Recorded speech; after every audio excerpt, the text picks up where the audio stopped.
3, 2, 1. What's going on, everyone? It is Wednesday, the 24th of 2021. We are living in the Jetsons' future, and I still don't have my flying car. Man, joining me as always, well, not always, but anytime I'm lucky enough to have them, I got Skip and Tosh, Joe Corallo, the real Dr. Venkman, and Zach R. This is the Wednesday comic book stream. I don't know. We don't have a real name. We'll probably organically think of something silly. We're here to talk about comics and geek culture and drink some drinks. And I'm drinking Stella Artois.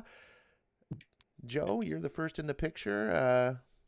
Showing off your handsome mug. What are you doing? I just have water. Water. You go to a barber and get a cut this nice. You gotta go on camera. You sure that's not some Russian water? Fermented from potatoes?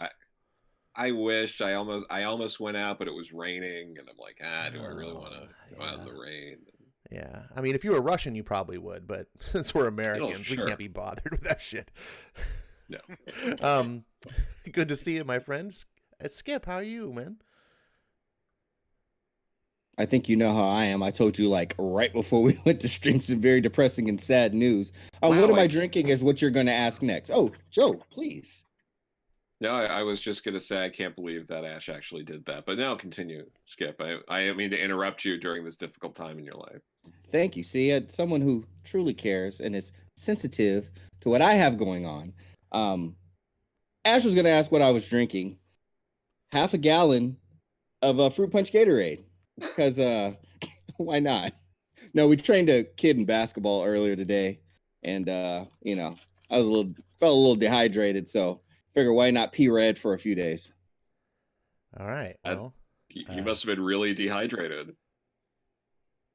All right. Well, everyone's turning on their mics tonight. Today is a big face reveal day, apparently. So we got Zach Richmond, or is that Richards, or Rogers? Ramirez. We don't know. This is the thing about this face reveal. We still don't know who we're actually looking at. And neither does the government. Nice. No. Nice. You mean Joe? He doesn't know what he's looking at. And what are you drinking today, Mr. Rogers? I've got some cold brew coffee with nice. a little bit of chocolate creamer added into that. So. All right, very good. I'm drinking Stella. I think I already mentioned that. You did? Yeah. I'm trying to get something going here, but YouTube is giving me all sorts of problems. Today is New Comic Book Day, and I'm glad all you guys are into chats here joining us. We're going to be talking about lots of things and having fun. We had a lot of fun last week. I'm hoping to repeat that fun energy we had. I see Snatch Face, the Fool, is also here. He says he needs the beats. There's no beats yet on this show. Sorry about that. Unless you count Joe, he does deliver a lot of beats, but we're not supposed to talk about that. Justin Carguth is in the chat. I can't remember if I've seen that name before, but welcome. Maranya is here. Indie Comics Jones says, "Yo, Ash. Yo, yourself. Welcome being here." I can't talk. And I Am True Skills, and so there's some names I'm seeing. Computer Robots, and I'm sure I will see more as we go on.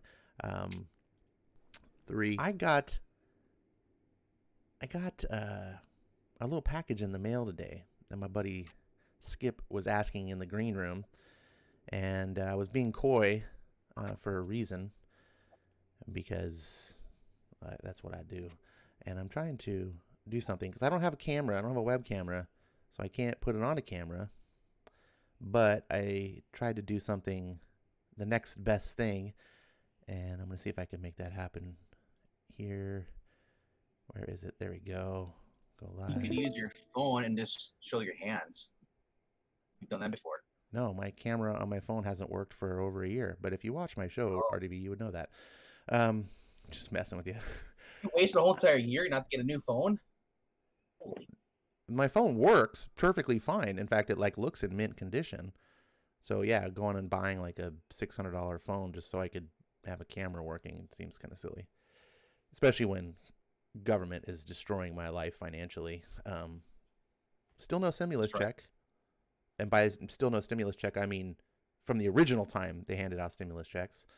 But not everyone gets them, folks. So, yeah, anyways. It's true. Today's new comic book day. And if you guys that joined me, I appreciate you all being here. Indulge me on a little presentation that I did. I appreciate your time. If I can do things correctly, I can figure this out. I have skills. What's going on, everyone? Ash here. I got an unboxing video. I got some boxes. I only expected one of these, so that should be interesting. I have not opened them yet. Well, I partially opened one of them because I was like, I didn't know. So this one, is from Chase. Huh. You guys know Gateway into Comics. He hasn't really been doing comics videos in a long time. I'm not sure he's going to be doing anymore. I'm not sure. I don't know. His I can see on I YouTube. thought his phone is I didn't streaming. pay attention. I had ordered some comics from Alterna, and I thought this was it.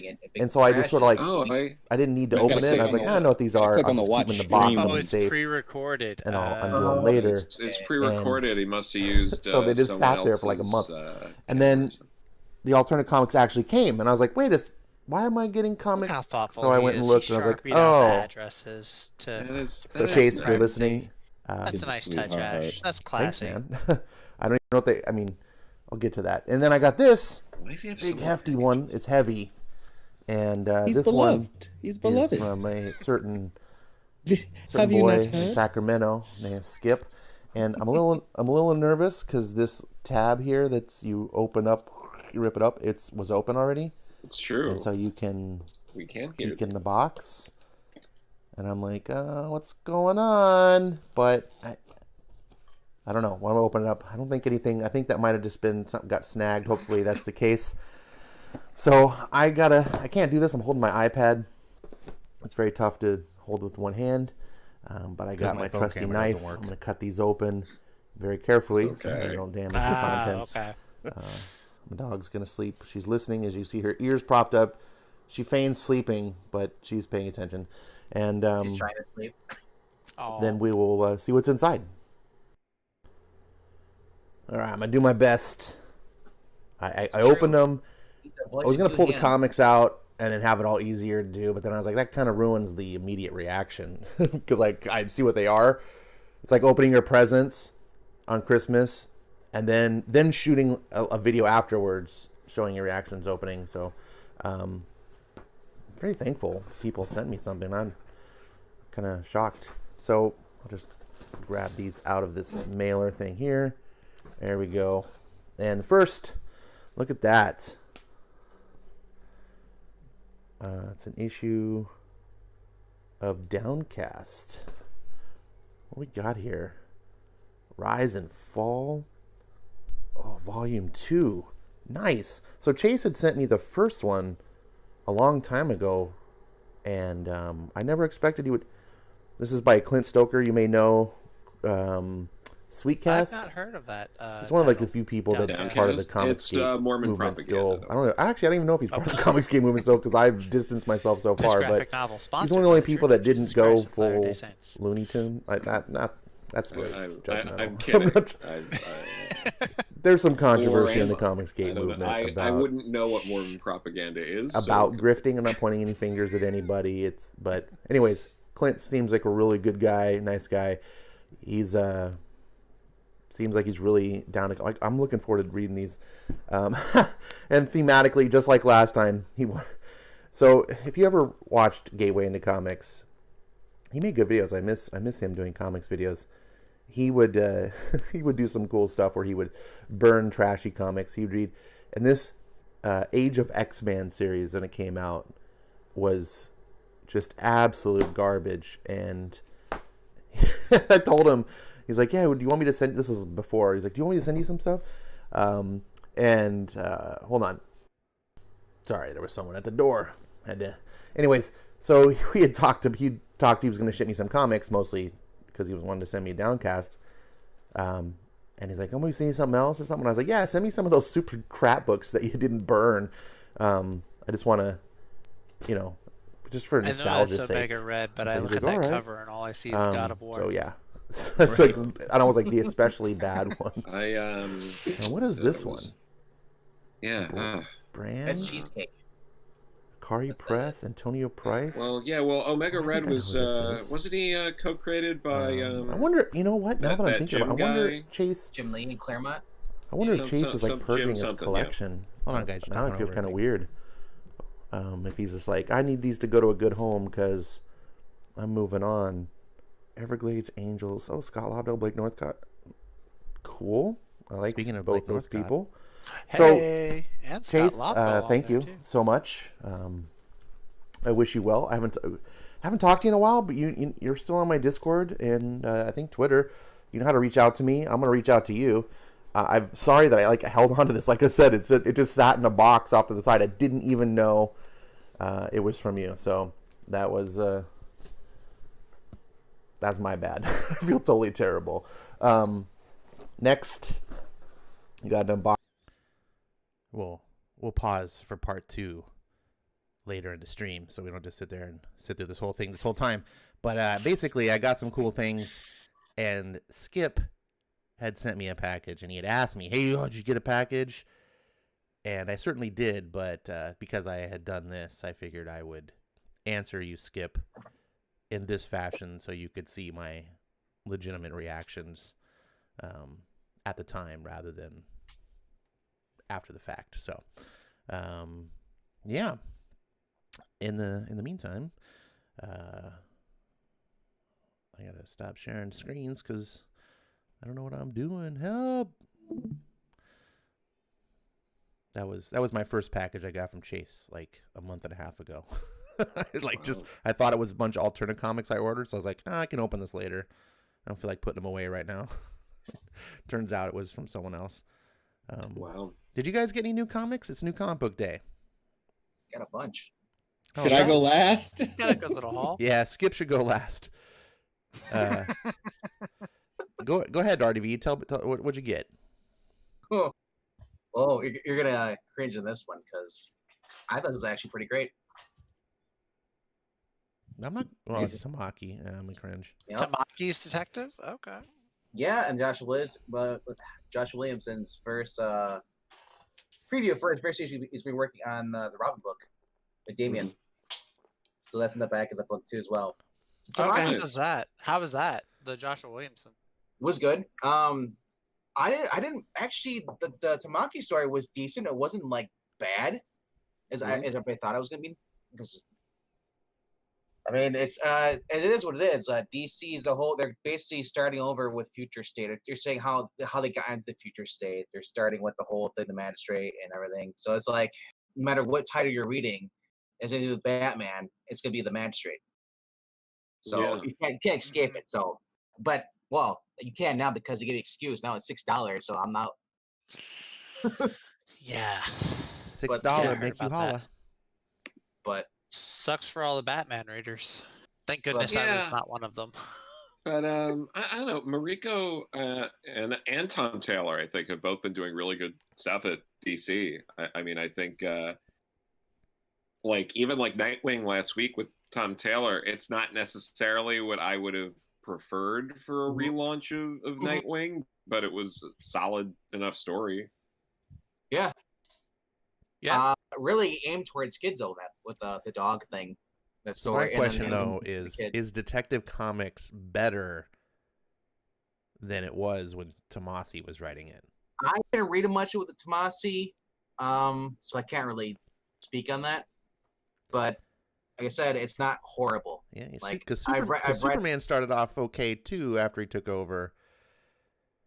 I've also read the Tamaki when she was writing that Supergirl story, a couple years ago, and that was good too. So I mean, But I was just saying, it's different. It's way different than what you're seeing. Like I'm not Starfire. Like it's not that.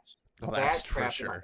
Maybe that's why DC does that, so they have a contrast and they can be like, "Look how great this is." But you know what really helps it though? You're getting Dan Mora cover and art. It is a nice art cover. in this. Yeah. So yeah. And that more really of Once helps a and lot. Future fame. Yeah. Yep. But my theory is still, and I feel like one day I will be validated in this theory, is that I Am Not Starfire was just a YA novel she had already written that DC was just like, oh, you didn't sell it yet? We'll buy it. Just make the mom Starfire.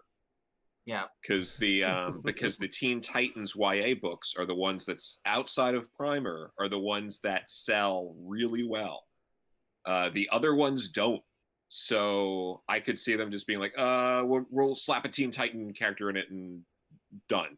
So that's my theory there. But also keep in mind, if Pete Tomasi had to continue doing detective, he would have had to tie it strictly into this like magistrate stuff. So there's a good chance, even if they had him keep going, it still wouldn't be the same because he would have been forced into all of this like very tightly controlled by editorial storyline. Yeah, I don't see him wanting to do that. I think him like seeing like just continue doing Super Sons, doing that stuff. What he actually likes doing. Like Venditti's not even on anything, is he right now? As far as He's I know. going to be doing that new Not that I know Superman of. 78 book, Oh, is he going to do that? Oh yeah. But as far as, but he's not doing any future state stuff. and he's so. doing stuff There- over at Bad Idea. He's got like 2 But comics. At Bad they're- Idea.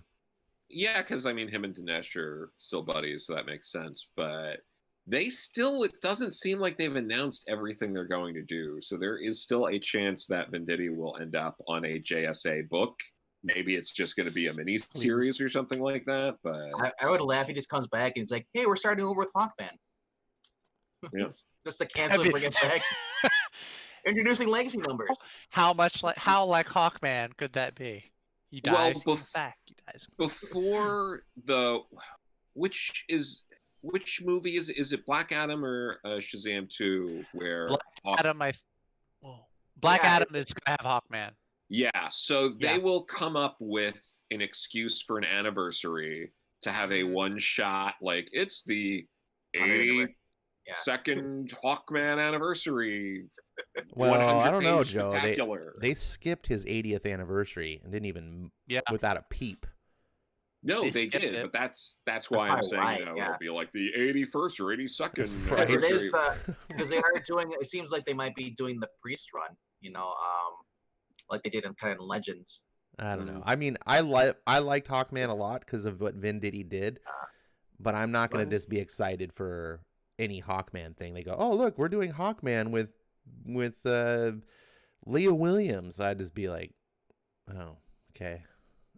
I'm glad you have such a firm Hawkman stance. I'm not just going to read Hawkman by anybody. I never read Hawkman ever before, and people were like, "You got to read this," and I was like, "Really?" And I was like, "It's Hawkman." I was like, "All right, I'll try it." Everyone's saying it's good, and I was like, I'd be "Oh, curious to good." see what if they ever give the Jurgens what he would do.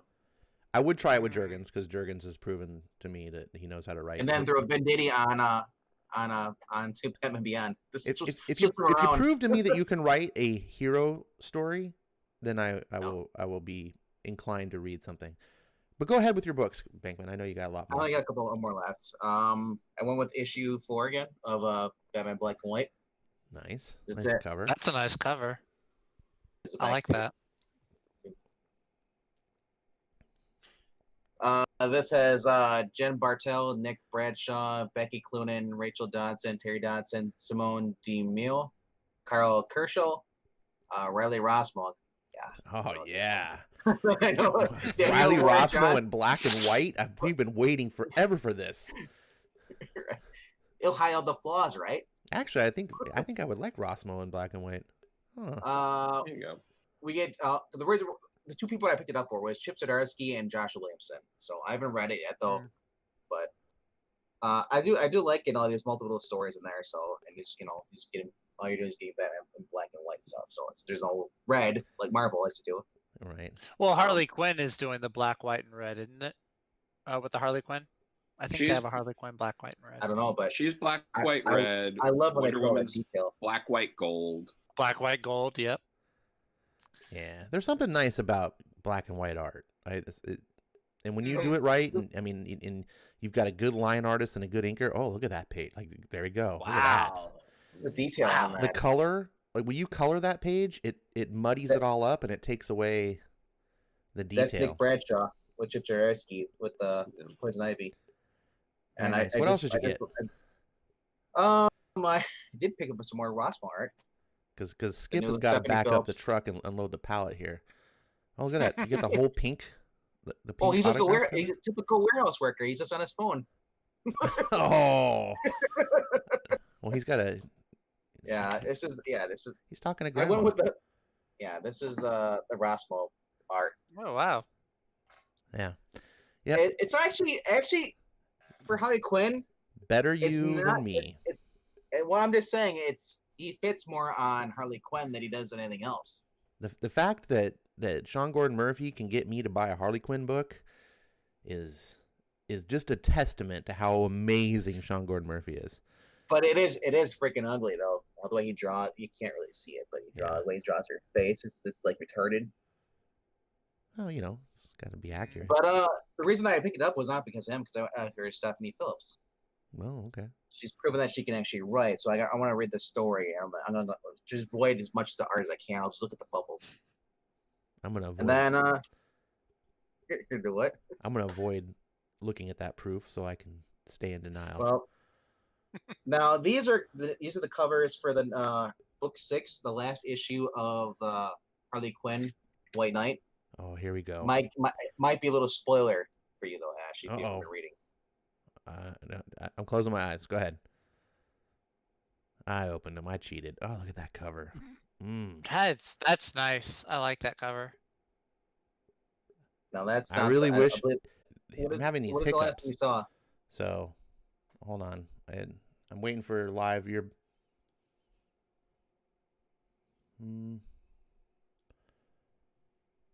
All right, we should be live again.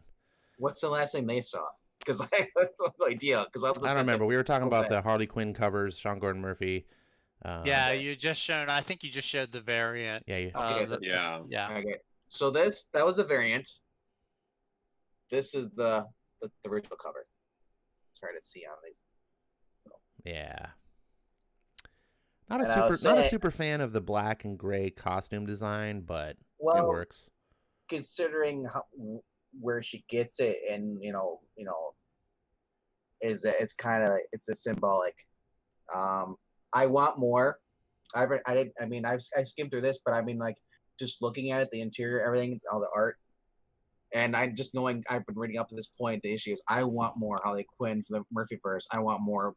I want another. We already had Batman White Knight. We had Chris White Knight. Give me another freaking Batman story. I don't care. Like, just continue the story. And then, so I got both of those. And which is nice about those, the variant covers they're pretty much the same price. At least I get them for the same price. They're like $4, I think. And then this is Under the Gods, Bell, another one shot. Bell. Yep. Only cover they had though. But Belle is, for those who don't know what the character is, it's pretty much she's the Beauty and the Beast character. But she's pretty much the female version of Batman. Or a Batgirl was raised, in Wayne Manor, by Alfred. All right. What else, is that the books you got this week?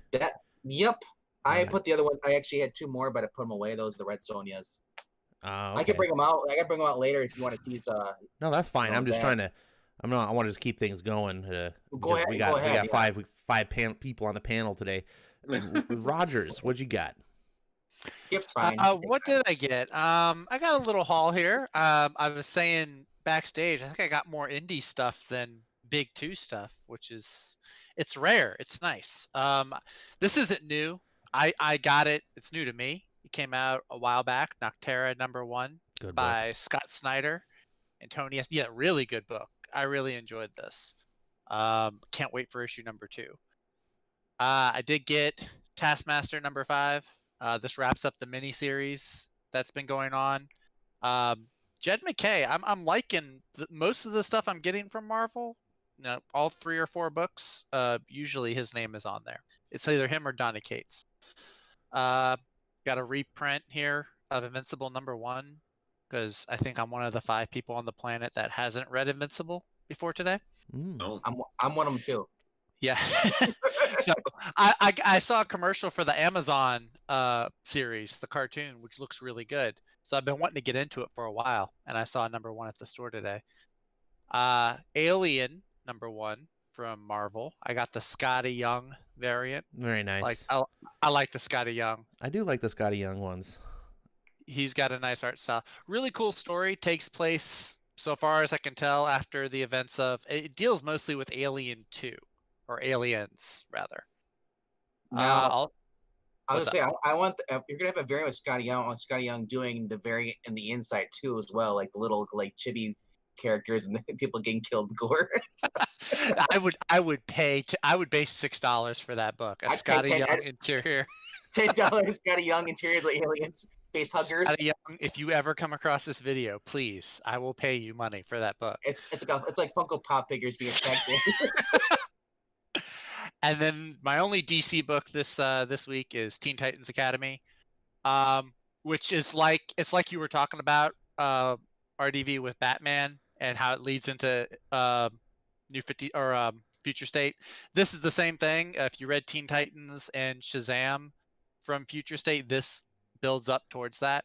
But it's a cool little story. It's like Avengers Academy, but it's the Teen Titans running a school instead of the Avengers or the X-Men.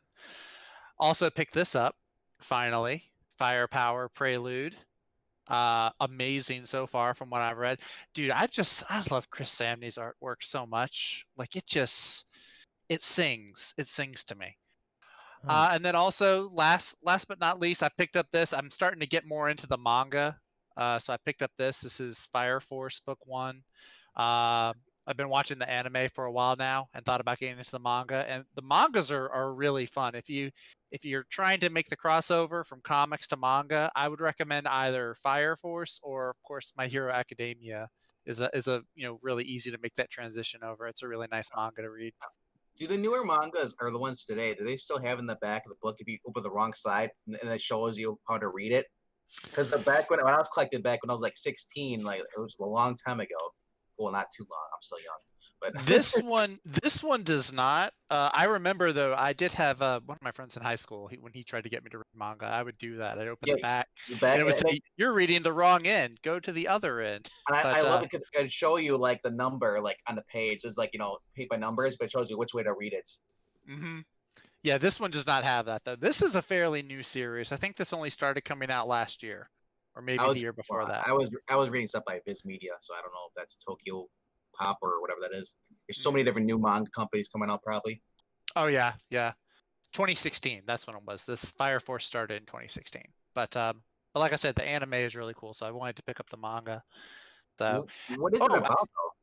It's in the future after a giant fire apocalypse wipes out humanity. Humanity builds back up, but now certain humans have the power to control fire in different ways. So you've got these firefighters that fight against fire monsters. It's all revolving around fire. They worship fire. Everything is revolving around fire. So you have these pyrokinetic firefighters that can control fire and do different things with it. The main hero uses fire to fly. He makes these flame jets that come out of his feet. And it's kind of his quest to save humanity. He wants to wipe out all the fire demons. It's really cool. It sounds like it's made up by like somebody's like a firefighter's kid. Like we're gonna raise money. It's a really fun little story, and he's got like one of his friends uses fire. He turns it into plasma and basically makes a lightsaber for himself. It's a fun story.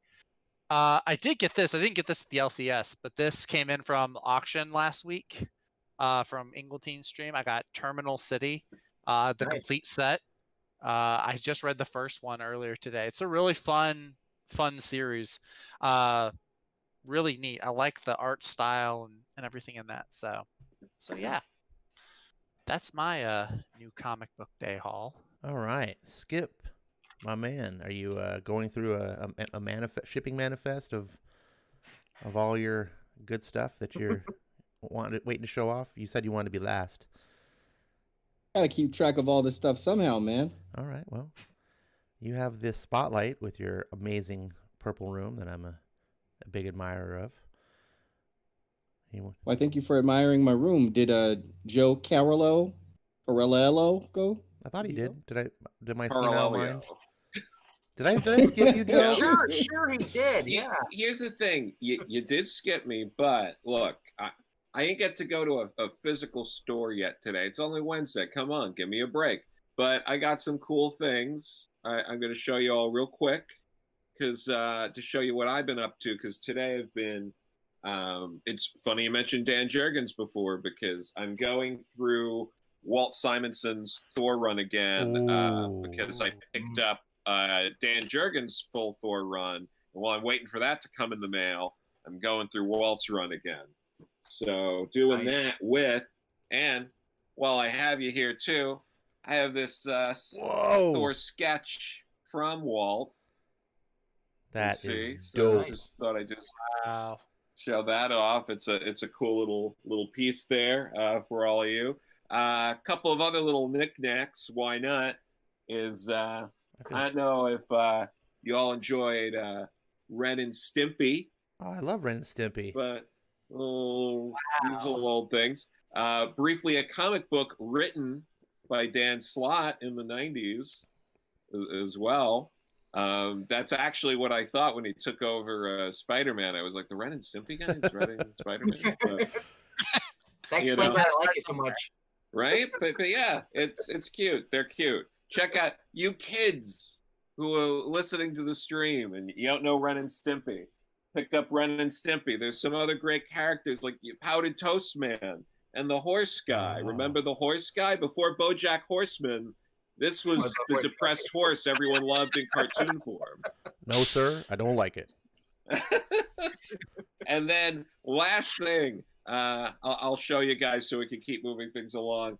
I also, not too long ago, got a signed by multiple people. It's signed by Mark Pacella, Dan Panosian, and Bob McLeod.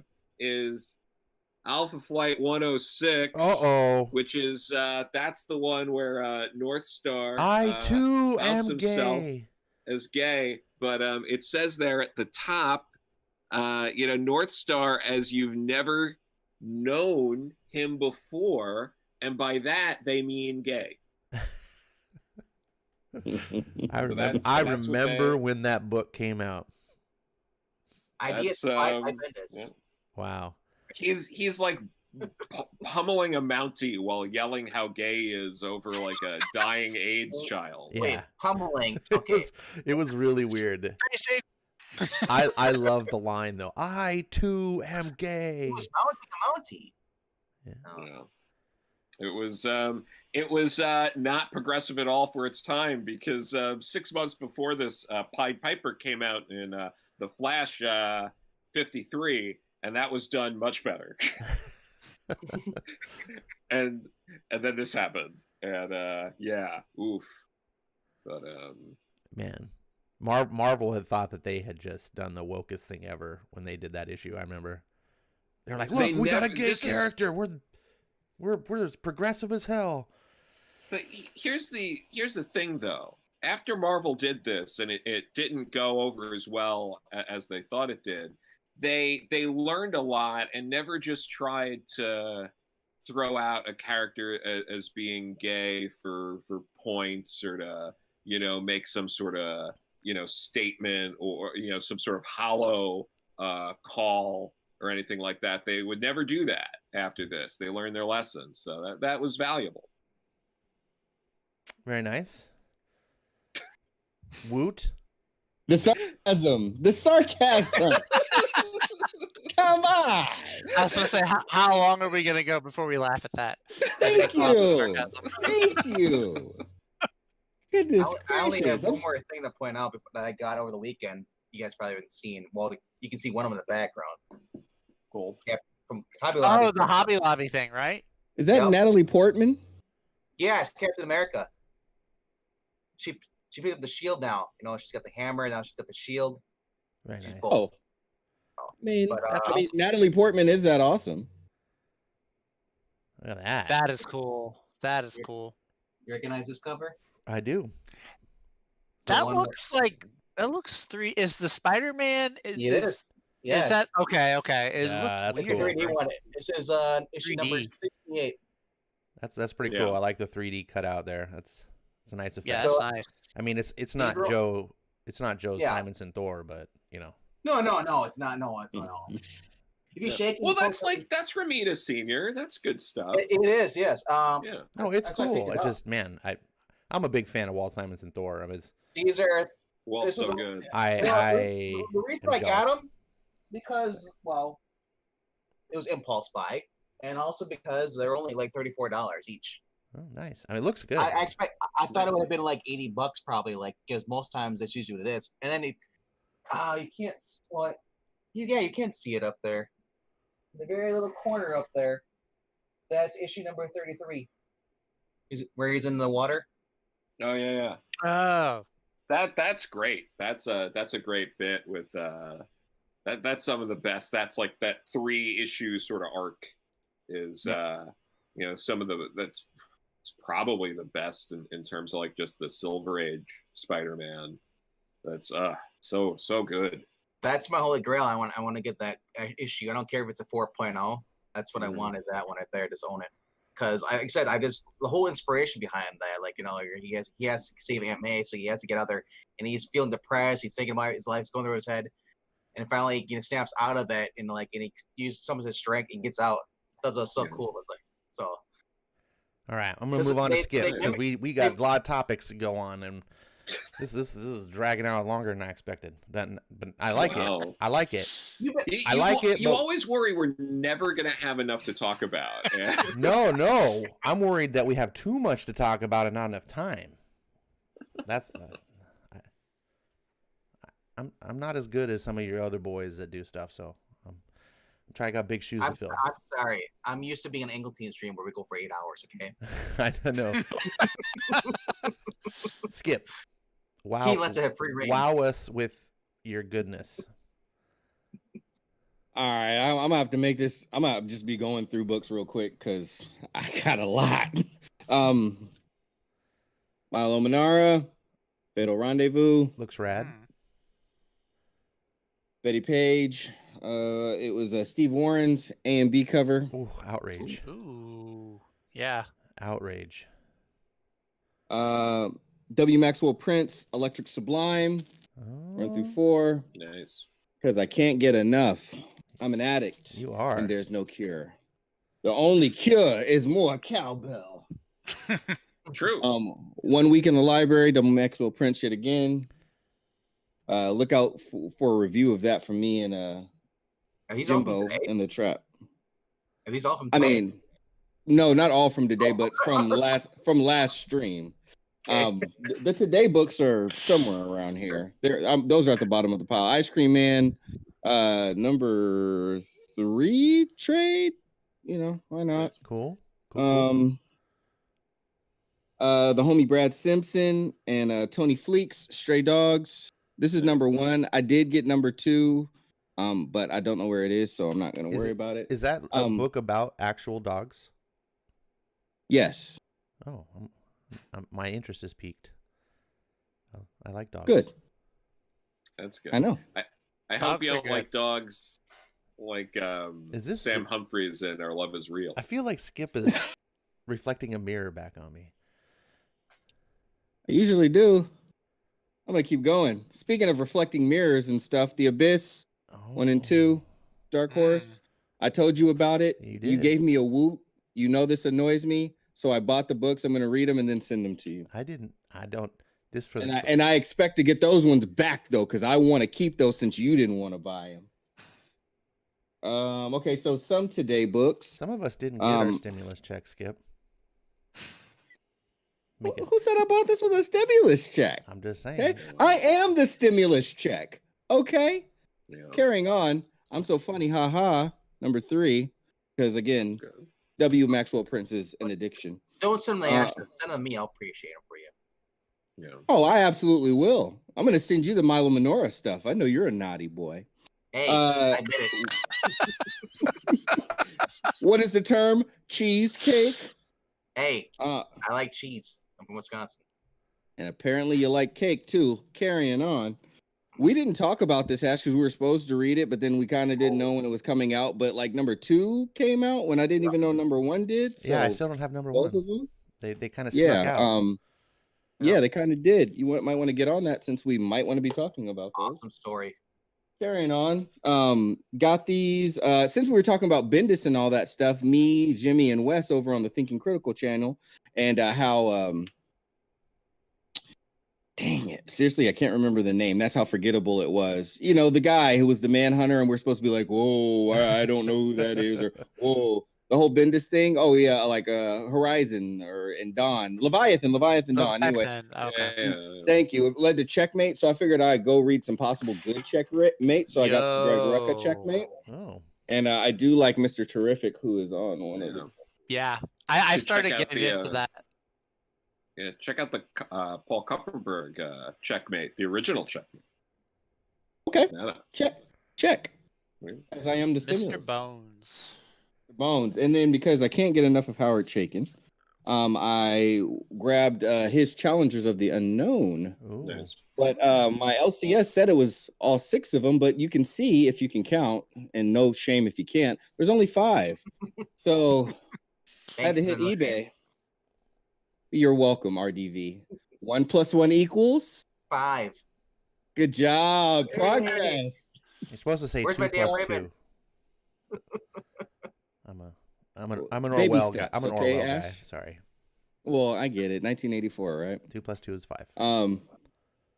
Star Reach, Jim Starlin, and Ooh, I think not Cody appropriate Starbuck. for the kids. Oh, the kids. Did they not see these when they were nursing? Oh my Come on goodness. I just lost all my Anyway. monetization. Wow. Sorry, Ash. There's always And your viewer count just went up though. Oh, that's Your viewer count goes up. What did I say? What did I say? I'm the stimulus check. Okay.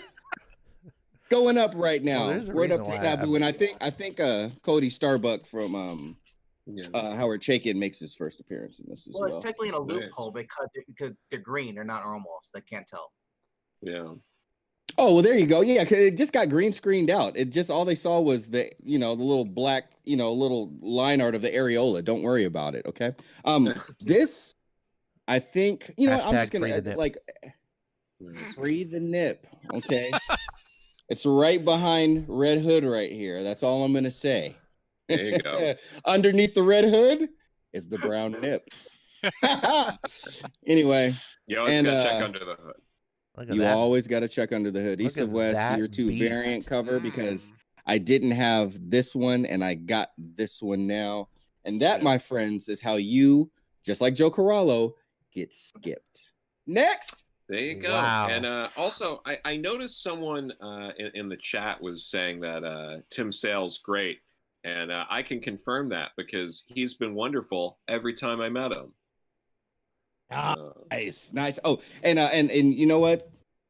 Underneath the Corallo greatness, I do apologize. I made a small error, a small boo-boo. There are 2 other things that I have to show. I kind of forgot about these. All right, let's see. These are careful with that knife. from the mail today. I know, seriously, I literally stabbed my finger wrapping some things that I had to send to Jimmy, and I showed him like my bloody hand, and I said, "See, Jimmy, I'm bleeding for you," and he gave me a woot like Ash does. Why would Jimmy do that to you? What happened? Why would Jimmy do that to you? That's not nice. Joe, stick around long enough, and you'll start to see that they're all just users and abusers. They love you now, and then next thing you know, they're cutting you and saying, "Give me my damn comics right now, Skip." Speaking of, I want to just throw something out here. I'm noticing as a casual viewer that I'm seeing Skip talking a lot about caring about people and sending people things, and I haven't heard one person say, "Oh, Skip, I was thinking of you. I was thinking maybe I'd send you something." I'm just throwing that out there. Thank you, Joe. You're welcome. I don't have his digits or his address, so I can't send him anything. I can only give him my ration here. RDV, you've been over my house before with your shoes off and your socks off and your toes on my pillow. Don't tell lies on stream. Wait. So while Skip is opening that, I did get this also. I haven't read it yet. I'll just show this because I was telling Ash about this. He mentioned Once in Future last night on Storytime stream, and he mentioned Arthurian Legends and Kieran Gillen, which I always want to think of Karen Gillan, the Doctor Who star, when I say that name. Me too. This is number 17. I went to 3 LCSs today to see if I could get number 1. None of them had it, so I'm hitting up eBay right now trying to build up to number 17. But when I get there, I'll have this book to read. I'm looking forward to it. I like every book I've read written by him. I have enjoyed. So Good. Yeah. He's a good guy, and he's great to have dinner with if you ever get the chance. You know what? I think I would rather have dinner with Karen Gillan. That's fair. All I know I'll is take after either the one, stream, honestly. after the stream, I'm gonna go sell some sperm so I can afford to get Skip something. Finally, hey, they buy blood too, just so you know. I was gonna say we should get Bucky. I heard plasma cells really good. Yeah, you gotta sell the plasma. The blood they just want for free. If you can sell The the plasma. the kidney makes bank. That's what I'm talking. And I hear you only need one. And RDV, what's 1 + 1? Something that Ash doesn't have. Oh, okay. Well, I didn't know we were hitting below the belt there. My Wow. gosh. You All could right. probably. I better get some- good money for my kidney now before Joe starts guilting me that I still have 2. Well, I don't know. You could probably sell some marrow, right? You don't need all your bone marrow. Really not. I heard you can survive off of about half of it. Yeah. Anyway. Really, it's selfish that you're keeping it all for yourself. There's not Help enough your marrow to go head. around. There we go. Vampirella in the Purgator. Chaos Comics. Purgator. Nice. Very, I think that's very an I nice. at the end. Purgatory. Oh, is that Yeah. what that I'm is? guessing. Oh, okay. Oh, Okay. I see it Well, now. I can't read good. I can't read good. That's why I'm in the comics. They're all picture books. Speaking of someone that Joe Corallo likes to cook for and eat with, Darwin Cook and Tim Sale, Superman Confidential. Because I'm not really a big Superman fan, but if you say Tim Sale and Darwin Cook, I say, how much, please? I was about to say, if you say Darwin So, Cook. oh man, when you told me about yeah. these before, I thought they were illustrated by Darwin Cook, but they're not. I mean, the covers are. Yeah. Are you, No, it's pointed down? I mean, it's not like I Gotta like ask Tim, I them. like Tim Sale as well, but I feel like there's a plethora of Tim Sale stuff out there, and not enough I Darwin. gotta ask the Star Wars nerds. Is this a Star Wars homage art? I'm gonna say Me? I don't care. I don't Dan. think so. I'm So not. it looks I'm like not there's, like, picking up any Star Guys Wars. big in the background. Well, the guy in the background. I almost guess a looks like they're like a- cantina thing. I don't know. I can maybe if it is an homage, it's a very subtle Well, one. This is Michael Eisner. The variant. All That's right. why I picked it off. So I thought. I Is there wasn't sure still if that's more what to it was. come here, Skip? Are we? Last one. I don't want to sell you Oops, short. Sorry, I promise. I would hate to be Not sure. getting some You sort can't of sell it. reputation of. Yeah, you don't want to do that, No. especially now that I got Joe Corallo on my side, I know. caring about me live on stream. I mean, He's 2 weeks on. ago, if you would have asked me if Joe Corallo would have given a damn about me, I'd have been like, and now he wants to take me to dinner and introduce me to all his comic book friends. So, Well, Jimmy. know what? You Jimmy take says it. he was going to give you his sperm. You know oh, he well, left. got to Jimmy's be getting- worth something. You getting Jimmy's sperm? I don't know. That's what Jimmy said Jimmy's in the sperm? chat. Oh, I don't know if Jimmy's sperm is worth anything, but I'm sure it's very cute and strong. All right. Uh, They We just went off the rails. we went off the were rails. we ever on them? Into the river. and I don't we know, beat man. by I was just rockets trying right to talk about some new comics, and I ran into. Some nude comics. I ran nude into comics. Well, that's what RD. I felt like is. the soldier in World War One when they come out of the trench and they're just, that was a The bad mustard idea. gas right away. Goodness gracious. Well, speaking of things that are criminally good. Oh gosh. I hope it's something else and not the topic we're just talking about. it definitely won't be anything to do with reproduction, I promise. Okay. Magabat says this got gay real quick. Who mentioned anything about course it gay, did. Bass? We're just talking about sperm. That's not gay. Yeah. now. 5 guys on a stream talking about sperm. I'd like to point out that I brought up Alpha Flight 106 well before that. Oh, that's Yeah, I was just saying there was what we talked about. Hey, what can we say? New comics abound. Bodily fluids are flowing. We're just having a good time. Just another Wednesday on Ash's stream. Oh, Yeah. look at those beauties. Parker Portfolios. Yeah. Wow. That's- Look at you, Sean. You Get and Joe simultaneously make me feel guilty and jealous. There we go. It's a nice That's feeling a nice to come on balance, Wednesdays where I can now hate myself and feel envy at the same time. And Well, what's a hump day without self-hate and bodily Mm. fluids, huh? Not a Wednesday There at we all go. in my book. What is called hump day for a reason?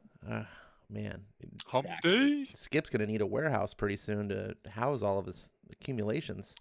I know he's on his way to an Eric Breen style museum.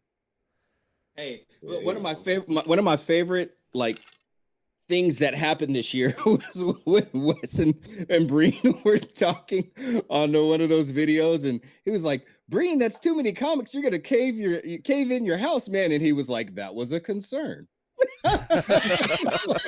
Hey, you know?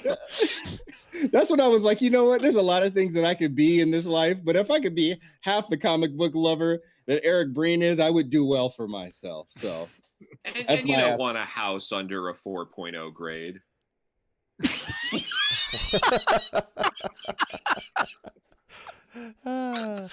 But you know, if you slab your house, it's gonna make it very difficult to get in and out. There you go. Who need- It who keeps, needs to it get keeps out? solicitors away. I guess it though. is COVID, so maybe being slabbed would be. here you go. Slap me in a house with all my comics, and I'll say I'm gonna die a happy man. There you go. That's He's- good. He's well preserved. He's Yeah. Eric looks great for however old he is. He does. But You know, next time you see him, you gotta thank him for inventing the wheel. Without him, we don't have cars or bicycles. He's gonna show up in the chat, just like, "What are y'all saying about me?" He's like, I've been here the whole time, you assholes. All right, so hold on. We're gonna get on to the main topic that everyone's actually came here for, which is gonna be the Falky and Bucky show discussion. But did people really come here for that? well, that's- It's a segment way. That's all it is. I don't know why they come here, to be honest, Joe. I'm just trying to fake it till I make it. I've never seen Ash double bitch before. That's crazy. Yeah, no. It's Well, that's because we haven't had Skip and Joe here before. Well, it's just me. It's not enough. No one has enough Skip and Joe. I gotta that's be true. honest That with is true. We just lost someone. It was probably Eric. I mean, honestly, I'm just here because there's a chance that Skip and Joe are here. And if they weren't good, no, I'm just I'm just happy I'm to get kidding, I'm Ash. just happy to get a digit by myself. So let's see. I mean, let's just get a little bit of the next part 2 here. Where'd it go? That's what I came here for. You did. You were hounding me and making me feel guilty. I need to get this off my chest. Box no, from it's here. Alterna. It's you just This one sit actually, there, you can tell. hoarding all your This happens when you marrow. read addresses All and right. don't just make assumptions. I don't get many packages, Sperm. so I Just don't. one This is good the only thing I kidney. In your slab house. All right. I know you guys can't hear this through the Discord because Discord's apparently dumb and not playing the audio for you, but You're ordered not watching the stream. That's why. in like at least a month or anything that anyone was going to ship. Like, I had no idea. Chase didn't say, hey, I'm sending you something. So I just, when a package came like a week or two after my Alterna order, I think it was. Let's get past this. That's another comics. It's not like they. So my store had stopped selling them, and the shipping on Alterna Comics is already very erratic. So I did books and I looked into it, and sure enough, they're like, oh, because which I know you're not. Probably is a good idea to reach out to all the stores to go through. Sorry. And Alterna I talk a lot. uses their own thing up. What? Shush. I'm trying to be better. I think it was only like $20-something. Hashtag be better. Stupid knife. Blood Realm, really cool book. Behind on because I wasn't getting it. It's not really a comic book. I mean, it is a comic book, obviously, but it's written like more like a storybook, and it's very much like a fairy tale, and it's like dark fantasy. It reminds me kind of a bit of like Lord of the Rings, just really dark, but not dark in a way, like it's not vulgar, it's not hyper violent. I think this could be appropriate for kids. It's not like, oh look, there's the unicorn and the rainbows. It's not like that. It's oh wow, what the heck is what the spoiler alert? I don't know what the I didn't okay. No, so Blood I very much recommend Blood Realm. $150 comics. So more Blood Realm. So unfortunately, thanks COVID and the shitty economy, inflation's going up. They're now $1.99. Still a lot cheaper than the $6 DC comics. I decided to try the new book that came out, Don't Kill Cade, issue number 1. No shade, DC. I'm trying to hold this like back. It's tough. You're like, why are you so zoomed in? Void Walker. I had issue number 1, but I never had the rest. So 2, 3, they had all of them. The 12, so 6 and 7.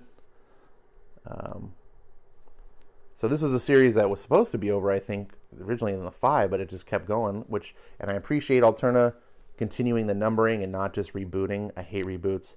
This is a series I was always collecting, and I'm not going to be able to get to my store anymore, but it's the only anthology that I buy because it's $1.99, and that one didn't, well, I don't know if it went up, but it's a thicker book than normal, and look, the art here, it's better than Marvel on some of them. Alterna does very different stuff, a very eclectic collection of things. You got some cartoony stuff. You have some serious stuff. It came out on a Wednesday, is generally a horror style, and this is just cool. I am all about getting anthologies when they're cheap. I don't want to pay $6 for a Batman book, but it's got backup stories, Ash. Yeah, but I want Batman. If you give me a $1.99 anthology Batman book, I'll buy it. Oh,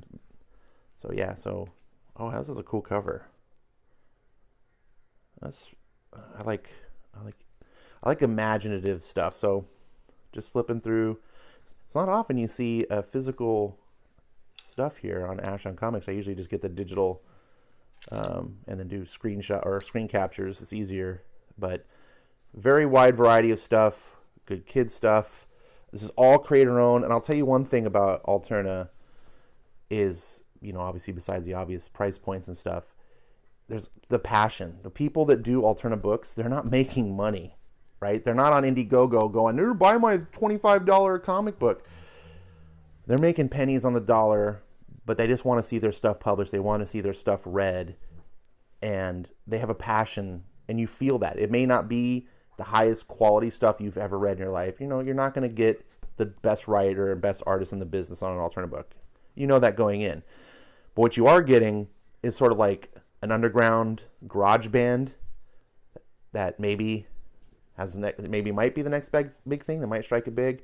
And they put all of their love into it. It's not about money for them. They're not just cashing a check. Red Koi, just finishing that up. I missed it. And then look, Downcast. This was something I was very excited that Clint was getting his book published in alternative. So if you missed his Kickstarter or his Indiegogo and didn't want to pay super expensive prices for the book, like me, I didn't. I was lucky enough to have it gifted to me. You can collect the series through Alterna. And here it is, a dystopian future. $1.99. Look at this. This is solid looking stuff for an Alterna book. Or sorry, for an independent book.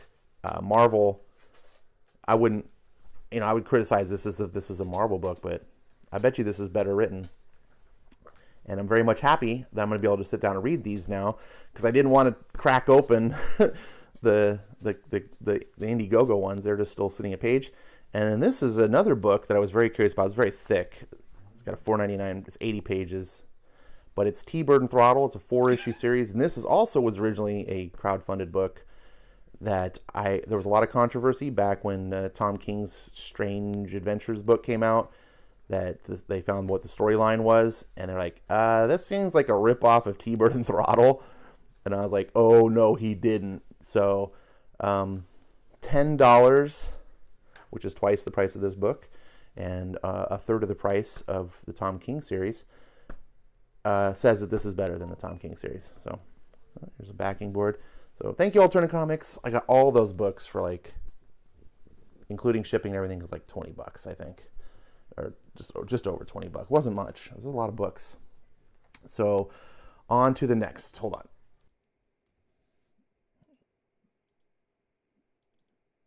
All right. Thanks for bearing with me.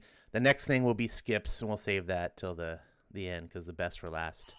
Man, I feel like back at elementary school when they start, the teacher pops the video into the DVD or the and you push play. Turn down the lights, lower the hat over your face, and just. But before we move on to another topic, I do want to take a moment here to just say, because not everyone pulls this off, and I think it's important to acknowledge. You keep your cuticles well manicured, and I think that's important. Wow. I just came back from getting a pedicure. Wow. I didn't say, Ash, you were better than Skip about this. I just said, you do a good job. You knew your hands were going to be on video, and you did a good job. I don't know what to say, Joe, but thank you. Thank you is usually, when you compliment, thank you is always a good go-to response. It's the polite thing to say. It's the polite thing to say. I feel on tilt tonight. I did not know that T-Bird and Throttle controversy with Strange Adventures. That is interesting. Yeah, I'm going to read it for myself and find out, because I do like the story concept of Strange Adventures. It's just I didn't like all the Tom King mommy wife syndrome stuff that he implements in all his comics. Really. I love Silver Age Adam Strange. I'm not sure I would dig this, but yeah. So hopefully it's fun. And like I said, the Alternas, the books, one thing I love about them is hit or miss. You feel it makes a difference. We should maybe have a discussion about this sometime, especially with someone like Joe, who is an independent comic creator, by the way. Support Beckstar. Sure. Thank you. Yeah, if you give me a link, Joe, I can post it to help people find it, or I'll put it in the notes of the video. But I would love to talk to someone like you who's done that, and talk about the differences between pushing out something that's sort of like a metaphorical baby, like it's something you have a passion for, versus just taking a paycheck. Hey, you write a new Ant-Man comic. You're like, okay, I guess I could do that. But Falcon Winter Soldier, that was one of the primary topics we had planned on talking about tonight. I take it everyone saw it except for Zach. Did I lose everyone? I guess. I don't know. I mean, I saw it. You know I saw it. I know you did. Skip saw it. Skip saw it. It What about looks you, like. RDV? Yep. Thumbs up from RDV. Sorry, I couldn't see the video because I got a lot of things on my screen. Comics Close the Corks tab. with Jimmy says, "What is Beckstar?" It is a.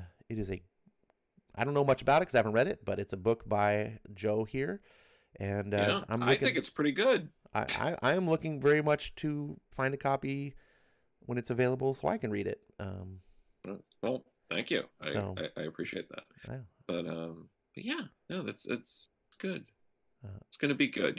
You'll like it, Jimmy, or you won't, and you'll have a difficult time talking to me. That's that's probably how that's gonna work. Sounds about right.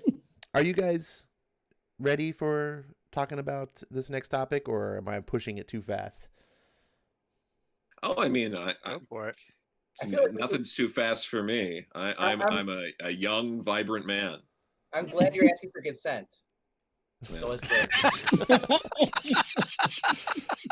Well, HR had made sure to I hit the certain check marks, and I do have a diverse cast on my channel. You guys will all notice. So those check marks, there you go. There, nothing. No, the least said, the better. Let's move on. Got all weird. There we yes. Yeah, less is more. Less is more. Okay, Falcon Winter Soldier. I watched it. Now first I'm going to say I liked it overall. Just before we get in the details, my overall thought is positive, but with some critiques, and I'm probably going to be salty about it because I started watching it again to remind myself about it, and I was talking behind the scenes about the show to people. It was making me think about things, and there's one thing in particular for myself that it reminds me of, and that is my experience with Iron Man 3. And Iron Man 3 was a movie that I came out of the theaters high as a kite, not literally, but I was like, wow, that was amazing. Wow, that was so good. I was like, man, that was so, and then the next day I was like, that movie kind of sucked. And then I had a similar feeling with this show where I was like, I watched it, I was like, wow, that was fun. And then the next day I was like, it wasn't as good as I maybe thought. Anyone else? I feel like Tony blowing off that kid in Iron Man 3 was really great, though. That's always gonna stick out to me as a wonderful moment. Well, sure, Iron Man 3 had some funny moments, and like I said, I walked out of the theater going, "Wow, that was fun." But Crazy. when I could reflect on it and take it as a whole piece, I was like, it's not really the sum of its parts, and I kind of felt that way here. That was maybe you guys had a different feeling. No, I'm with you in terms of. I mean, I was kind of overanalyzing it as I was watching it, mostly because I knew I was going to have to talk about it with people because comics. But the Falcon stuff was definitely overall stronger than the Winter Soldier stuff, because the Winter Soldier stuff was just way too much of that. I'm sad trying to move on with my life, but I killed people, and what am I going to do? And it's like we have so been there, done that in a lot of media, in addition to Marvel related media. So that was just I just thought that whole bit was not that great, and I don't know. I was hoping that we'd have more action set pieces and less goofy bank loan sequences, but hey. Yeah, that actually the only only problem I had was the whole introducing his Falcon sister and and all that crap. I was like, that's cool. Next issue or next episode, can we go right to where he's teaming up with Bucky? Jump more into more actions. I hate when you get to the lull parts and it's just kind of like, that's cool. He's got a sister. 5 minutes is over. Next plot. Yeah.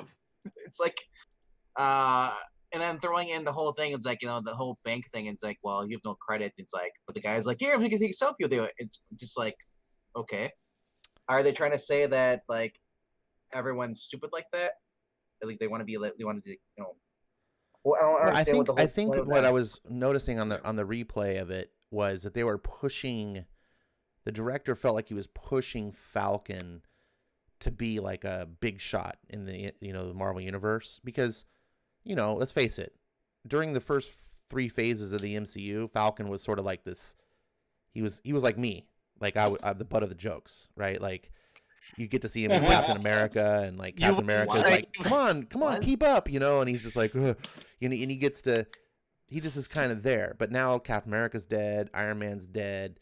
They're making a show featuring him. They're trying to be like, yeah, Falcon's cool, audience. He's a big MCU player, And I felt like that's what the show was trying to do with some of these scenes, like the bank, like, oh, you're an Avenger, the bank guy is like, I want a selfie, and they do that kind of here in the beginning of the episode, which I thought tonally was really off. Like this show had a lot of like super melodrama, like in the beginning here, just boom, it's all serious, and then it cuts to the airplane scene, and we get he's talking to the commandos on the thing, and they're just sort of like all starstruck because Falcon's on a mission, and he's just and then this guy here, the corporal guy that escorts him around like a little lapdog, and he's constantly basically just drooling on Anthony Mackie's foot the whole time.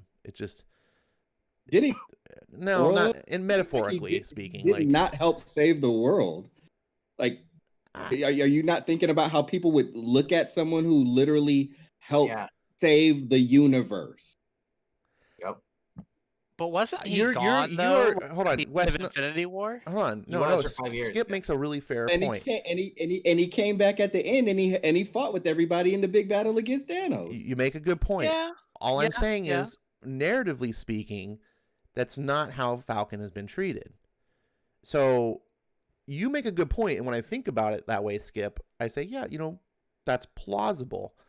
But it felt like they turned up the volume artificially, and you had never seen it this way before. Any other appearances of Falcon throughout the MCU, you don't see like at this level of like, oh my God, you're Falcon. He was second fiddle. This is literally the name of the show is the Falcon and Winter Soldier show.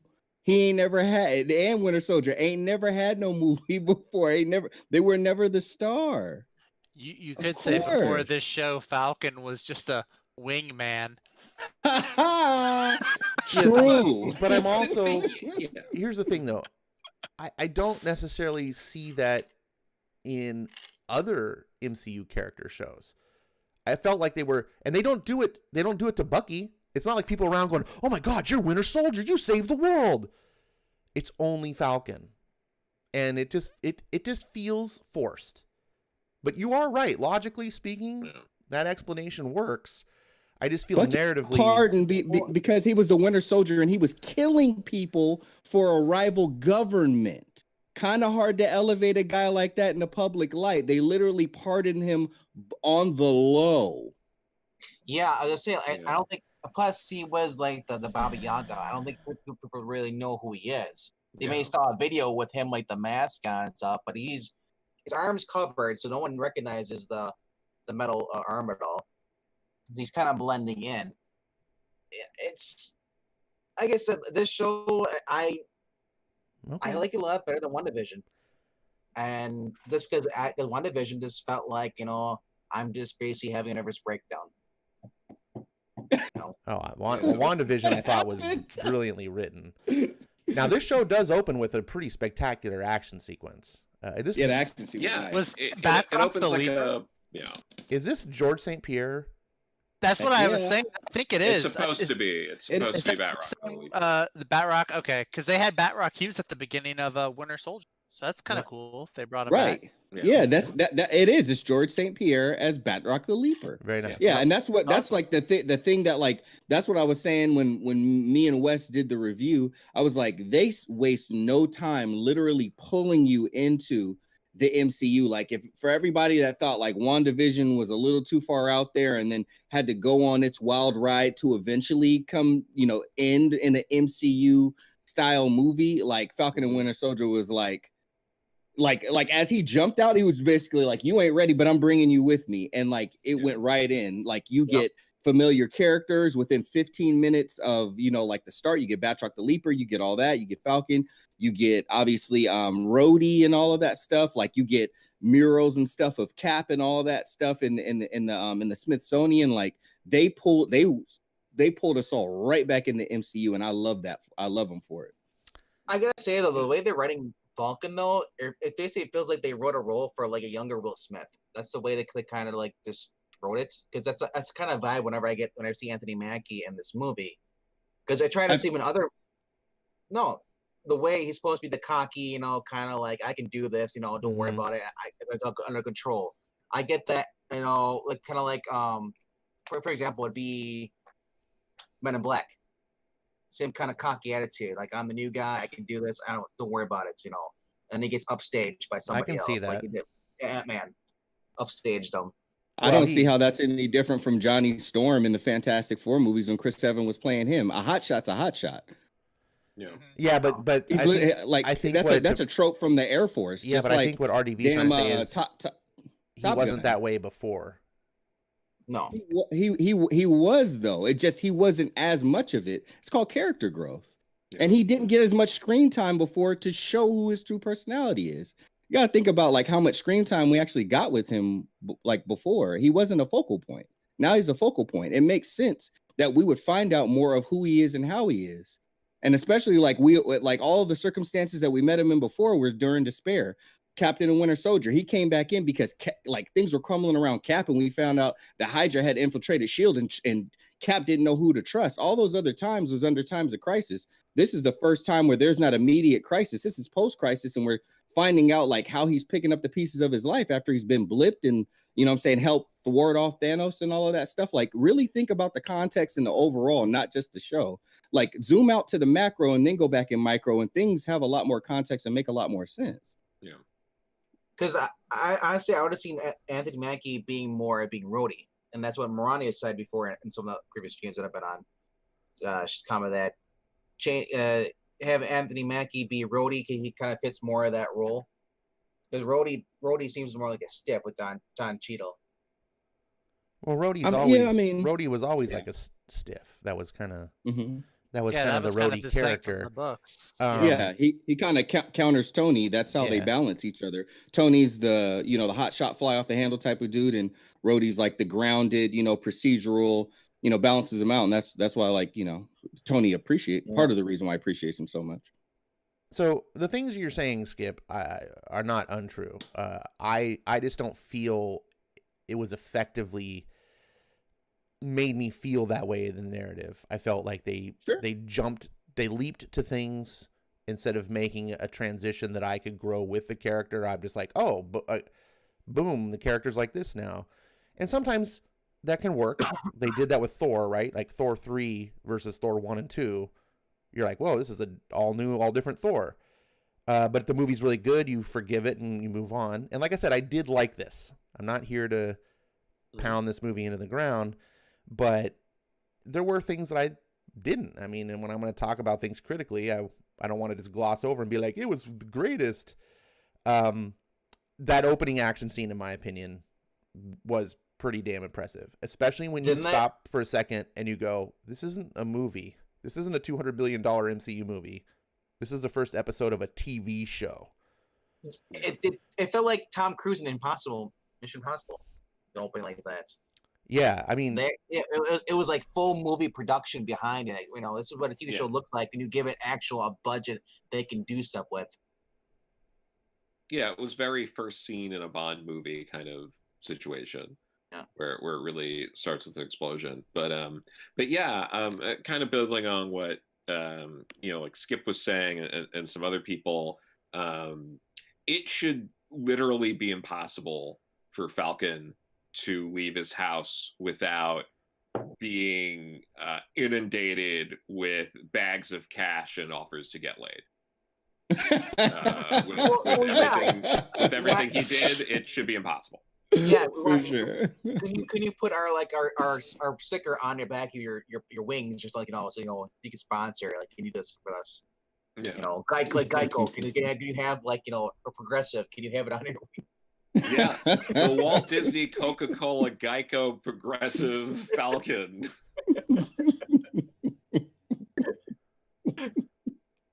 Oh my gosh! You bring up a good point, Joe. Which I want to circle back to this when we get to the later part of the show. Yeah. Where Falcon is, and that must be where Falcon is hurting for money. Yeah, that it should be great for Falcon though. Like he shouldn't have to go on apps like all the other schmucks out there, No, right. He should literally have wealthy patrons just being like, "What? Your boat's not paid off? It is now." Yes. Like. Wait, but you said key word though, should. Yeah. Because there's a lot of things that should happen in life to other people who are heroic and all that other stuff, and veterans who've served our country and given their lives and lost limbs and stuff like that. They should be served too. A lot of them are out on the street right now. No, I don't say should in a ethical sense. I say should in a narrative sense. Like, I mean, same. I mean, like you say, yeah. like he shouldn't be able to walk out his door without paparazzi and people offering sexual favors to him. Like, I kind of agree to that point because he's got that power of celebrity and or hero worship. And people go, "Wow, you literally saved the world!" Like, I was agreeing in jest, not seriously. No, I wasn't seriously agreeing with Joe.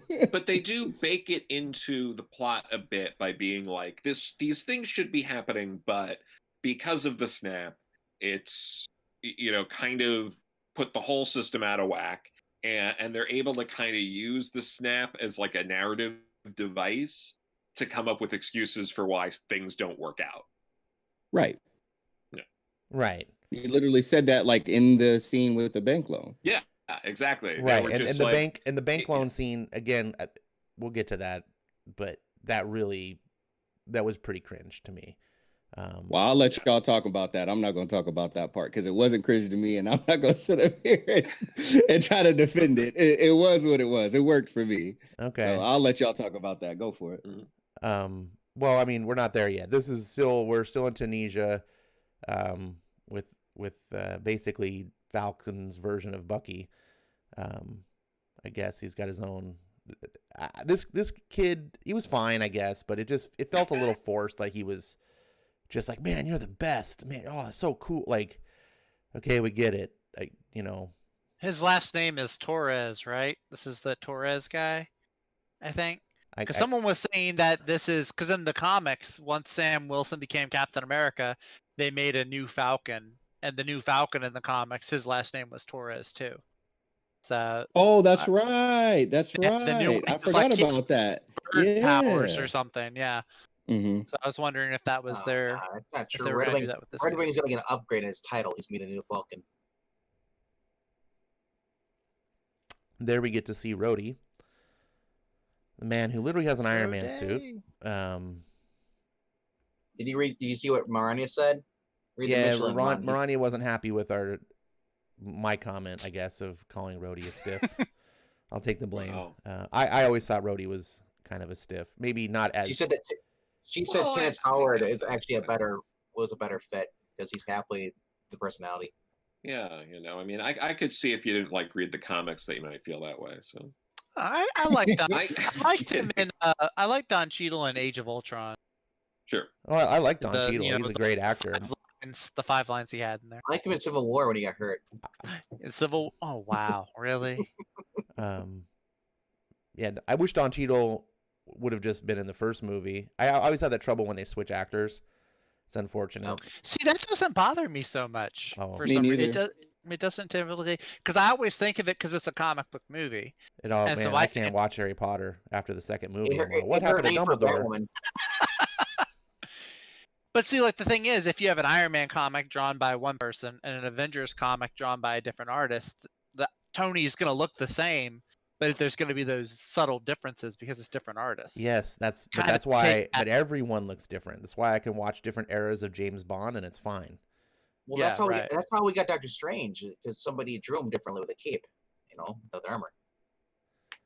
It's just a little hang up that I have. If you don't have a hang up, then Oh, consider yeah, no, yourself that's- blessed. Like, Yeah. like I wish it's just tough for me. It's a challenge.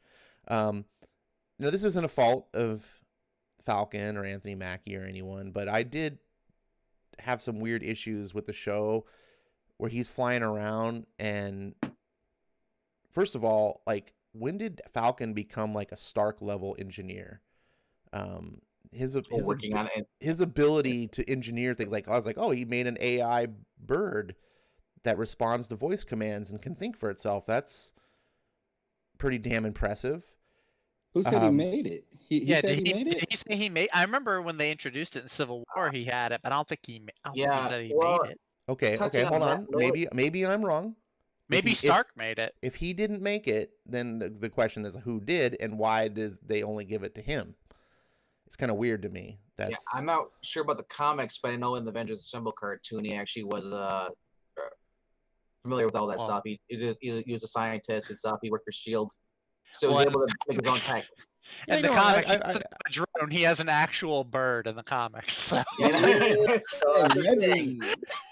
actual bird he can see through the eyes of. So. I'm just saying they upgraded him, that's all. Yeah, Right, and there's a big difference between repairing something and engineering it. He was repairing it in the show.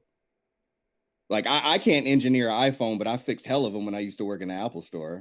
Like, I repaired a lot of them. You legally can't say you can. You can. Well, maybe I got a red wing too. Who knows? You know what I mean? Well, we'll find out one day. Like I said, you presenting a good thing. Maybe I'm wrong. Maybe I'm misinterpreting what I'm seeing.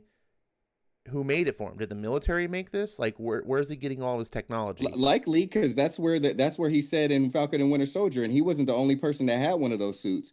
One of his other guy got killed, whatever his name was, as he was explaining that story to Cap, and that's where him and Cap like leveled and realized that they had both lost someone. Or Cap still thinking that he had lost someone, not knowing that Bucky was still alive.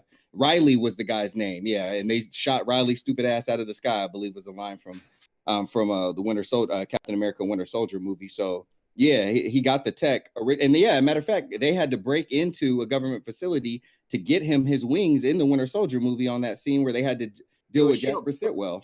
Didn't S.H.I.E.L.D. make it? So it's Really, it's I don't know if weird S.H.I.E.L.D. that made Falcon then has this tech, and they're just only giving it to him, and the military is just like, yeah, we're not going to have any other Falcon soldier guys. We'll just have the one guy. I mean, who says that they don't? Maybe they do that with the Iron Man armor too. Like War Machine's got his own set of armor. The military is not giving those suits of armor out to because the everybody. military can't make them. I mean, and the MCU goes out of its way to explain that in the Iron Man trilogy. They couldn't reverse engineer War Machine's armor. No, remember Iron Man 2? Like they were trying to get Hammer to like do stuff, and all his shit kept breaking. And Tony Stark was like, look, we're 20 years away from anyone even being close to touching my technology. When Rhodey takes off with Tony's suit and Justin Hammer like decks it out with the guns and everything. That's right. Yeah, to make it War Machine. Yeah, right. he reverse engineer his armor? No, he patches guns and missiles and stuff on it. And if you remember, there's that scene where when Rhodey fires like Hammer's supreme technology, the bunker buster, and it just like fizzles. It's like, bzzz, like yeah, but everything else worked though. All the other guns worked. Yeah, the basic guns worked. Hammer could make basic guns. I remember you reading a comic, was it Fractions run where they showed that where the Obadiah's son tried to reverse engineer it, but that was Fractions run. Yeah, he couldn't perfect it though. He made a botched version. So my point is, it's just weird to me, and maybe the show will explain it, but that he's flying around with this super technology, and my thought is, number one, did he get this from Stark? And if he got it from Stark, why didn't he just get an Iron Man suit? Number two, he didn't get it from Stark. Okay, he's not Peter Parker. Does that really need to be explained?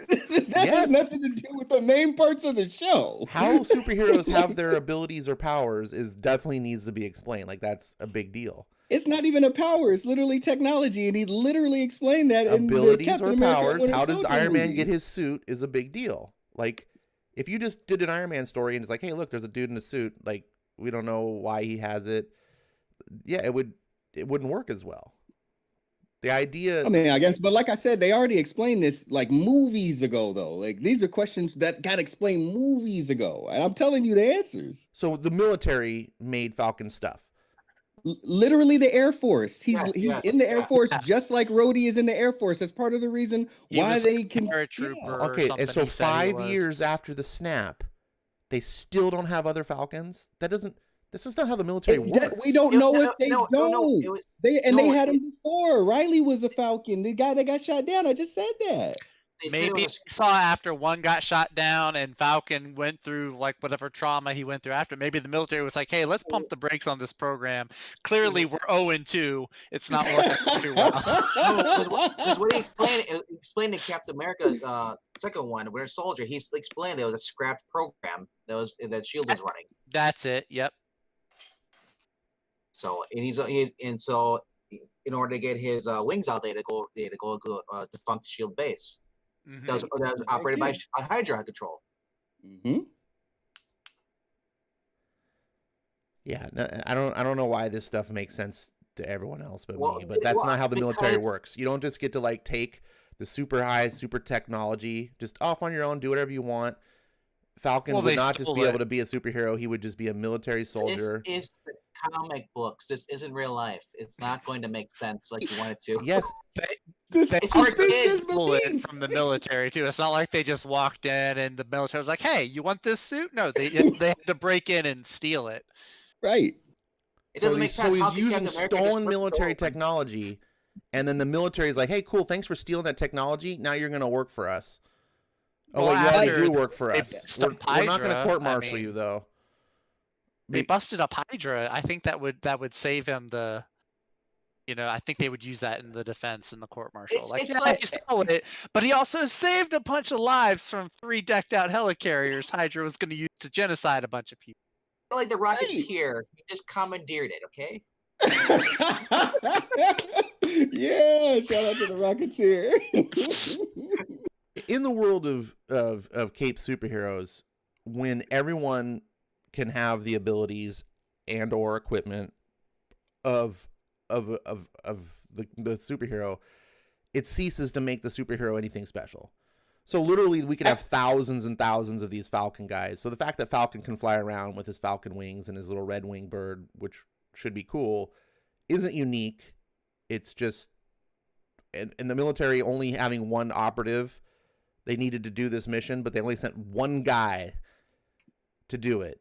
It raises so many questions. He literally said that it needs to stay quiet. Like that's why they went with the small crew, because they didn't want it to be a big thing. Falcon ended up making it a bigger thing. Is Captain America not special anymore? Because he's not the only person that's had a type of super soldier serum. Is he not special anymore either? There's a Winter Soldier. There was all those other guys inside the Civil War. There's Power Man, aka Luke Cage. Like it's more too, because he ain't the only one that got super soldier serum. Yeah, technically, yes, he absolutely was the only one who got super soldier serum. That was the whole point of that storyline. But literally, as soon as he most gets the other super people soldier have serum, it the now. scientist who invented it dies, and no right, one but else. he's not the only one anymore, though. Like literally, multiple other people have had it now. They've had other things, but Captain America's still one of a kind. Well, I mean, except for the fact that there's cosmic cubes and now there's millions of Captain Americas. But Don't worry. but answering narrative Even in the problems movie. with what? Literally Bucky. Like literally Bucky has a form of super soldier serum. And so did Red Skull. Did a Red Skull like off rip? If Captain America and then he goes and he meets Red Skull, who also has his own form of super soldier serum, now Cap's automatically not special already in the first MCU movie. He literally fought a guy that had another super soldier serum in Red Skull. Red Skull is because he was evil, it turned him into evil. He had the botch version. Yeah. He doesn't He had have the he doesn't button have the up super his soldier face. serum. Only Captain He America had- has the super soldier serum. No, Serum. he has the not the perfected one. He has. He had like the Right. test run. He had the test trial. But or the for trial. argument's sake, even if he did, he's the villain.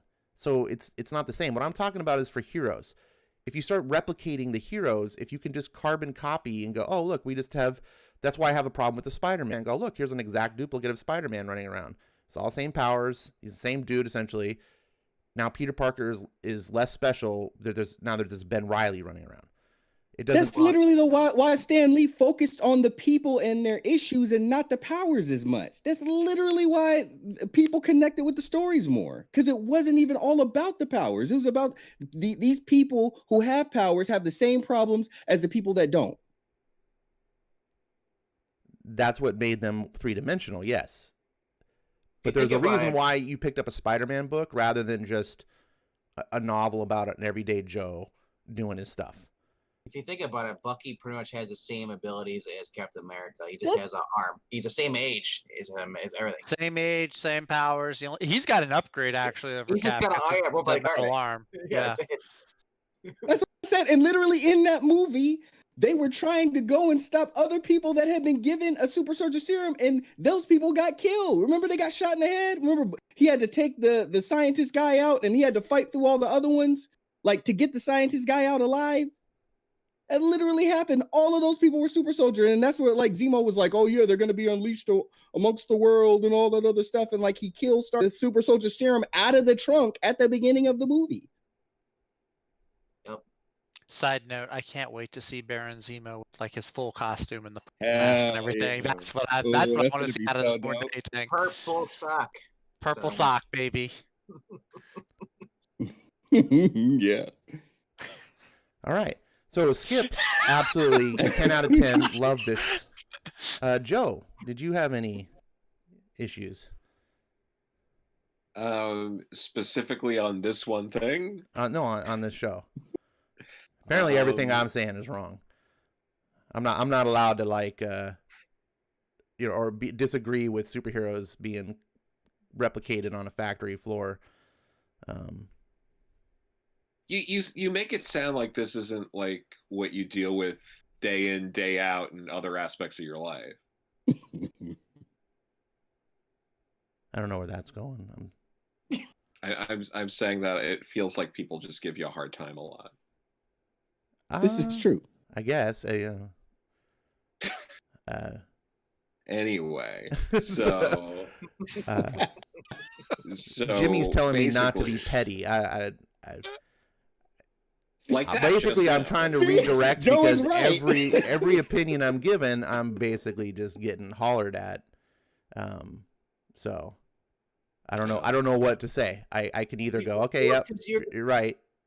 It's because you're complaining about heroes are all the same, and pretty much then you shouldn't read DC because they're pretty much copied. Off I don't Marvel, read DC. Newsflash: I canceled all my DC. I'm saying before ever.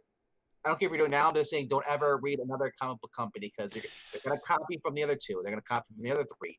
It's just the way people do it. It's just what they can do. They change the name. They change a little bit, tweak the power, the story. I can see where Ash is, where like if you can have 1,000 people be like the Falcon, then what makes the Falcon special? I could see where he's coming from with that. My logic or my thinking is they don't have their own show. They don't have 1,000 people like the Falcon because the Falcon has a specialized suit that he stole from the military. But he's working with the military. Like, you're letting him keep the suit that he stole? They're just like, well, you stole it, but you keep it. It works for you. Or maybe Stark just made him another suit when he joined the new Avengers lineup. No, remember, that was debunked apparently. Where there's no. My point is, we don't know, and every possible solution, I think, where the suit came from seems dumb to me, and I'm having a problem when I'm watching something and I'm trying to enjoy it and think it's cool. I can't think something's cool when it seems kind of dumb. I look past that part and I focus on the actual story. Same. Okay. So especially when it's already pretty much been answered. So the story is Falcon, the hero of the universe that can steal military equipment, and they totally just forgive him, write it off, no big deal. But he can't pay for his boat for him, because reasons. And then we have Bucky now dealing with, I don't know, PTSD or something. He's having a cringy kind of psychological. He's with his psychotherapist. and she talks about him, dealing with being alone, which there were some good statements in here. That Like, makes sense to me. It does. It makes sense. It makes sense. What he's done, yeah. And literally, she is a soldier as well. She being in the field and whatnot. Literally, his only friend that he had chose, live his life normally and die of old age. Now he's pretty much alone. Yeah, and take that last dance. I didn't think about that. Dang, Steve. Because Steve was the only one that was like him that age growing up, and Steve's gone now, so it's like he has no one to hit the common ground and connect with. That's why. And then at first I thought, I'm like, is that why he's hanging out with the old guy? But then I realized, oh, that's the father, of the guy they killed, and that's why he's having flashback because now his memory blocks are come off because he remember when he did this, he was under a trance or control, and now all his memories are flooding back to him, and he's starting to get like guilty and PTSD because it's. And so I'm hoping the next episode that he's going to be with Falcon and they're going to, start, doing stuff. I don't know. I can take any more of him just being like, I am doing my part, and making amends, So are these hour-long episodes or are they half-hour? First one, they're hour. Okay. They're hour. So before we go on, it's like 49. Is there anyone in the panel that didn't think it's a 10 out of 10? That didn't think it was 10 out of that thought it was maybe like an 8 or 7 I'm just out curious of 10? because I'm just wondering, does anyone think that this has anything to be critical about? Or is this just 10 out of 10, the best thing ever? Some of Winter Soldier stuff was a little rushed, and I understand why. But even still, I still feel like they pulled it off well, but it was apparent that some of it was a little rushed. Especially like the part to deal with like him and dating and then the older guy and whatnot and the gentleman. That stuff was a little rushed, but I didn't have a big deal with it because it still like overall came around full circle and made sense. This is obviously like a very character driven episode to make like emotional investments into the characters before we really start kicking in to some like high gear, espionage or whatever, all the other stuff. So, I read it as such. I watched it. Yeah, I would say 9.5. I would say 9.5 because if you're gonna just introduce your sister and then the next 9 episodes they're not going to talk about her ever again, what was the point of it? To say he has a sister and a boat. So here's the thing. And this is the thing. Like, so Jimmy's critiquing me in the chat, saying, just because it isn't perfect doesn't mean all your points are right. And I think I've acquiesced multiple times, saying Skip makes a good point here, makes a good point there. I'm not saying all my points are right, but they are my points. They are my experience of watching the show. And I think that's been completely discounted to be like, well, Ash, you're just wrong. That's not how no, it's wrong for you. You're entitled for your opinion, but everyone experiences it on their own case. And that's the whole point of having this discussion, is to talk about the show, what we thought about it, did we experience it. Now, if everyone's just like, nope, it's perfect, there's nothing to say negative about it, then we should just move on, because see, that's one thing I like about this too, is everyone seems to have different opinions. If we're all just going to sit around here and jerk about Winter Soldier, oh, it's the best, then it's kind of boring. For sure. Having different opinions about it is part of what makes. I 100% agree, but I'm the only one saying anything negative, and so my position. I'm just going off what I heard. My position is. Did you hear what I said before? I said the whole thing about the whole Anthony Mackie with the whole Will Smith thing. I said, "Bye, God, what's that?" Yeah. No, I probably give it more of like like a 7 or 8 out of 10 kind of thing. Okay. I might be a little more critical, but again, it's a lot of it started with a bang, and then it slowed down a little too much after that for me, especially with the Winter Soldier stuff, which I thought was could have been handled better. Just the way they were working with the like the dad and the dead son, I thought could have been written better. Like a lot of that stuff seemed like it needed one more rewrite, because it seemed very obtuse. It was very much like especially at the bar where the woman's just like really beating you over the head. Okay, so that's where we are here on the screenshots here. we've got the old man that Bucky's having this thing with, and I thought they were trying to do some serious drama here. I don't know this actor's name, but the Japanese guy, like I actually felt some emotion from his performance when he's thinking about his son. And this is all thematic for Bucky being alone, and like he's lived a longer life than this guy has. He's actually older than this old man. So if we watch this scene and we think, man, the life this guy's lived, we don't think about the life that Bucky's lived because our mind is trained to be like, yeah, you're a young guy. You're like, you're in your 30s. Like, no, and there's a scene where they later on, it's how old are you? And he's like 106.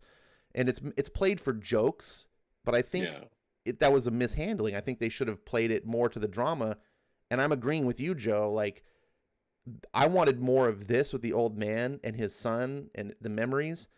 And it immediately cuts and goes, oh, that's too much drama. Ask the girl on a date. And it's like the weirdest, most awkward date sequence. It was funny, though. She's like, you're like my dad. It's like, well, that's probably a little older than your dad. It's that bit. I hate it. Like, too much of it, of those bits. Again, I think one more rewrite or one more pass on the script would have tightened so much of it up, because it felt like they were almost there, and it felt like this is an unfair comparison. I'm not doing a direct comparison here, so please don't be upset that I'm comparing this to The Big Bang Theory, but it had those kind of moments where, like in The Big Bang Theory, they would say the joke and then they would explain the joke. There were moments there at the bar where she was just like, they don't have a word for a father that's lost their, like son and stuff like that. And that was a parent that's lost a child. And like, they were taking it too far. And it's like, you guys could have given the audience a little more credit and like trim some of that stuff. When he goes to give, he goes back to the old man and he has the whole excuse. Oh, I forgot to pay, I meant to pay you for lunch bit. Having like a shrine dedicated to the son and all of that was too much. You didn't need that, because we, the audience, already knew what this man was going through. Yes. That's literally that's literally part of their culture, though. I just want to point that out. As someone who literally recently had like a friend who's of Japanese descent have someone who passed away. That's literally the ceremony that they did and that they do to commemorate them like yearly. No, I get that. I'm just saying. But just because something is realistic doesn't mean that it's needed for the narrative. He could have also, that you could do it where he's doing that, but it's not done in the shot, so it works out perfectly when he opens the door and it's right there. It's like he could have gotten the money, shut the door, walked back into the apartment after Sebastian Stan left, and you have, like him looking over his son. It was just not handled in a way that I thought it expressed what you really want to in that scene. It was too over the top, beating it's, you don't need to treat the audience like that. You can, it's not as clever, it's like the over the top imagery and like Man of Steel when he's like at the church and they like framed it so like Jesus was above him and stuff like that. Like, it felt I don't know if it was like that bad, but I wasn't quite there. But yeah, I think the reason that they did that, they showed the whole picture because it's for, remember, there's younger kids that are watching this. They're not everybody's adult who has more experience, understands this stuff. So for them who are watching, they're not gonna pick up on the bar. They'd be like, a lot of like my nephew, when he was watching stuff, he'd be asking like he's older enough now, but back then when he was 10 years old, he'd be asking like, who's the old man in the thing? And he'd explain that's his son, the one that passed away, because he's not gonna pick it up at the bar scene if he would have been watching this when he was like 10 years old. Obviously he's older now, he understands it, but for the younger kids, they're gonna be asking like, who's that old man, and like why is he so sad, And that's even the normies, we got to remember that, the normies, and I'll be honest with you. I'm gonna be honest. Even me, for a second, I was like, okay, cool. Like, because I thought that's who it was, but that really confirmed that was who he was. And earlier in the episode when he killed that person, Yeah. because it had been some time, and you don't get a really, really long shot of that guy, and you don't get a lot of time. So I was pretty sure, but that was confirmation for me. But like again, it's not, and I get it because like you said, Ash, as far as like your points, I'll argue your points. I don't want to change how you feel is how you feel. Sure. But like your points, I'll argue Joel's points. I will argue points. But as far as like, us remembering, and you don't have to, if you don't want to keep that in mind, you don't have to. You're not entitled to. But it is something that I know, so I'm not going to ignore it. I'm not the only person, the super clever, you read comic books all the time, type person, and we're just going to write it for you. That's not, they have to make this appealing and flow and get people to follow along and understand it across the board. So things like that are things that they put in, one, for the normies, and two, especially like for younger people who may not have as developed as a brain that is watching this because they loved all the MCU movies too. That's a fair, how do I say this? That's a fair viewpoint, but I don't think that actually addresses like what Joe's saying. Just because you're putting something for normies doesn't excuse beating the audience over the head with points that aren't even crucial to the plot of the story itself. You seem like that the old man is a side character, and his importance is to explore the themes of loneliness and losing people in your past, and make us identify with the Winter Soldier. And parts of that scene are really great. And then it's like, oh, but you didn't get that. We're going to keep hitting you.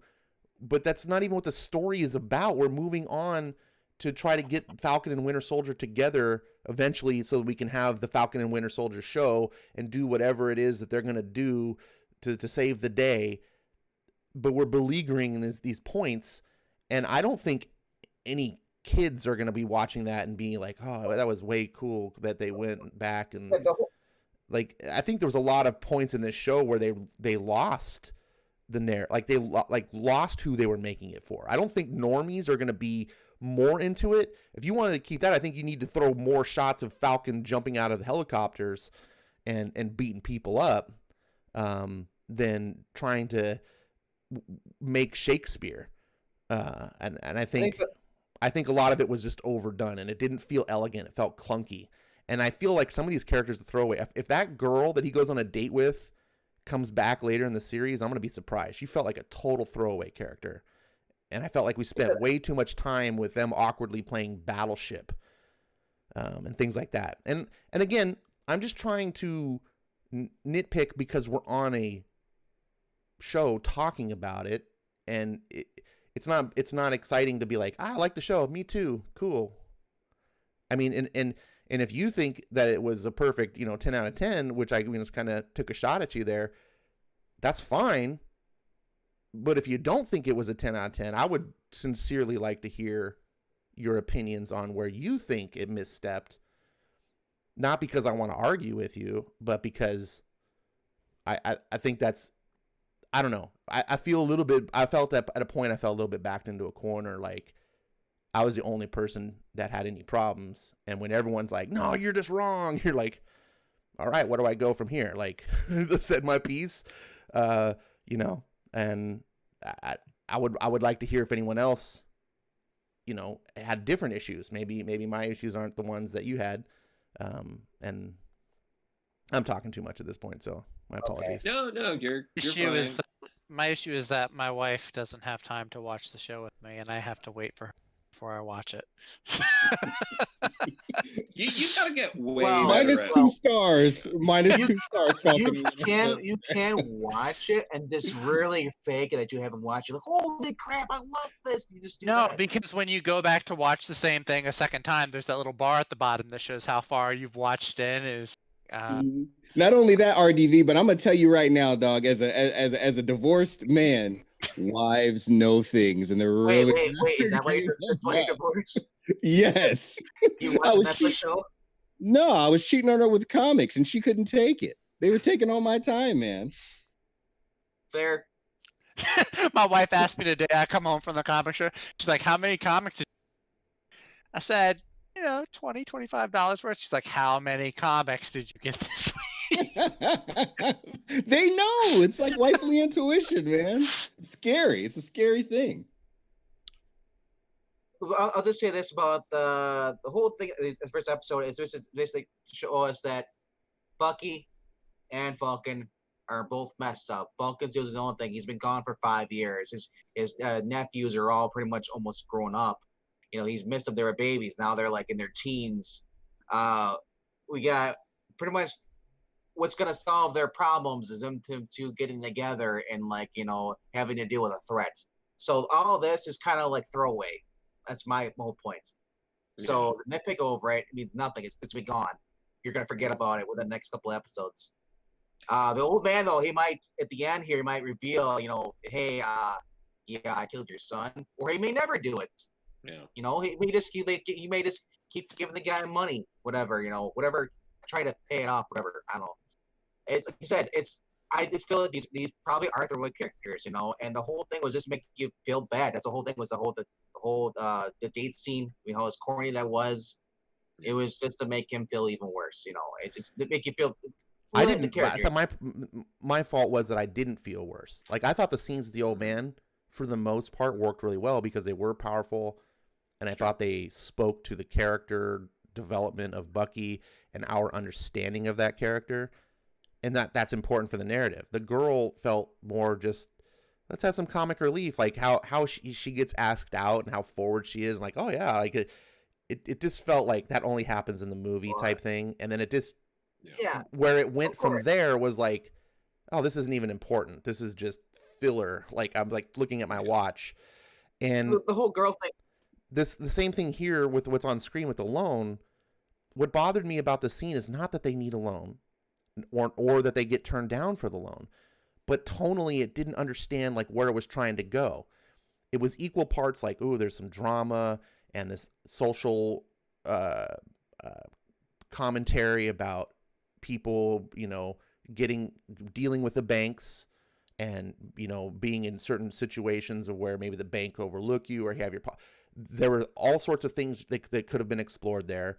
And it wanted to have that drama. And then at the same time, it goes into this weird, like quirky, like, can I get the selfie? And you're like, and it was like the Marvel jokes.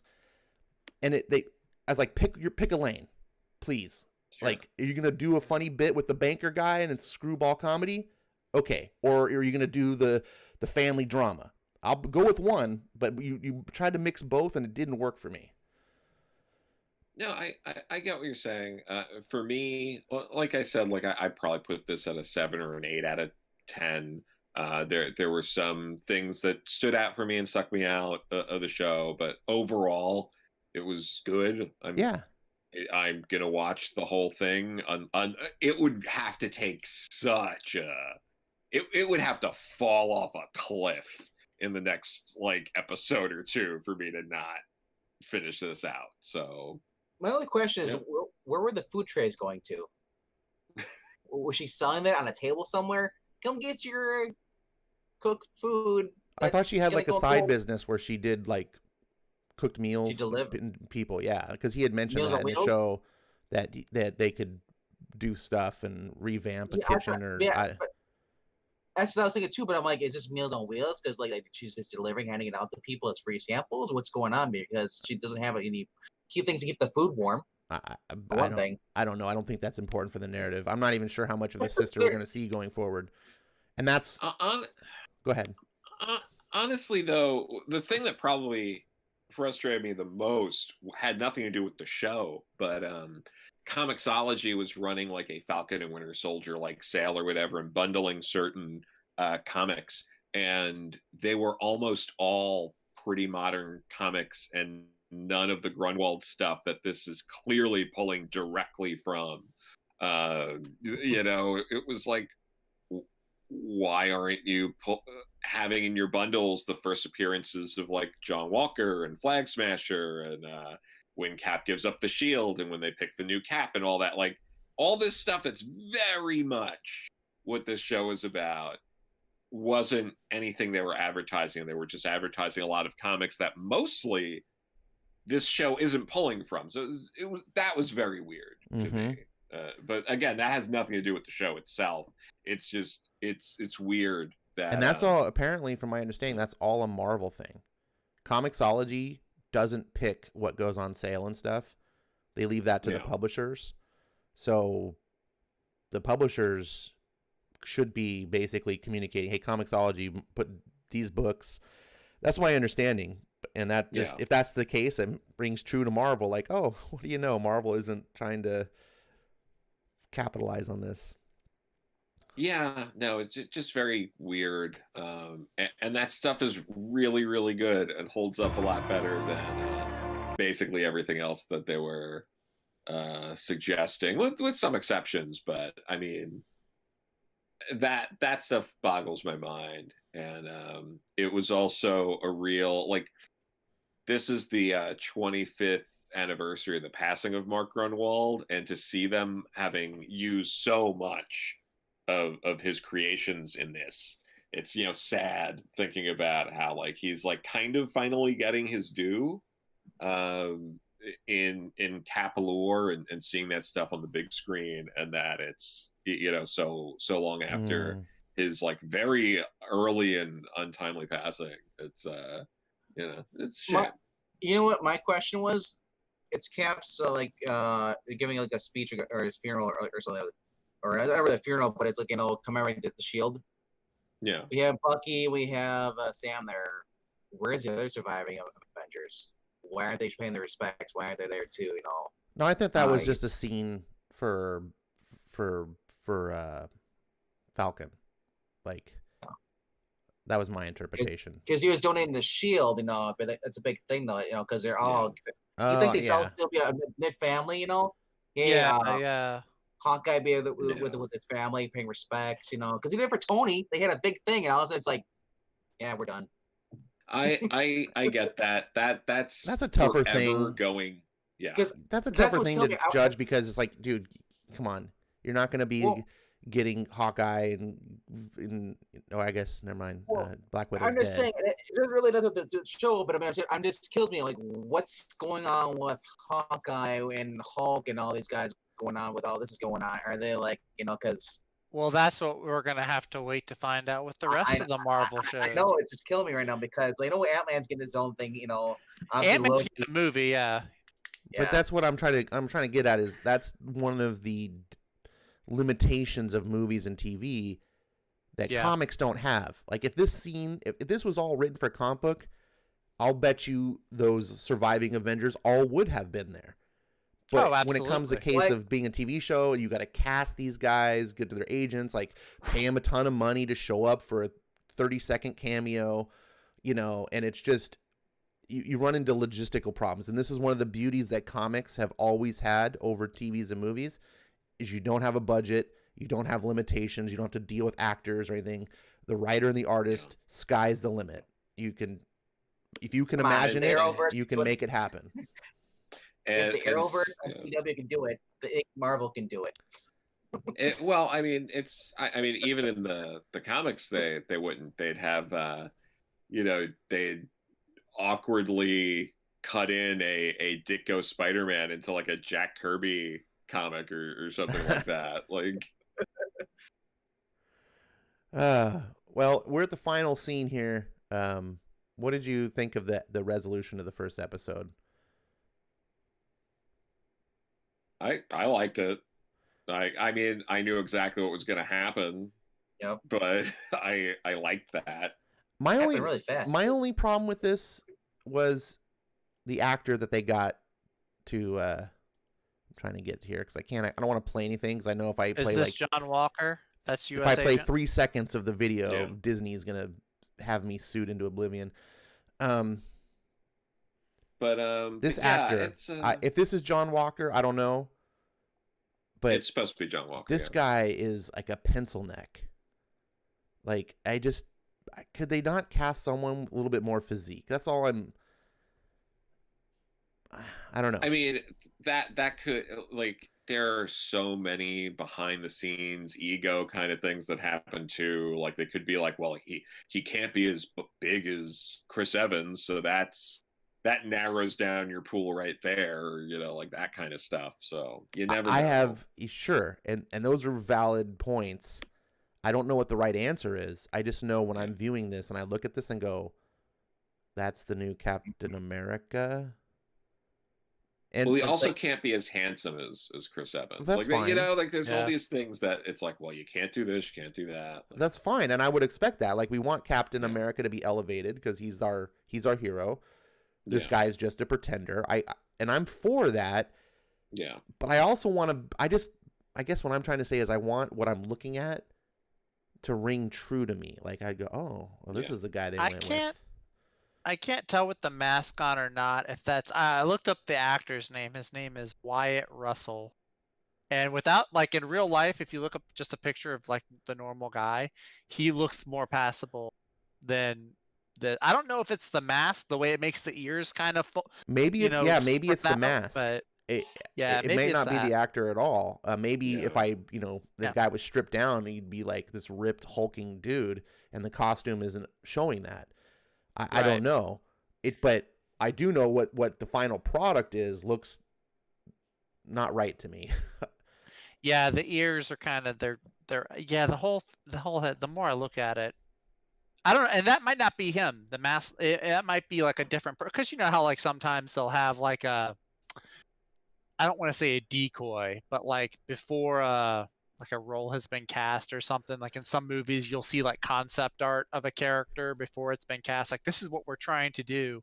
Well, like they did it with Black Adam, like they showed concept art of Hawkman or Cyclone, but they didn't look like the actors that they cast for the role. So maybe this is what that is. Maybe this is it. Like, hey, we have a guy that we're gonna have be the new Captain America. Yeah. It's not this guy, not this chump. Like, like I would. You're not gonna do this. I just had to like. I'd love to have a Red Skull come in. It's like, this is the Captain America. Shoot some. it's like, come on. Yeah. It's a tough thing because like Joe brings up some great points of like, okay, yeah, you have to worry about who you cast because does it outshine Chris Evans in the politics of it all? Yeah. And I'm just a fan, so I don't have to think about those things. I just get to armchair quarterback and be like, yeah, they should have got John Cena. Dude, I have been picking John Cena as my dream cast for Captain America forever. I actually had Bruce Willis before Chris Evans was. I wanted Bruce Willis to be Captain America. Yeah. I didn't say it was a great fan cast. That's just who I had in mind. Hey man, if he's your Cap, I'm just trying to wrap my brain around it. Like Bruce Willis with hair, or Bruce Willis now with with hair. Bruce, like a younger Bruce Willis, like Die Hard era Bruce Willis. I'm trying to imagine him in early a cap suit. 80s. Like maybe he could have pulled it off. Like, I'm trying to picture Bruce Willis in a cap suit telling Red Skull, "Yippee-ki-yay, mother effer." Son of a bitch. Now I have a machine gun. Ho ho. Now I have a shield. Oh no. I'm excited about John Walker though. I have been getting into U.S. Agent. John Walker being in this is one of the parts of the show. I'm sure excited that as a character or whatever, I don't have any opinion. I just that visual. It honestly, when it came to that scene, they showed him. I was like, whoa! Like I had a reaction. That picture is a meme. Which is not a good thing if you're supposed to. Because it's even more important. If this guy is John Walker, I don't know. And like I said, maybe it's just the costume, but the way it's portrayed on the screen to me, he looks like a putz. He looks too clean cut, like he's like frugal. I don't like that. He's got to be more rugged. He's Captain Frugal. I'm not making fun of the way anyone looks. Like God knows you wouldn't want to put me up there on it. Like it's just a weird choice. Like your hands would sell it though. My hands, yeah, I have Captain America hands. They were hands. very nice hands. Yeah, it's gloves on those hands. Why can't we see Captain America? All we see is his hands and the shield. Well, anyways, so that is Winter Soldier. I want to reiterate, I did enjoy this. I know that I come across very nitpicky and very just hypercritical about it. And I don't think only so. do that because it's like for the sake of the show, and like I think that's just more interesting to talk about than just to gush over and be like, it was so great. I really did enjoy it, and I do think it's not better than WandaVision yet, for sure, but that's because of the writing. I think WandaVision's writing was much more stellar, but that doesn't mean I obviously could see why this would appeal to a lot of people more than WandaVision was very weird. And it's going to be divisive. There's going to be people look at WandaVision and go, what the hell am I watching? This felt more like sure. this felt more like a boys show, and WandaVision was leaning towards girls.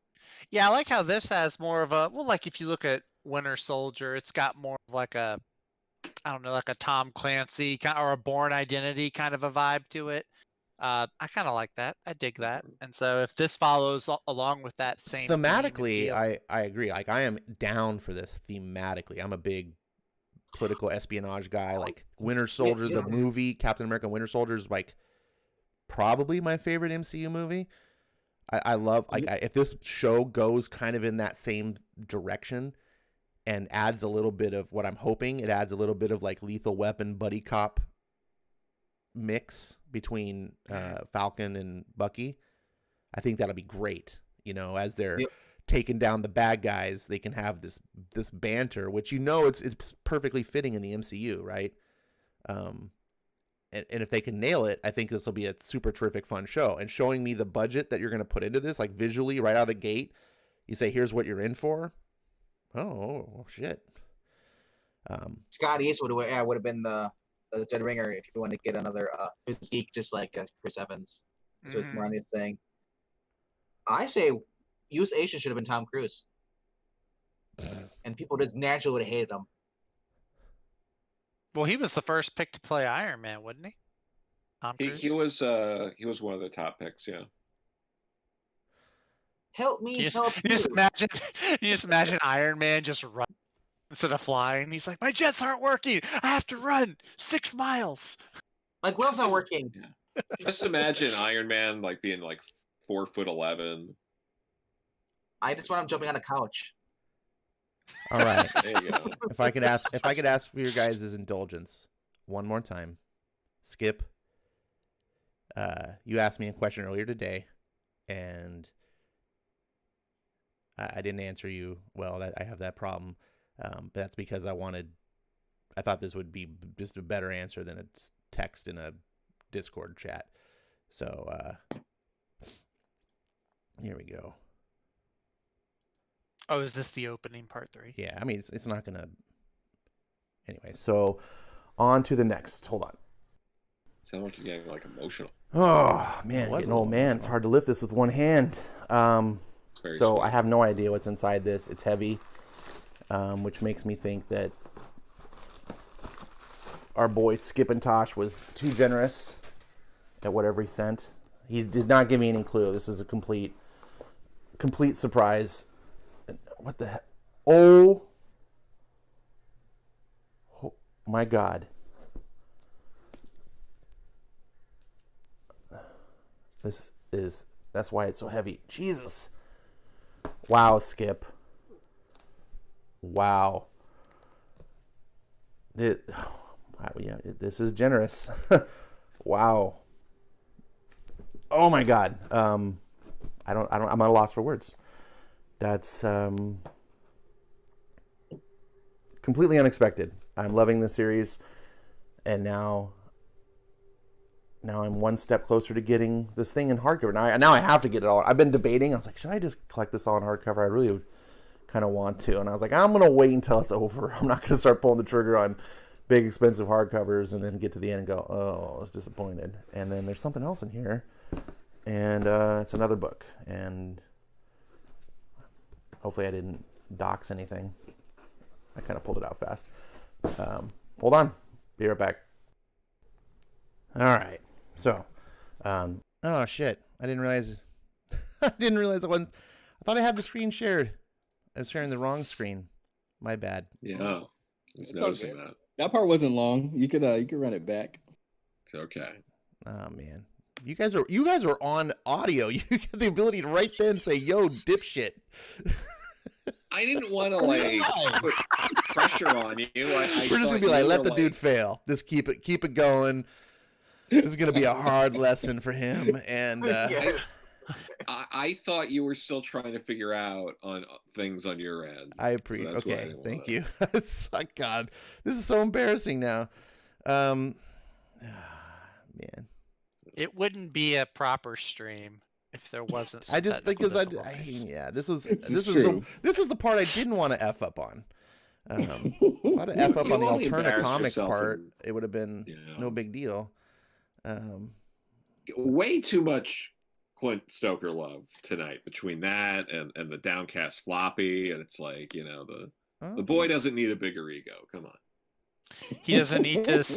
You saying Stoker doesn't need his ego stoked? Well, I'm gonna tell you what. I'm gonna tell you what, Stoked Mr. for Joe Stoke over Corallo. here. When No I'm stoking when I'm over. pointing the camera at a Beckstar book on my bed, you're gonna get some love slathered your way too. So, you know. Mm. That sounds I like don't a know how I threat. feel about the word Jesus. slathered there, but Oh, okay. yes.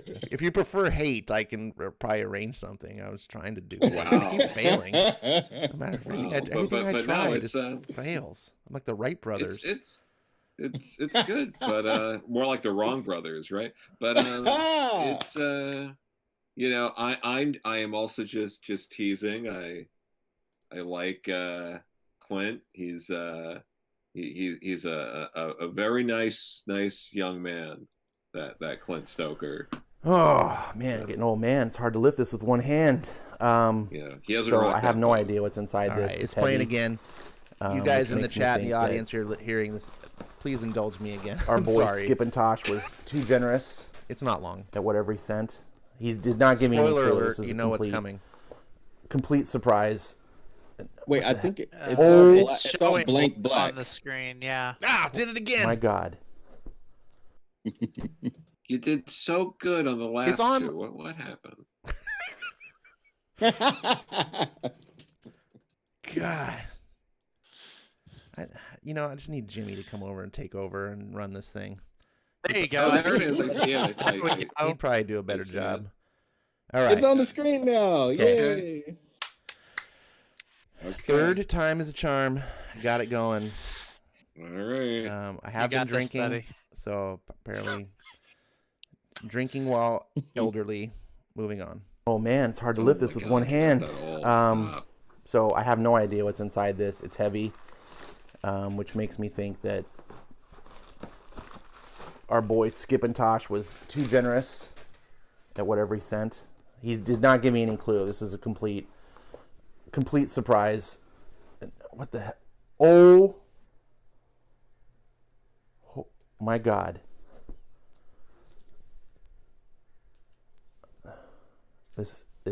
That's why it's so heavy. Jesus. Wow, Skip. Wow. Now we can It- finish the rest of This is our generous. review on it in style. Wow. Yeah. Oh my God. I'm at a loss for words. That's completely unexpected. I'm loving this series, and now I'm one step closer to getting this thing in hardcover. Now I have to get it all. I've been debating. I was like, should I just collect this all in hardcover? I really kind of want to, and I was like, I'm gonna wait until it's over. I'm not gonna start pulling the trigger on big expensive hardcovers and then get to the end and go, oh, I was disappointed. And then there's something else in here, and it's another book, and hopefully I didn't dox anything. I kind of pulled it out fast. Hold on, be right back. All right, so what was inside was a stack of comics. I had to pull them out because they're all taped together. I did not see them yet because they were all face down, so all I know is his back, and I see the backing board. So let's see what we have here. Ooh, Kill or Be Killed. This is a book I'm very much looking forward to checking out. Astonishing X-Men #1, True Believers. Oh, Fade Out #2. Why Since I already sent you #1. Let's see, hold on. Yeah. Dang it. This is tough. Now I'm gonna have to debate to buy the whole floppy. Too much collection. tape. This is Ash on Comics janky comic stream. Oh, sweet! I've been wanting this. This is the only thing I'm missing from the Blade Runner collection. It's the free comic book day edition. Thank you, Skip. What's this? Black Cat number 10. What? I sent you that one because it's good, and you always talk about bad about Black silly. Cat. So I sent you one that's really good. Okay. That's silly. I was don't know like, why that was included in there. But I paused right couple- there because I was like, why did Skip send this? And I was like, do I say something bad here? No, that's very rude. What do I say? I don't know what to say. I was like, what do I do? The camera's rolling. I mean, hey, at the very least, it's J. Scott Campbell art, Wolverine, and Felicia Hardy. Yeah, I think How that's what I said bad at the could end. that be? I think that's what I said All at the you end. Was need like, is that's got Jason Wolverine on it. Campbell. So, Fighters number 9. Look at that Vendetti Freedom Fighters, though. Interesting. I have this whole series. Very good, Venditti and Barrows. I'm not sure why Skip sent that to me, other than he knew I was a fan of Venditti. He may not have known that I had Freedom Fighters. Thief of Thieves number 5. Oh, you know what? He showed me this book. Oh, that's why he was getting upset when I was saying woot. Is that why? Because you were picking out books to send me, and then I was sounding unappreciative. I don't know. You didn't. I don't know. Avengers, Thanos and Gamora. Nice. I love these True Believers books. For a buck, That is my you get some favorite cool tie-in stuff. from Introduce you to a Infinity War, storyline and it is at a incredible. low investment. That cover. Thief of alone Thief was is fun. Really cool. This is cool. I read this first, was it 5 or 6 issues? I can't remember what the first arc is. And I did it on the live stream, on the Storytime Live. In case you missed it, you can go check back. It was a good series. But holy crap, I don't even know what to say. This is just too nice. That's just the paper, the wrapper there. The book is good. So thank you, Skip. Thank you very much. This is my new comic book day haul. I didn't actually get to the store today. There's only a couple books there waiting in my pull. I'll probably swing by tomorrow. But there you go. So hope you enjoyed seeing stuff unboxed. I am flabbergasted. It's kind of like Christmas in March. Yeah, we got a stream tonight. It's a Wednesday new comic book stream. I'll be talking about this. And I don't know if I'm going to put this on a video, how I'm going to do this yet. So if you made it this far, you already know. Talk to you guys later. Thanks for watching. Wow. So, thank you again, Skip. I'm sorry for not answering you properly in the chat. I just thought it would be weird if I thanked you all, then I made this. I don't know. I just thought, let's just do this. So that's what I did. Thank you. This is way Thank you. better. I have much. no problem with it. Oh, you got it, Yeah. man. You're very That- welcome. I'm still. I was when I was shooting that. I had no idea what was in there, and I was just like, that was a true, honest reaction. Glad you liked it. By the way, that's a good time to plug East of West. If you guys out there in the listening world aren't watching yet, the unnamed indie comic show hosted by Skip and myself, where we talk about indie comics and we gush over them. It's not a critical thing. It's not me nitpicking Winter Soldier. It's just saying how amazing these books are. One of the books we feature is East of West. We're going through the trade paperback collection. It's 10 total volumes, one at a time, every other week, and we talk about it. It's like water cooler talk. You can jump in. We're not finished. Catch up. I think we're up to, is it volume 8 is the next one, Skip? Correct. That's the next one we're going into. So this is one of the best series I have ever read in comics in my life so far. I'm crossing my fingers that the plane lands intact. I have been told by many, many people that it does. So if the ending is even half as good as the series has been, it will be a super success. I love this series. If you have not read it, it's a perfect time to get on board and then join Skip and I every other week, one volume at a time, and join in on the love. That was my promotion. All right. Now, what's the next thing we need to talk about? I don't know if this is. Did you say your favorite comic book run? Was that one of the topics you had? Oh, Was that is one last we're gonna week? get to. Real quick though, just off of thank you for reminding me of that. Yeah. One of the things I wanted to segue off of the Falcon and Winter Soldier stuff was, since it's Disney, any comments? It seems that Disney they haven't officially stated this, but their actions are heavily communicating that this is the case, that they're abandoning theaters. Does anyone have any thoughts on that? I mean, HBO and Warner Brothers did it first. Disney's just, I guess, playing catch up with them.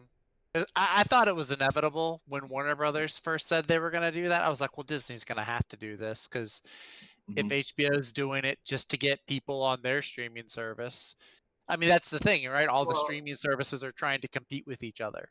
So I thought it was inevitable. But is Disney only doing exclusively? Are they just saying screw you to the theaters? Because I know HBO Max's first select movies are still going to theaters as well. I think it's both. I think that like Black Widow was the big one that they just announced. It's going to be in theaters and on Disney Plus in July. I think it's both. Disney has stated, "Oh, don't worry, we're not giving up theaters," which of course is the politically, that's what you're going to say. And then you pull the plug and it's like, "Oh, well, we changed our mind." But come on, let's all face it. Theaters cannot survive if all the big studios just launch their stuff directly to consumers in their homes. Like, it's unlikely that AMC and these big theater chains are even going to come back. They've been losing billions of dollars. They don't have any future movies really on the docket. You've got tons of people who are just even not comfortable going to a movie theater anyway. So it was already a precarious business before COVID. Yeah. Can they survive, like, with Disney going, yeah, Black Widow's going to be showing in everyone's living room on day one? Like, I know that because with COVID, the restrictions on stuff, I know that people basically anywhere they have their drive-in theaters still, or some areas, those were booming like crazy. They actually had theaters were actually starting to do outside screenings like that. They were doing that stuff in the parking lots, setting it up that you could do that. But as far as if theaters go, we've had a discussion several times at Extreme Movie Show. If theaters go away, you think people are? I mean, there's a lot of people like even like remember the introduction of Napster and those LimeWire. People were pirating music. So they think that people are just gonna solely just do the legal way and watch movies. No, it's not gonna happen. You take away the option where they can actually go sit and watch it paying illegally in a theater. They're just gonna be like being more encouraged, like, wow, either I paid $20 to watch it, or I'm just gonna watch it for free on a pirate site. Yeah, and Disney's charging $30. I was about to say, yeah, Disney Plus is still doing that thing where they charge you a premium. At least HBO Max, it doesn't cost you anything. Like, I can go watch Justice League or Tom and Jerry. I don't have to pay an extra $30 to watch it. Now, let's be fair. One of them is the director's cut, and the other is Tom and Jerry. It's not a new MCU film. To be honest, though, the Mulan 2 months later, you could watch it for free. Is this one of the early ones you could pay right after it totally bombed, right? Yeah. Wonder Woman 84 as well. Wonder Woman 84. Yeah, Wonder Woman 84. Yeah. Was same day. I think HBO Max made that decision. And actually, from what I understand, the HBO Max thing is only for a year. Yes, that's true. That is true. Next year, it goes back to... For 12 months, you will get the theater stuff included. And I think that's to lure an audience base because, let's face it, they got to catch up. Like, they don't have the built-in audience that Netflix does. It's about getting people on your platform and paying those monthly fees. And then once you lock them in, expect the rates to go up. That's exactly what's going to happen. Oh, Disney Plus only $7 a month. We got 100 million subscribers. Now it's $15 a month. They just raised their amount too. Their premium. It went up $1. Yeah, and the more people that get on, the more it's going to go up. That's because it's harder to quit than it is to get. Go ahead, Joe. It's never gonna be enough, though. The way it's going, like the truth of the matter is none of these streaming services have seemed to figure out how to make it profitable because when you look at stuff like cable, for example, they were not only making the money off people paying for cable, they also, like, these stations were also making money through ad revenue and things like that. Ad revenue's gone now, and people Well, it all went to YouTube. Yeah, but they're trying to figure out, like, these streaming services, how to make money and you just can't this way. Like, they're all hemorrhaging money and going into debt or figuring out loopholes to get productions made. I mean, if you look at some of these shows that do end up happening, you'll start seeing patterns of, like, oh, they got this, like, Canadian show with, like, government grants from Canada and, like, those sort of things to, like, save money. Like, it's really, like, it's a bubble waiting to burst. Well, and to it's be fair going. on a few things, Netflix is making money. Netflix is making a lot of money. And HBO, when you go back to about the cable model, HBO has always been a pay-for service, right? It was like a $15 pay channel, no commercials. You just paid. And then it was about, 10 years ago, HBO created their HBO Go to where you could get an app and you could stream. If you were an HBO subscriber, you could get the app and then you could enter your cable information and whatever, and then you would get access to your HBO service anywhere you want, like on your phone or tablet or computer. And I mean, you still had to subscribe through your cable company, but then eventually HBO came out with HBO Now, which was you don't even need a cable company anymore. You can just pay HBO directly at the $15. And then now we have HBO Max. So I'm presenting that as a devil's advocate to your statement that perhaps HBO does know what they're doing. They've been in this business for a while. Yeah. I don't know. I mean, I'm not them, but it seems that they've been doing. Disney, on the other hand, I think is playing catch up. And I think Disney probably is like, well, we just got buckets of cash reserves because we're Disney. We'll just throw money at the solution. You know, like if we make a big enough thing, we'll win. Right? Is that how that works? Seems like that's what they're trying to do, right? We'll just outspend everybody. I don't know. No, I get that, but even then, like I'm just double checking now with Netflix. They only announced a couple of months ago that they were no longer going to be borrowing money, and they're still somewhere between 10 and $15 billion in debt. Wow. They can now project that the way things are going, that they're not going to need to borrow more money and they're going to be able to pay that off.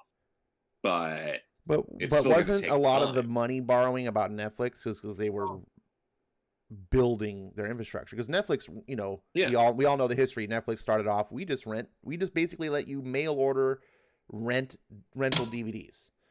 And then they came up with like, now you can log in and stream you know, you don't have to do the mail. And then they were like, we made our first in-house TV show, you know, and you're like, wow. House of Cards. Right? Yeah. And like, which is a remake. They've been building the two stream servers that I got involved in was Netflix, you know, because they had the seasons, you know, the TV shows on there more, you know, and just random movies. And then Vudu. Is Vudu, you would buy the digital copy. Like I bought Wonder Woman, and I pay, and they Walmart, because it connected to the Walmart account. Walmart would ship me the actual Blu-ray that I bought. Yeah. So I was actually like, I had the digital almost for free because I'm paying for the. Actually, that's a cool feeture that Vudu has. Like, you can buy. I don't know if they still do it anymore though. They do it on certain movies. Remember, we saw the movies anywhere though. Which is still around. You get those codes, so you can watch it wherever you want to. What are you showing me, Skip? I'm gonna blow it. Oh yeah, dude, that's awesome. I'm a Vudu fan. I've had a Vudu account for a long time. Should have sent this to you. But that's what drew me into Vudu is because, like, you know, I hate buying, you know, movie digital and not getting a physical copy. If there's an option where I can buy the physical copy of the movie, ship it to me. You know? I used to be that way, and until Ultraviolet came out. And then now it's Movies Anywhere, owned by Disney, of course.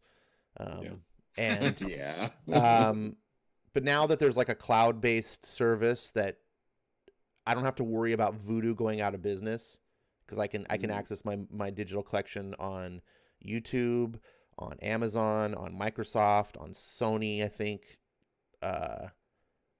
Fandango, like all of them. So it's like my problem was I don't want to buy a movie like on the Apple store and then Apple goes out of business. I know that's not going to happen, but just hypothetically, Apple goes out of business and I lose my entire library.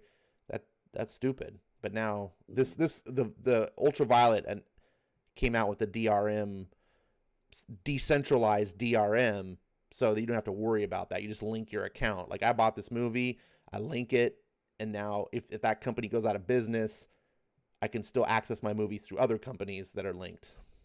Mm-hmm. Hopefully that works. And if it doesn't, I know other ways to acquire my movie that I bought, and I'm not opposed to placing things that I legitimately paid for.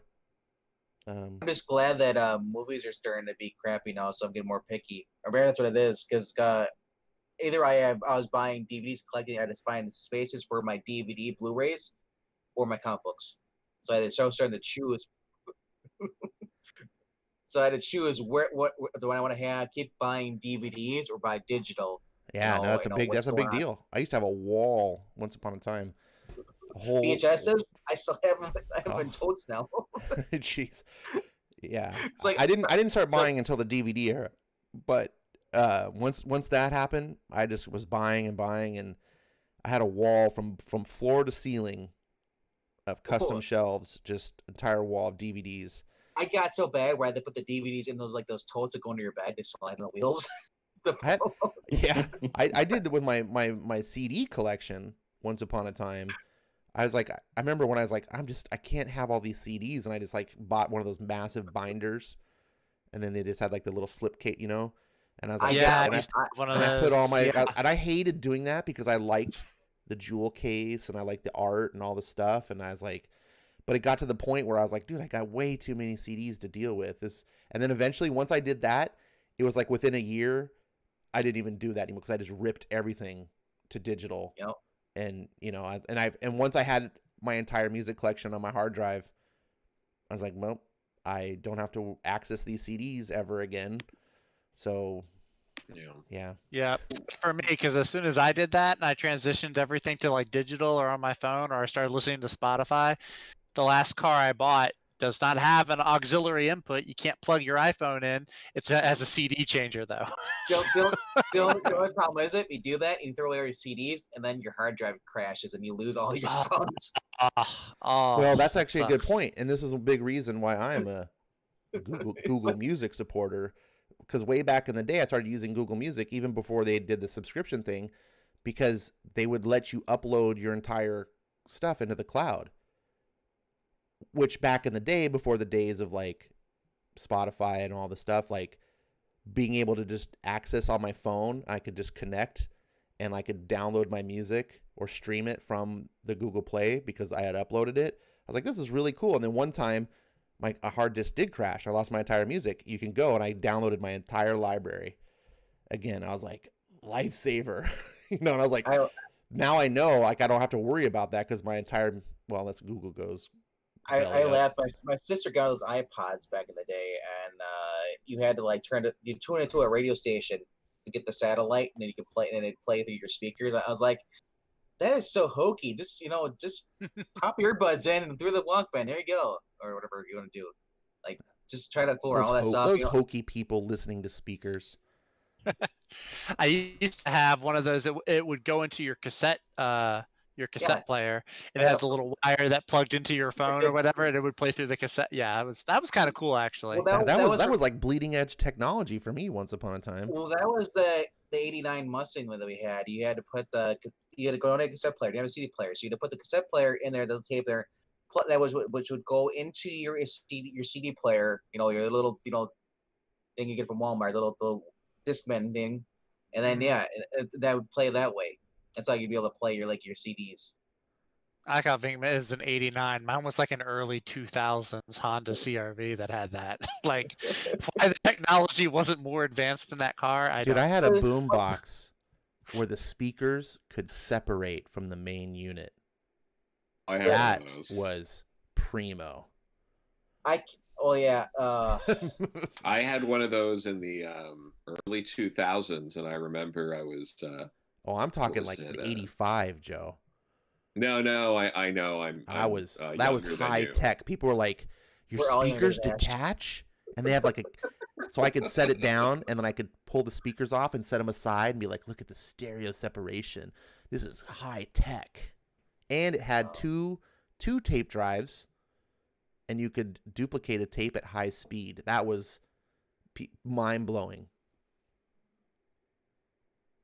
Sounds it. That was kind of facetious. Like I was just trying to contrast it how technology at one time was like so amazing, and now we're like, yeah, it's like Stone Age.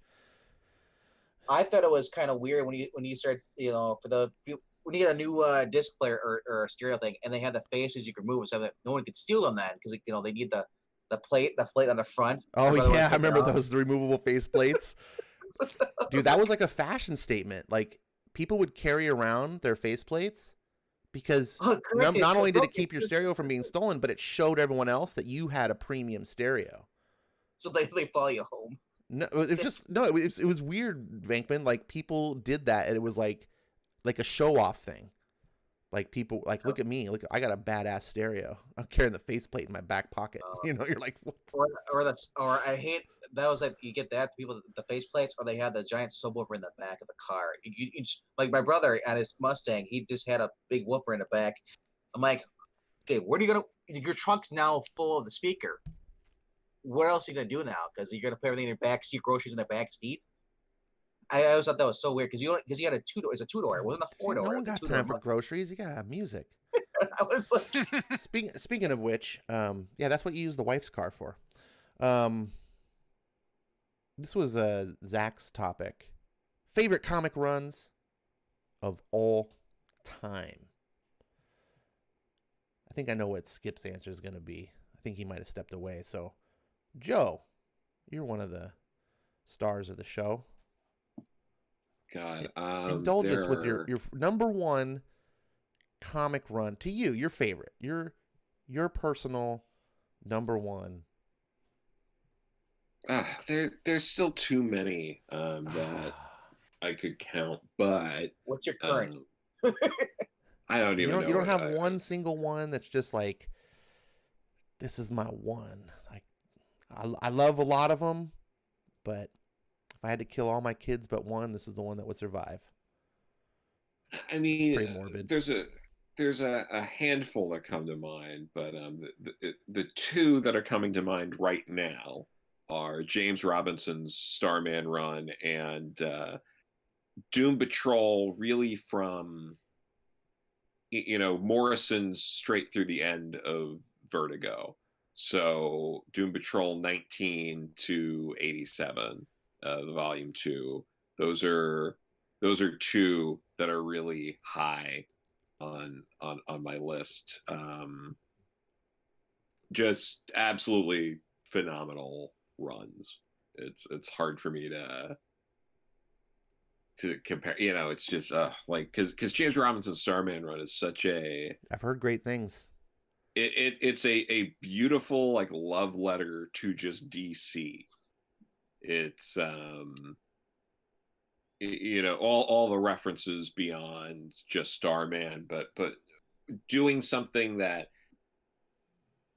works with the continuity to make all the Starmen in the history of DC work while having like a revolving group of guest stars over the course of the book.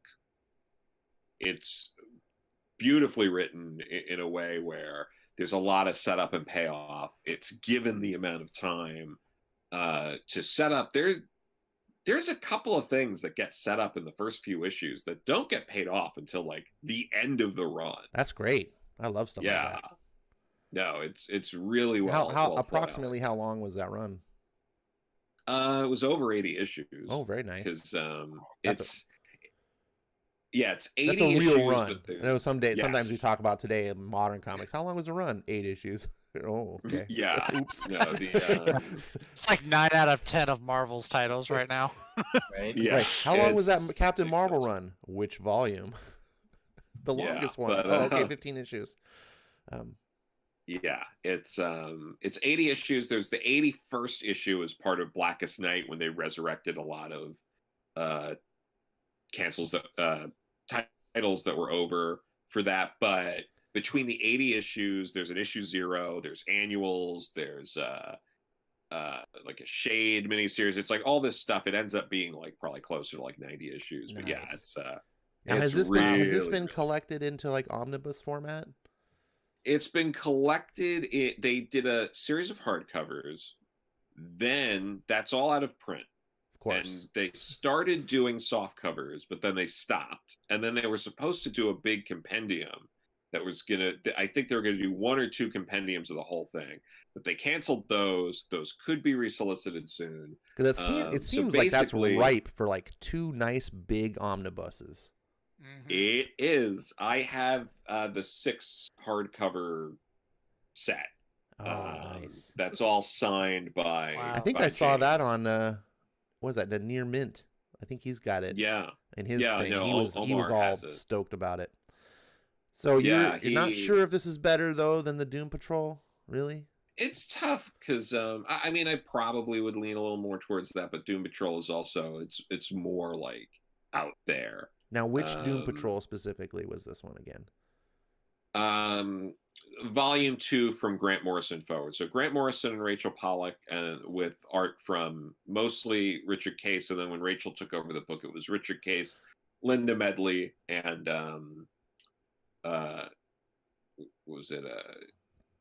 Ted McKeever. I really like Ted McKeever's art a lot. I do like Ted McKeever. Yeah, he's got an interesting style. I don't know if I like him on like normal mainstream, but like a Doom Patrol, that sounds like a good fit.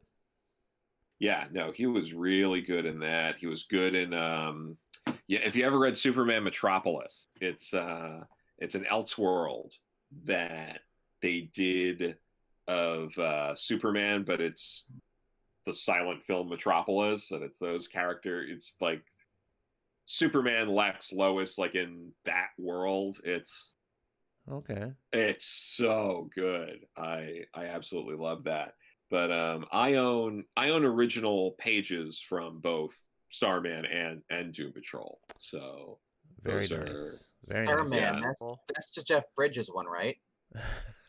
Yeah. Oh yes, the Jeff Bridges. Yes, that one. But, just nod and go with it. It's Venkman. Yeah, I actually have right over here. I got Richard Case to do a painting of Doom Patrol. It's like Breen in the comics. You have all the collectibles. I have collectibles and stuff like that. You know, I'm just gonna pull this out here. Look what I got. Here. I actually. So he pulls it out from behind his back. It's like he prepares it for the show. It's like, here. He's got stuff. Well, he knew he was going to be on tonight. He came prepared, RDV. I got the painting right here. Oh, that's pretty cool. That is nice. It's an original watercolor painting from Richard Case himself. Wow. Doing a reinterpretation of the last page from his run. That's Grant. Dope. Wow. And for my next trick, I even have Richard Case locked in the other room. He turns the frame around. There's like his hand that he painted with taped to the frame. Now let's see. Talking about the chat. Best run. Let's see. Jimmy, Comics Quirks, our boy over there who likes many things, but most of all, he likes Hellboy. He says that's the best run in comics history. I'm not going to argue with it. He definitely does love his Hellboy. And he sure does. Let's see. Tehillim says he would probably, or he says he's speaking for Eric, who can't be here. He says Eric would probably say Gabby Rivera's America.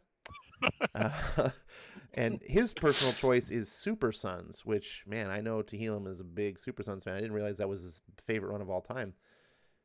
Computer Robot says what Ash wants to buy right now is on sale at Marvel, Comixology, Falcon. No, I don't want to buy any of that stuff. If you're stuck on an island, you'll have one. Okay. No. So I'm trying to find what other people were saying. Test one, two. I think the YouTube, his Discord might be acting up. It sounds like it's acting. It doesn't sound. It doesn't sound like it's acting. He's got the little spinning circle on the YouTube. I don't Am have I that back yet. now.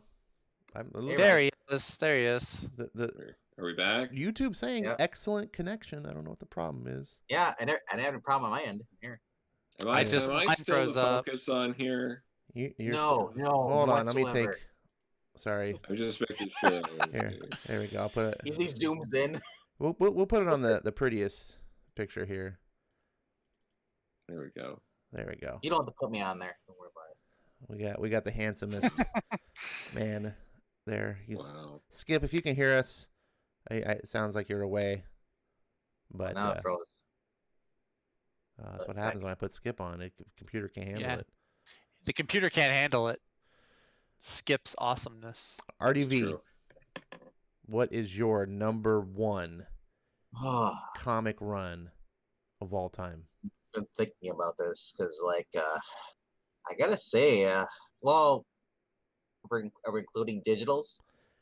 A run of a writer and an artist tandem that Mhm. wrote a book. It didn't have to I'd be say- the same the whole time. Writers can come and go, or art. But Well, a time for- frame of comics. Like, for example, you could say Batman 400 through 500 was, whatever. Or like what Joe said, the Grant Morrison run of Doom Patrol. A period would of say this- time in comics on a title that is, to like you, the I best said, ever. for physical print, then that, because there's I have it different for digital because there's because digital hasn't been printed yet. Physical would be John Byrne. Wait. his So ma- you his have a man- digital book that's not been it's the greatest been run of all printed yet. time, and no one ever printed it. Yeah, Wow. We must I'm hear about curious this. now. it is a Robert Venditti book too. Is it Superman Man Up Tomorrow? Yep. You think that's the greatest run of all time? For Superman that I've read, yes. Well, I'm not saying for. I I'm haven't talking about read a for lot of any Superman. comics. Period. Oh, for any times. I'm just saying for digital. That comic run of Robert Venditti Superman is better than any other comic series you've read in your life. Well, if we're gonna go comic book as far as like you're saying runs, because I can't just if I could choose Walking Dead, I'd choose Walking Dead. Sure, it's 'cause- a run. But it's not a run because no one else is gonna take over after it though. It's just one. No, separate runs thing. end. Just like Yeah, Starman. runs end. Starman. Yeah. Starman ended. Yeah, I think that. I Could, Walking guess. Dead. Yeah, Walking Dead would totally count. Yeah. yeah. Then I'd choose Walking I was Dead kind then. of surprised you didn't say Walking Dead. To be honest, you said Robert No, because Venditti. I was thinking his run is because someone like starts like they do with Flash, like Josh Williams ended, someone else took over now. That's a run. That is In a the same run. title. That You is are a run, correct. but so is But The it does Walking not. Dead. It does not obsolete the other kind of run, which just literally had an end and it stopped. Yeah. They both are runs. Yeah. Then I would say Walking Dead then. Okay, very fair. It's very popular. One of the most popular independent comics of all time. It's You're what getting ruined- the re-releases, the colored end version. Yep, it's Those, what's those look pretty. Walking Dead's what ruined everything else that Kirkman's done for me. 'Cause it's like I should have read that last. But then again, because I noticed he's doing the same tropes he did in The Walking Dead. He's doing it in some of the other songs, like Oblivion Song and Firepower. He's doing that too. What so tropes is he putting in Firepower? well, Time Jump was one of them. Oh, okay. Yeah, it was a Okay. big thing. I said Ash hasn't read Walking Dead, and I don't want to give him any spoilers really. I'm just saying if I probably would have read his other books, maybe I wouldn't have liked The Walking Dead as much, or maybe I would have still liked it. I don't know, but I've noticed because I like The Walking Dead so much, and I'm comparing it to his other stuff, and it just doesn't feel the same to me. Maybe I'm just not into like, I guess the Oblivion song. I think is actually better than Firepower, and I'm sorry, that's the way I am. That's fine.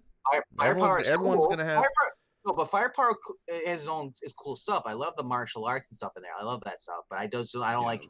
I don't. I don't I'm a need, huge fan of Oblivion song, so I'm cool. I just don't. Yeah. I just don't want like Hawkeye and his family like on the run. Mm. I haven't read past issue. Was it issue 2 or 3? So I don't know what's happening in the book now. But I'm just saying what little I read. I dipped out because I don't need to have a family like affair thing. I don't need to. we already have. If I want to read about that, I'll read about Fantastic Four. Yeah, but what if Fantastic Four is being written by Dan Slott? Actually, the Dan Slott one was pretty good. If that's what the one that was in 2018, I enjoyed it. That's the most recent one, I'm right? Yeah. talking about the one right now. Is that still Dan Slott? It's Yeah, still I think it Dan is. Slott. I was trying to make a slight. It didn't work out good. Zach, Yes. this is your topic. I presume you had plenty of time to think about your answer. Oh yeah. Tell I us did. what And is the greatest RDV comic run of all time? Okay, so for me, it's one I haven't been reading it very. I got into it fairly recently. I think like last year I got into it, and I actually have a collection of it right here, and it is the Jeff Johns JSA. Really? I couldn't have figured it at all. You weren't gonna guess that. Well, where you think? I- You I weren't gonna couldn't- guess it was JSA. Every time we ask you what you want for the auction, JSA. JSA John. All Star Squadron. What? And No, it's a fantastic run. Jeff Johns is on. He didn't start out on it. It was David Goyer that started it. Yes. Then Yeah. Jeff Johns grows into the head writer later on. But I mean, just the entire run. This particular set, this is volume 3. It's a great run. I love the whole concept of the older guard of heroes, the wiser ones mentoring, the upcoming generation. I love that whole theme of mentorship and training, and just the fact that they're able, I mean, there's like 20 heroes on this cover, and all of them get a moment to shine. It's like, when you watch the Avengers or something, and each hero kind of gets, like, nobody gets none of them are in the background. Like, all of them get a moment. That's something I like, is when a writer can balance out where each hero kind of gets a chance to shine. I really like that. So yeah, if I'm stuck somewhere and I only get one comic book run I get to read, it's gonna be JSA. I think I'm only like 20 issues into the Goyer run on that, because I was reading, because I read Stargirl first with Jeff Johns, and then it led into that. Yeah. It gets better, because I started with the Goyer run and I was like, okay, I'm liking it. Some of it's a little out there. It kind of has almost like some weird, like Our Man the Android, I thought was really kind of weird, but just you go along and it just grows on you. It gets better. I was better just eating it up because it's the JSA, like you're getting those original heroes, because all I've been growing up since I was like Justice League, and it's like, hey, someone actually other than the main 3 all the second time, we're getting actually new people with different powers and stuff, and it's like they're closer to the World War II stuff and all. It's like, that's another reason I like it. I love like World War II older history, like that, the 40s and 30s. So that's girls. That's the same. I love like the older, like that's why I love the All-Star Squadron.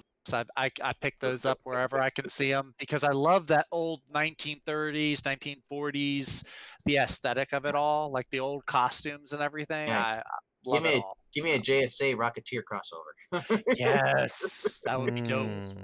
That would be dope. Or an Indiana Jones crossover. Right. Something we got to do in the future is we have to have a side chat, so that way we come up with like ridiculous things to really throw Ash off. But if we're all in on it, it makes it work. So like we just start throwing out insane runs that make no sense. How come you guys don't do this to Perch? I've never been on his channel. He's got a better temperament for it. I'm very sensitive. I would love to do this to sensitive Perch. guy. But just like, like I really liked, you guys are supposed to be my group therapy. You're not. You're not paying us enough. I need my 5 cents for the psych stand jar. God, I gotta go to a self-help group after talking to you guys. I'm talking like totally batshit. Just someone being like, you know what, my favorite comics run of all time is that 4 issues of Starfire that Tom DeFalco wrote, or like just stuff like that. Just so Ash is just like, what the fuck are you talking about? Like the best ever? Like ever? No. The best ever was Border Town. but just really like outlandish. Like I really liked Little Lulu. See, that's my problem is I take people at face value, and Well- you guys would take advantage of me because I fall for that shit. Joe, No, you're- that's why I suggested we do that. 'Cause Yeah. would It's all work. fun and games when it's on your side of the fence. Joe, Yeah. the best version of the X-Men is the Peach Momoko fairy tale she's doing, kind of like the new book. Mhm. That's the best version of the X-Men. And to be clear, I love that Robert Venditti series that Venkman brought up. I was just Yeah. shocked that of all the things out there, he was like, "That's the." I was like, "Real? That's a good. Okay, that's good. It's good, but Well, that's my Yeah. favorite Superman run so far because It's great. It is a great Superman. yeah." Tahilum in the chat just says that it's being released physically coming up. I think I saw that too. Yeah. They are getting ready to release it physically. So freaking that's got me time. excited.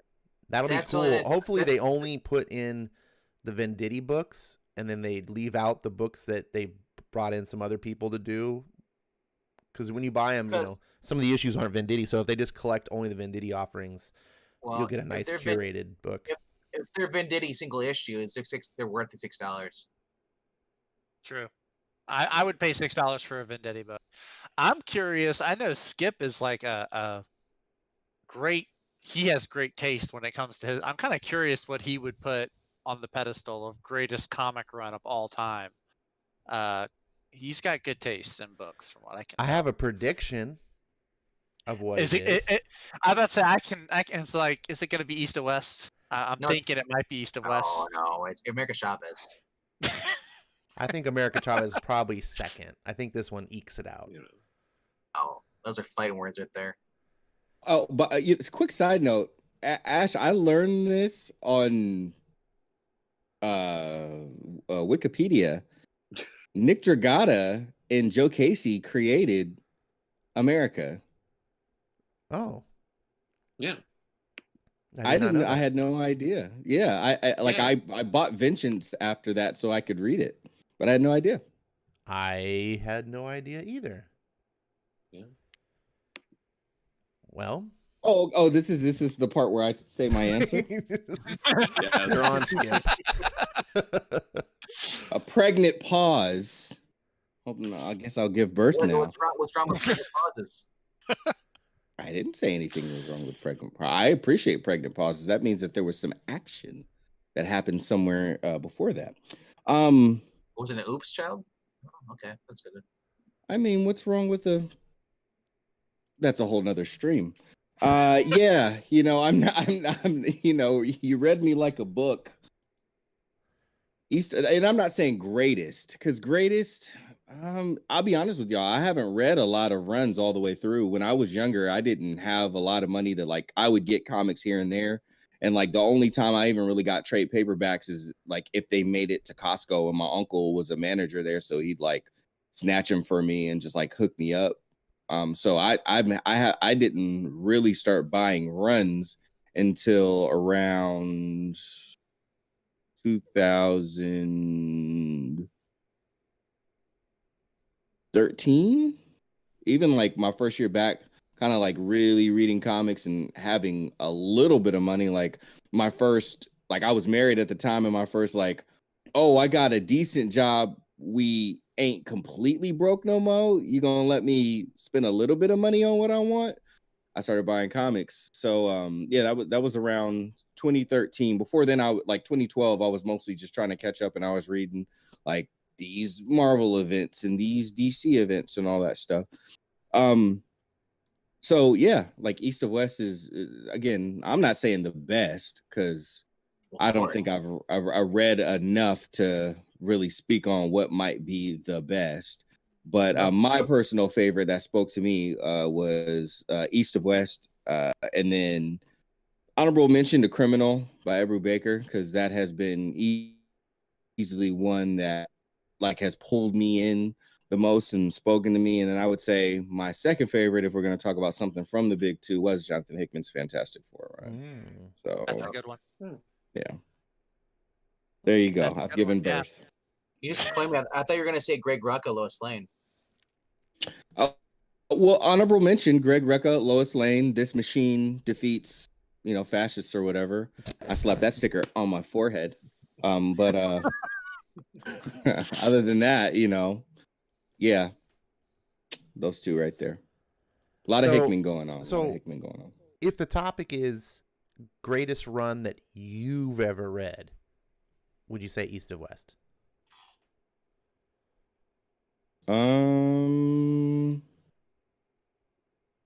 I would say Jonathan Hickman's Fantastic Four. If we're talking about like greatest, my favorite is East of West. But I would like, when I think of great, I do think of like the actual dictionary definition of the word greatness. You know what I mean? Grandiose, might, power, and yeah, that Fantastic Four run had a lot in it, especially like like some of the most heart-wrenching scenes, like where Jeff Johns does a lot of things to like make me go like, yeah, that's right, like that is their history, or that is what they've been through, or oh, they're about to go through that.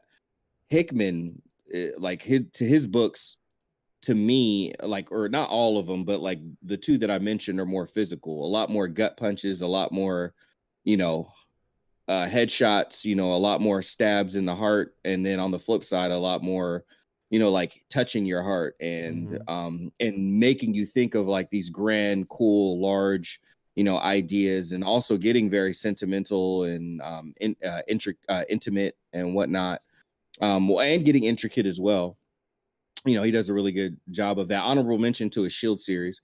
It is just shorter, but kind of had some of the same things, like just like with like close to some of what Johns does, but Hickman just comes up with these cool ideas, and I'm someone who like loves history and stuff like that. So in that Shield book, it was just like, whoa, you use them like that? Like, Hickman is a really neat idea, man. Like he comes up with some stuff. You're just like, wow. That's for sure. I always equate Hickman to like the Christopher Nolan of comic book writers. Like anything I read that Hickman's written, like if it's his Fantastic Four, if it's his Avengers, even House of X, Powers of X, it always seems like a Christopher Nolan movie in a book. Like you've got to pay attention. It's very creative. It's very cerebral. Yeah, cerebral. Exactly. You have to think as you're going through it. Yeah, which I like. Yeah, me too. But and also like Christopher Nolan, he's got the ability to make you feel something too. I really like that. I would actually say like one of my favorite movies of Christopher Nolan is Interstellar, and there's parts of that movie that feel really clinical and dry, like I experience sometimes in a Hickman story, and then there's moments where it just flips 180 degrees and goes into pure emotion. And you're not ready for it because you were just like, oh, this is all hard sci-fi and thinky time, and boom, it hits you in the feels. All right. Well, my favorite, it's probably not going to surprise anyone. The greatest comic run of all time, in my opinion, and also my favorite, is the Christopher Claremont X-Men run, starting at Giant Size X-Men #1. Kicking into full gear once John Byrne joins the team, and then John Byrne. Are you still there? Am I still here? I think his Discord froze up. It's doing that thing on the YouTube again. Don't know. I mean, the answer. There he is. There you go. Am I back? You are back now. So Christopher Claremont starting at. All right, starting. Let me switch the.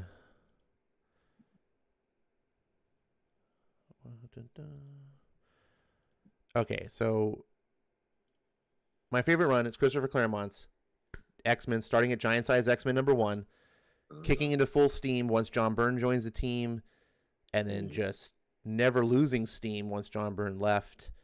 Going all the way through Uncanny until the new X-Men book launched, and that history, and Chris Claremont kind of did his farewell and 3 issues on that book.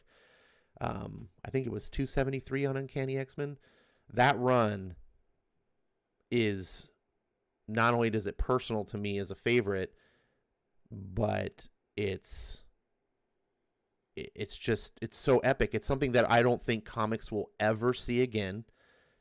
You know, it's 17 years of doing the same book, different artists coming on, and for the most part, every artist that did a stint on the book was a legendary artist in their own right. You know, it wasn't like, you know, this Joe Schmo guy came on. You know, it's like it had Dave Cockrum, it had John Byrne, Alan Davis, JR, probably arguably his best, Mark Silvestri, you know, Jim Lee, and I know I'm probably forgetting even there's been some other guys on there that I'm forgetting. Paul Smith. Paul Smith, yes, there we go. Thank you. Yeah. Fantastic, just like bam, and the whole time Claremont is weaving this tale that would influence comics 30 years later. You know, people are still trying to do what he did, and I just absolutely adore it. Some honorable mentions. I have to say honorable mention be Usagi Yojimbo. Stan Sakai has been doing this incredible independent book about a freaking cartoon samurai rabbit that is so juxtaposed in its visual style versus its narrative style. You look at it and go, oh, this looks cartoony and silly and like Disney, like it's like old school, like Disney movie, you know, like Bambi or something. And then you read it and it's like, I don't want to say it's hardcore, but it's a serious samurai tale. Adult nature. And it's full of like parables. It, you know, like it's not like one long epic saga. You can pick up a couple of issues and, you know, this rabbit has these little adventures and told in the style of parables, often the case, and they're just fantastic. Like, it's rare that you pick up an issue and go, oh, that was a stinker. Like, it just, and you're like, man, 35 years, this guy is still coming up with stories to tell with this character, and they're charming. They are absolutely suitable for kids, but that they don't ever talk down to you. The books are never like, oh, I got to make this dumb for the kids. Like, it never does that. It's almost like what I would call a perfect book in many cases. And so I wanted to give a honorable mention, just a shout out to that. Is it like the show Kung Fu, where hardly any martial arts happens? No, there's plenty of martial arts. Is it Peaceful Warrior? There's a lot of people die in the books, honestly. I like the way Stan Sakai does death. It's never like a bloody thing, but you'll know that someone died because it'll have like a word balloon or a thought balloon over the character's head, but just inside it will be a skull. Narrating, you know, you just skip the action. He just narrates. Yes, this guy learned a lesson. He dead now. It's like, no, it doesn't. He was never seen again. Yeah, it's not like that. And I have to say, I haven't experienced the full scope of East of West yet. I'm still in the middle of it, but I can understand why Skip thinks so highly of it. It is everything I've read from it so far is truly a masterpiece. I've read less of the Fantastic Four run, but I have read some of it, and I have bought all of it on digital. So I'm looking forward to now, since I have the whole collection, I'm going to binge it in proper order because it did cross over with FF. And anyways, so now I have it. I'm going to read it, and I'm looking forward to that. But what I have read did not impress me as much as East of West. East of West is unbelievable to me. It continues like issue after issue. When we go over on the show, I'm expecting to be like, oh, here was kind of a dull issue, or this one kind of felt no. It feels like when I read that book, I feel like, man, Hickman must have worked on this book for 20 years. It feels like one of those type of things where it's like so thought out. Every panel, you're like, there's so much detail going into here, and every scene seems to like make sense. And it has that feeling that you get when you read works by people who are like, I worked on this my whole life, and they're like, oh yeah, I can tell. It's like, it's so polished. I talk enough about that on the Unnamed Comic Show, but I'm happy to be impressed by it, because I was a little nervous it wasn't going to live up to my expectations. And I often get accused by certain people in the chat that won't be named Jimmy, of wanting to hate things and stuff. And that's just not the case. I do want to love, and I do love East of West. So, I don't see anyone in the chat give any more of their... says Snatchface says, "Oh my God, Interstellar was garbage." Lee's ASM got me into comics, so I guess that one, says Ed Brewer. Damn, Jim Lee. That's a Jim Lee. Stan Lee's Amazing Spider-Man. I mean, that's a pretty good run. Yeah. It did end with a Gibbon story, though. I'm just saying. Like I said, Stan Lee was the one that got me into comics, and I continued reading 1 through 506 because I had the CD, the 40th anniversary collection. And then after I finished that, I went to the comic book store and started buying comics in the early 2000s. But it was that CD-ROM. If I wouldn't have read that stuff, I never would have picked up a comic book and read anything.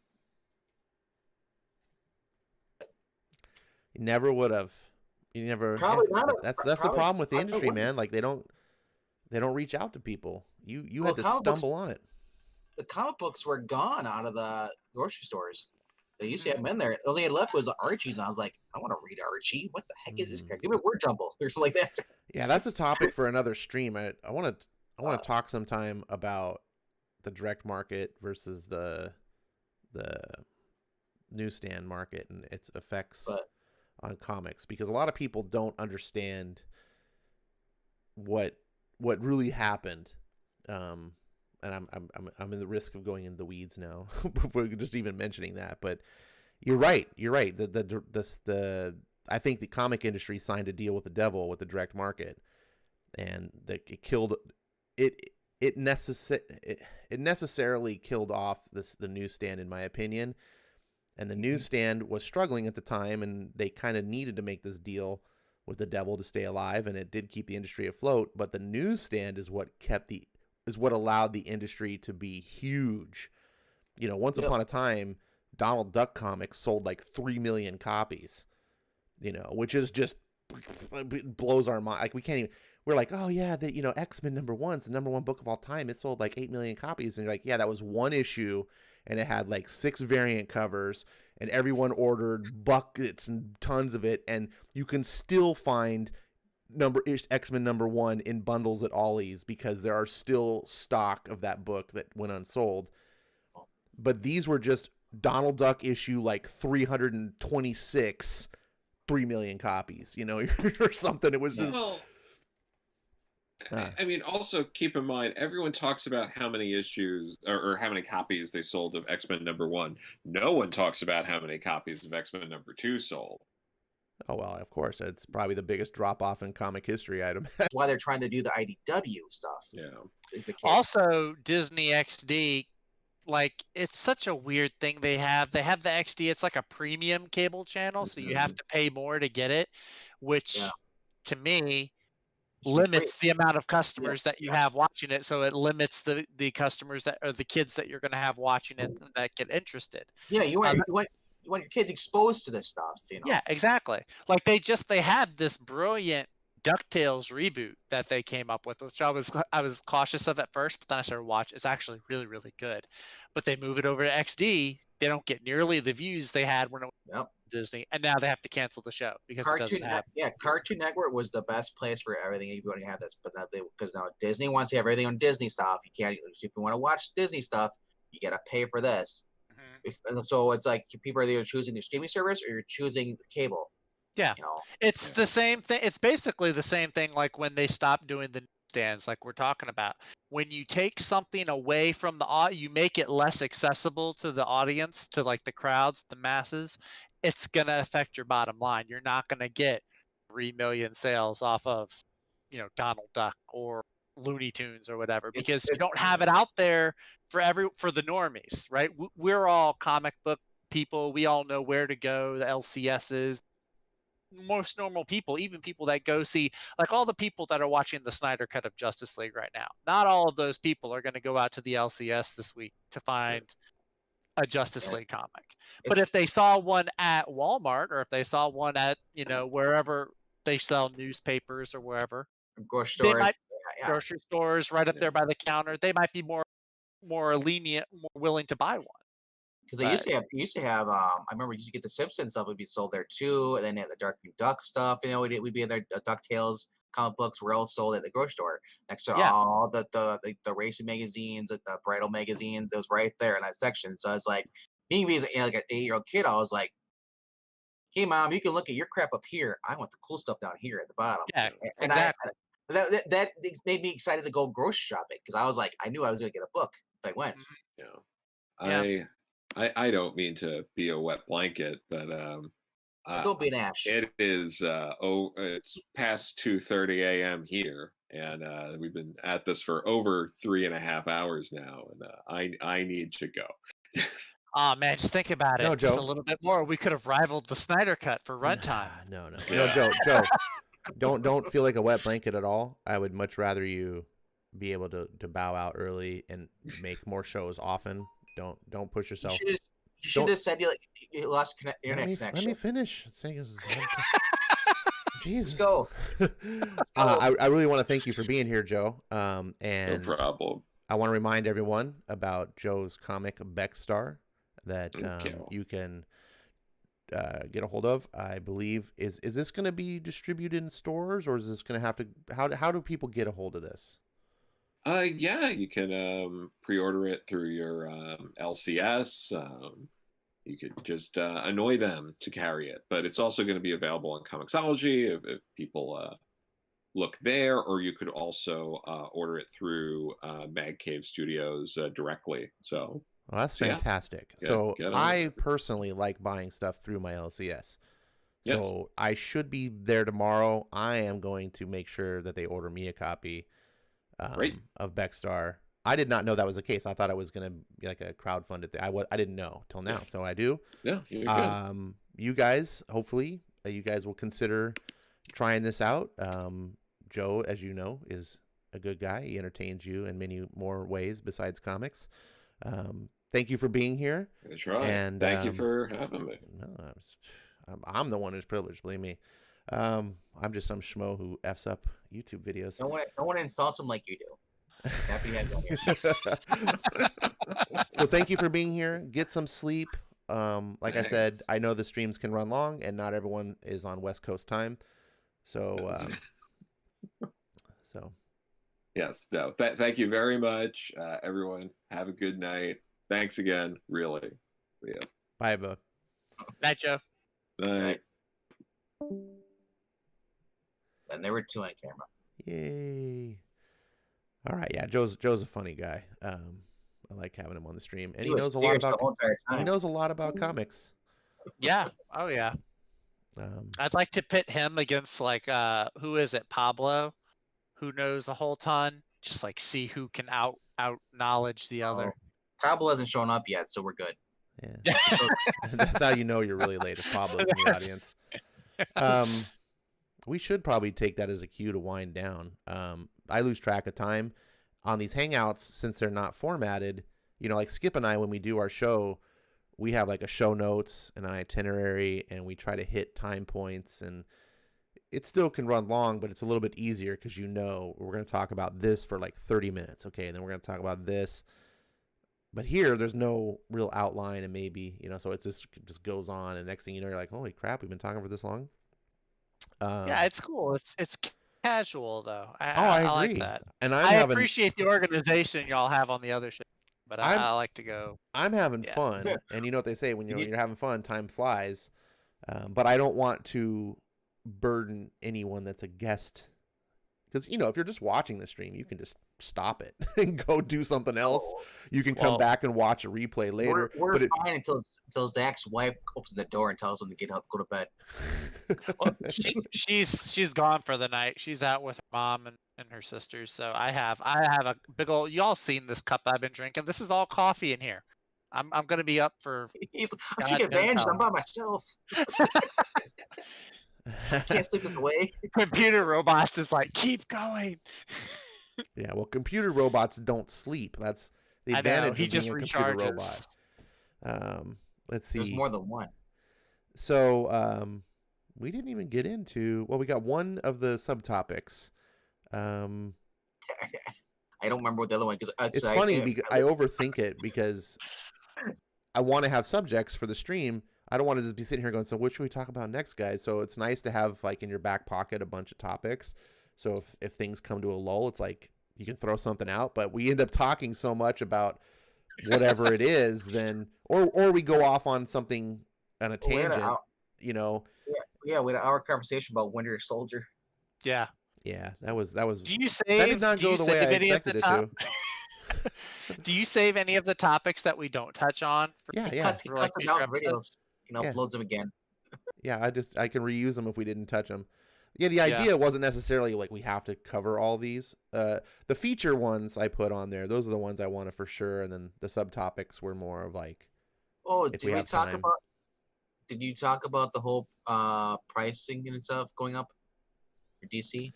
No, we didn't. What do you guys think in the audience? Do you want us to keep going? Skip is away right now.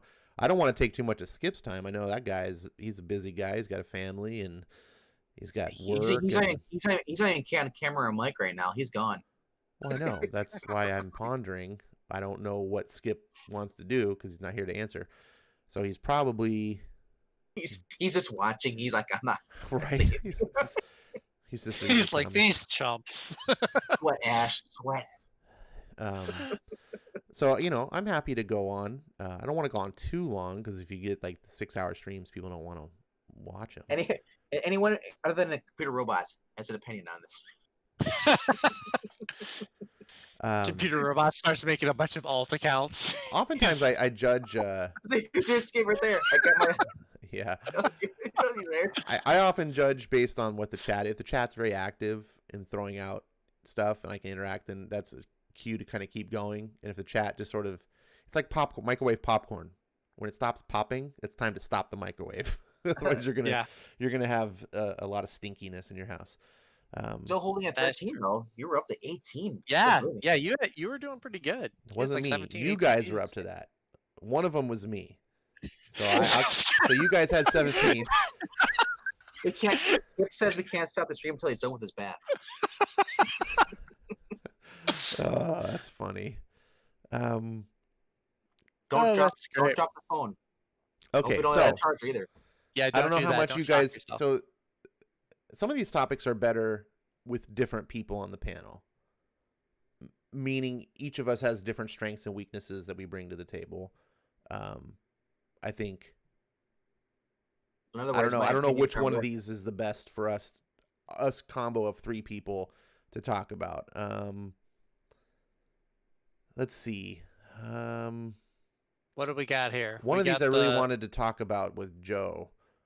Let's talk about the DC price gouging customers. I think that's probably that's a good one. Yeah. So well, I think it's ridiculous. Not for the customers, because Marvel's gonna follow suit.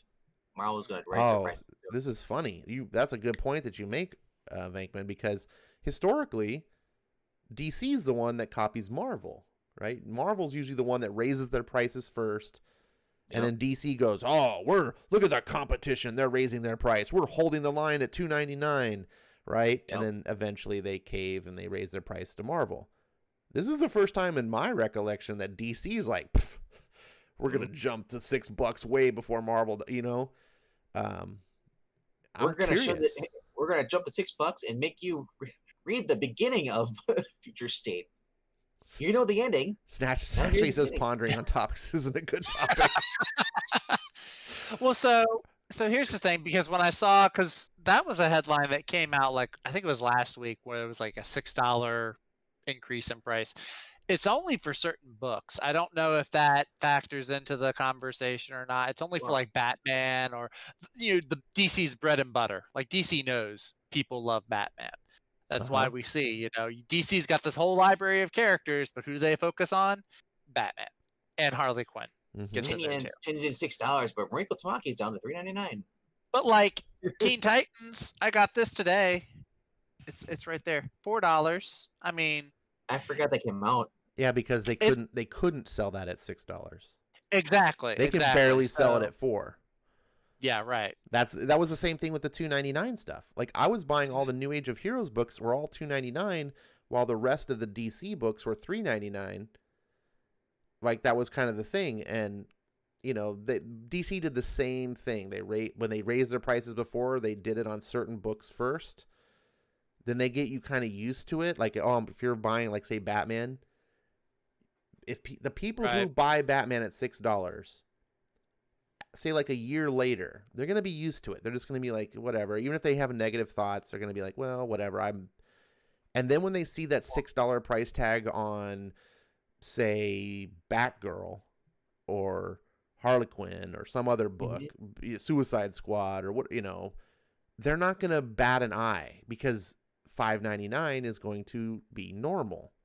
It's going to be like the frog in the boiling pot of water thing. Great example, yeah. I want to say this though, when Tinian before when he was writing Batman, before we got the Joker War stuff, it started from 86 going up. It was great. I probably would have paid $6 for it, But I'm just looking at anything $6 for a comic book. It's got to be something that has great art and great, and great story. And that's one of the reasons I look at Xenoscope. They're giving me for $6.99, I can get a 72-page book. I'm getting those quarterly books. And as a character that I trust and be a good story, because I still haven't been disappointed. And I know LK too reads it too. I haven't been disappointed by any stories that I've read of it, but through Xenoscope they're putting out. So Xenoscope is the company where I actually would be willing to pay more because I know I'm getting quality. I haven't been screwed over. DC and Marvel both have a track history where it's like, we're going to give you Hawkman, and the next issue is going to be someone else writing, and it's be like, you want $6 for that? And it's even though it's continuing the story, but it's like why do I want to pay for this if it's not Venditti? And you have much respect to Josh Williamson, but if he's taking over for an issue of Hawkman, and then the next issue is going back to Venditti, I don't trust they'll be as great as what I'm paying for it, because I've been used to paying $6 and I'm getting quality stuff. Josh Williamson, as much as I love him on Flash, I didn't care for him on Justice League. Yeah, I think you kind of bring up an interesting point there. Where was I thinking about going with this? I'm thinking about chat questions and years too, and my brain is not agile enough to bounce between topics anymore. I lost it. Sorry. I thought I could hold on to it. Well, I think you're just going to talk what I was talking about is the whole thing. It's like, do we really trust them to put out quality content? They've already shown us that they can't be trusted. Oh yes, that's right. Right. They're very hit or miss. He just made me remind me, and now you're going to make me forget, Zach. Sorry. It's all good. I'm fun. It's Rewind funny. the stream.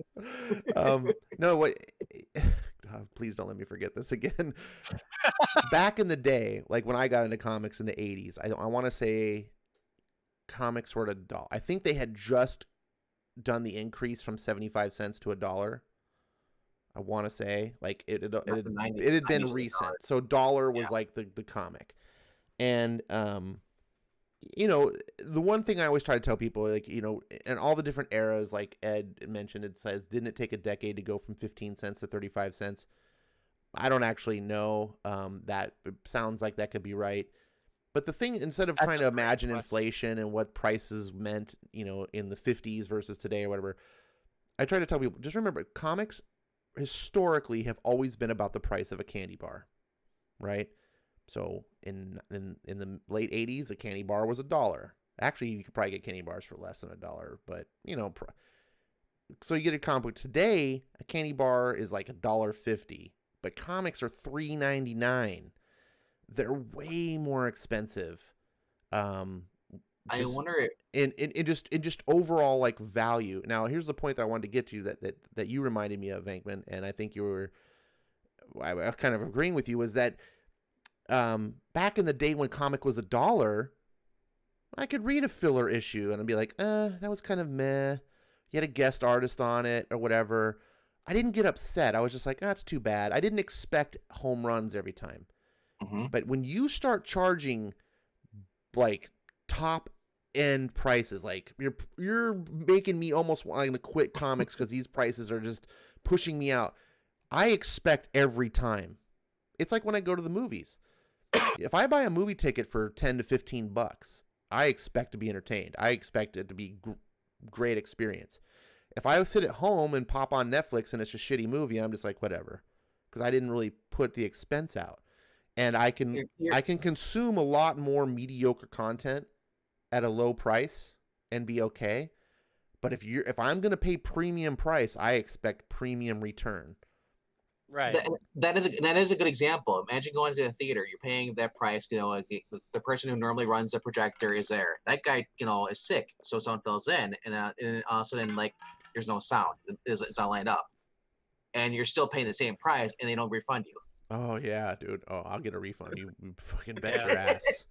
Yeah, but it's like I think last week or a few weeks ago when Bendis's Justice League, I think I made this comment. It's like getting a hamburger, but it's a $5 issue. So it's like you're getting a hamburger, but you're paying for the price of the steak. You're paying for the price of the spit. Exactly. It's like, so yeah, it's totally like what you're saying. If you're getting something at a lower price, you're not gonna find as many you're not gonna worry about it too much. So it's like, you get what you pay for. But if you're paying $6.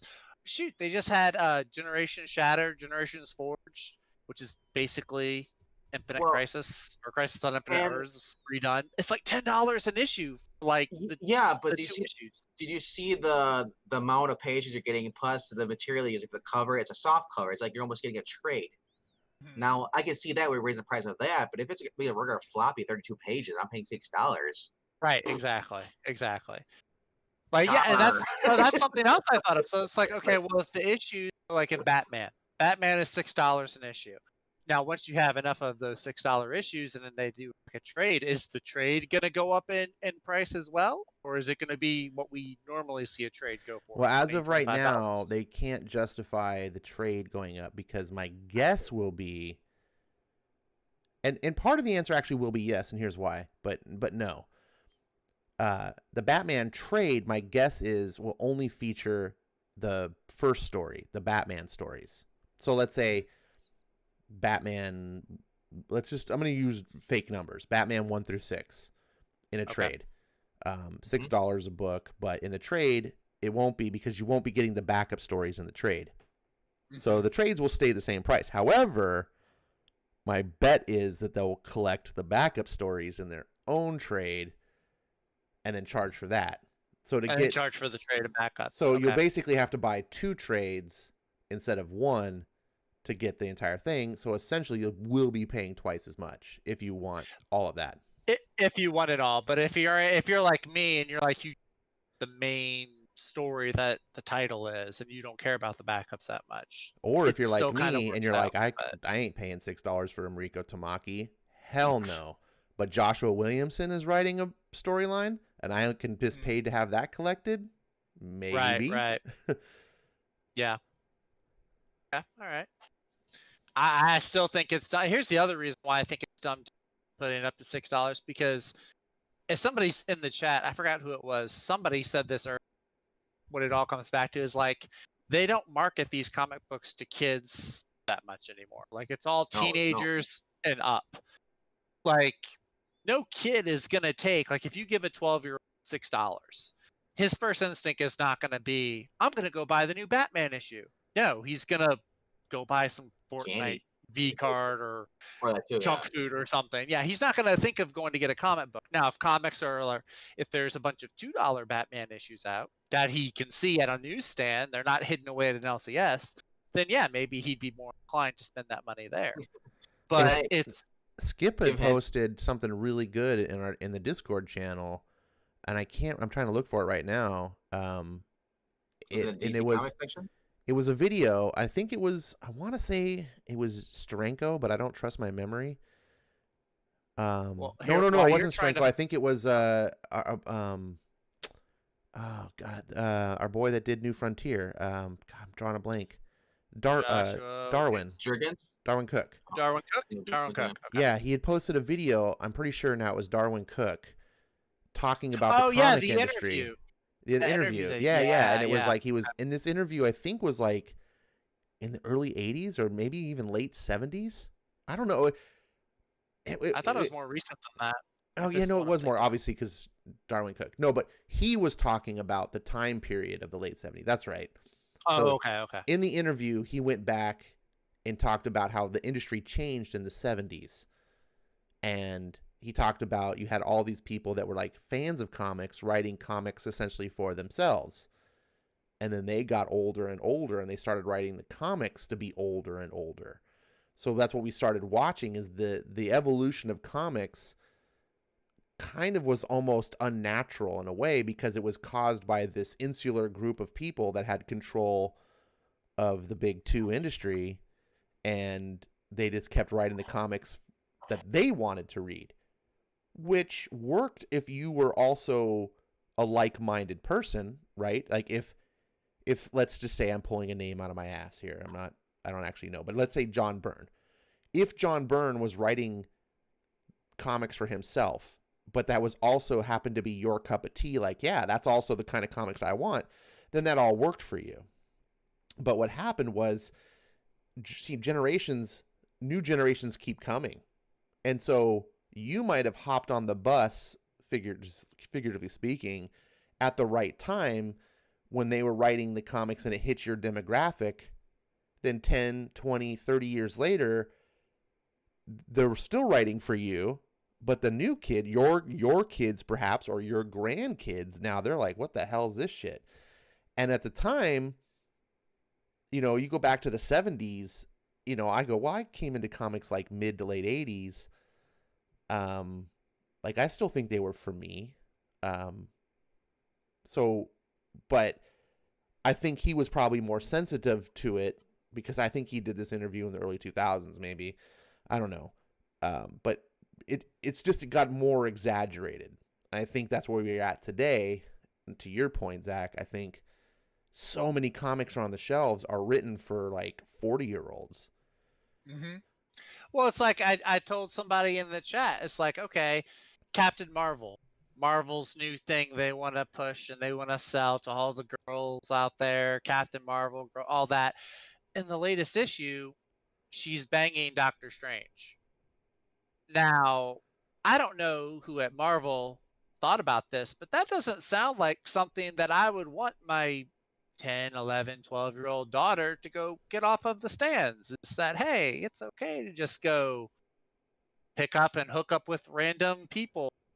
Like, it's not tailored for, they're not made for kids. They used to have, back when I first got into Marvel, they used to have this little, I don't know if it was IDW or straight from Marvel, but it was called Marvel Adventures, and there was like Spider-Man and Avengers. I think there was X-Men, and it was more tailor-made for 8 to 10-year-olds or that younger demographic. Teen Titans, they used to have the little Teen Titans comics that were based off the cartoon.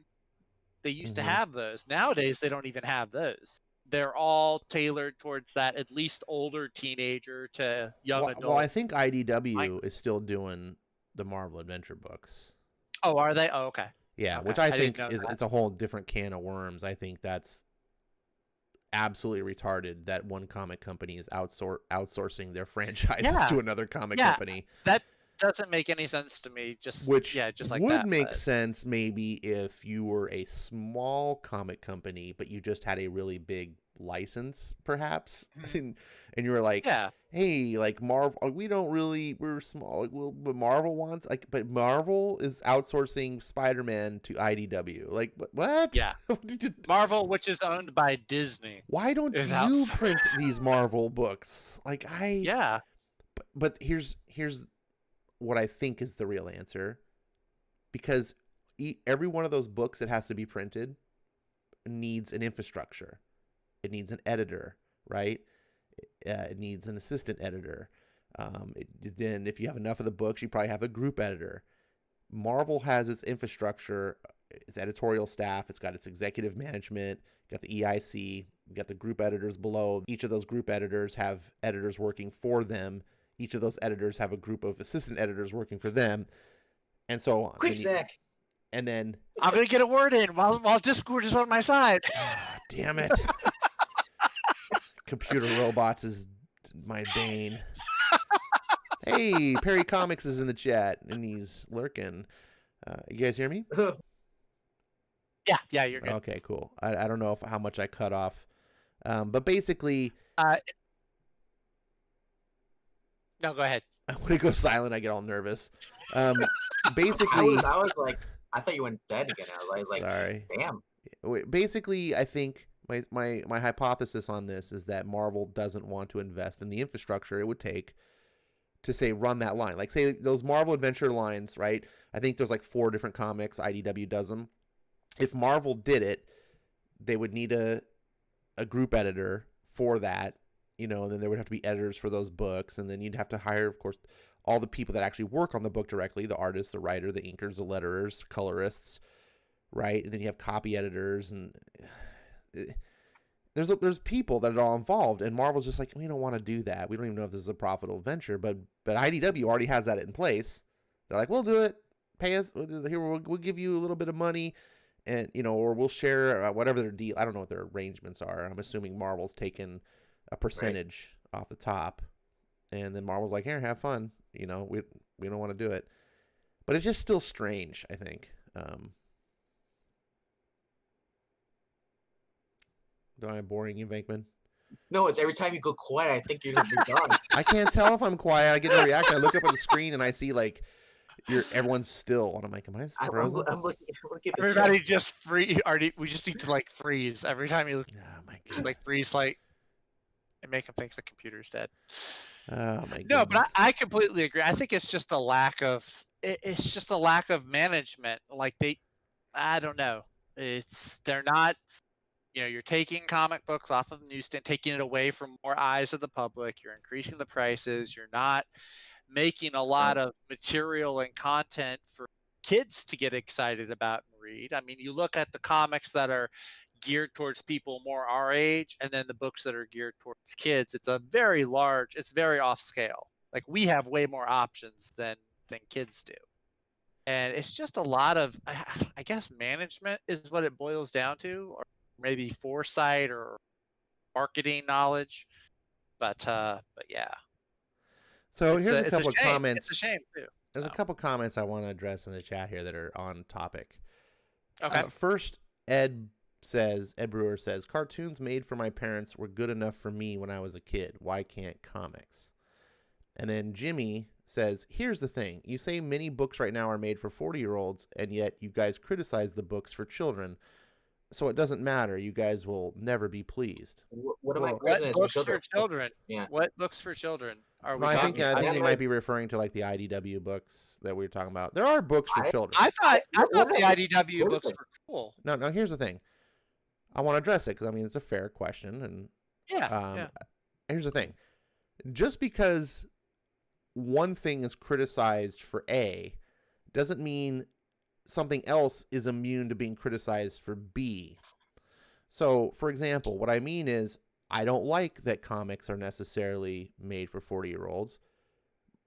Also, I wasn't personally making that statement. I was saying that Darwin Cook made a very good argument.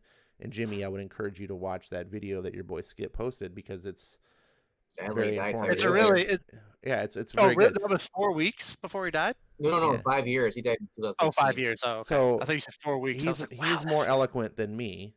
I just happened to like what he had to say, and I thought it was important. I don't like that the kids' books, these Spider-Man books or whatever, are done by IDW. What I think is Marvel should be doing them. Oh, they have their own line. And I think I think that the books should be continuity, and we should be. I'm not against books for kids. I'm against bad idea books for kids. Like I'm against them doing it in what my opinion is a wrong way. But I just think that there's two separate arguments, and so that's what. Hold on, Venkman. This is for Jimmy. I'm addressing Jimmy. Hurry. But it was it's a fair question. I don't want to dodge that. We got some new people in the chat. Joe 47771. Did I say too many sevens? Welcome. Z Collects. Hello. The whole crew's here. Perry Comics. I already said. Yeah, he says hey RDV. See, he's Perry brought his friends. Yeah, you guys don't believe me when I say I bring on. I'm not the talent. I bring on the talent. And look at RDV's the one getting the hellos. Let's see. RDV's the bell of the ball right now. It's because I owe them money, probably. Snatchface says that's why there should be the regular line of comics for all ages, and then have the Max series and the Black Label stuff for just adults. But there should be a push towards marketing to kids again. Now, I agree with that statement in the latter because kids are the future. That it just makes sense, and comics historically are a kids market. Adults have beat through the direct market and through the way history has been in the past 3 decades. It's true. Most comic fans are adults. So it would be a stupid idea to not market product to that fan base. I just think it was a mistake to get to that point. And what Darwin Cook makes in his one of his arguments is he basically says like they pushed out, you know, the new fan base. Like they shouldn't have ever gone that direction because it produces what we have here. Snatchface says brevity, Ash, brevity. That's something I'm challenged with. I'll just say that one of the positives of them going up to $6 is that it allows competition to breathe. Because people who are reading DC are now going to go look elsewhere, and they're going to discover other books they may like from other companies, you know. And so it might make it a more level playing field because, you know, that's always been the biggest complaint is that people love the Marvel DC and they ignore, you know, all the little guys. Yeah, so, right. So it might, you know, boost the other sales, you know, of the other companies, you know. Dragon Majesty said a few minutes ago, he said that it'll make comic buyers be more selective as well. Oh, absolutely. So it might turn out to work, at least short term. You know, maybe we'll stop seeing Captain Marvel get 5 reboots a year because people won't, you know, if Marvel followed suit and say they bumped Captain Marvel books up to $6 an issue, right. Captain Marvel's going to go dead fairly quickly, I think, because Captain Marvel's already dead. Well, okay, but I mean, like, no Marvel previews. I know what you no mean. Solicitation. You know what I mean, right? If you can't sell 20,000 copies now, sure as hell ain't selling 20,000 copies at $6. Yeah, exactly.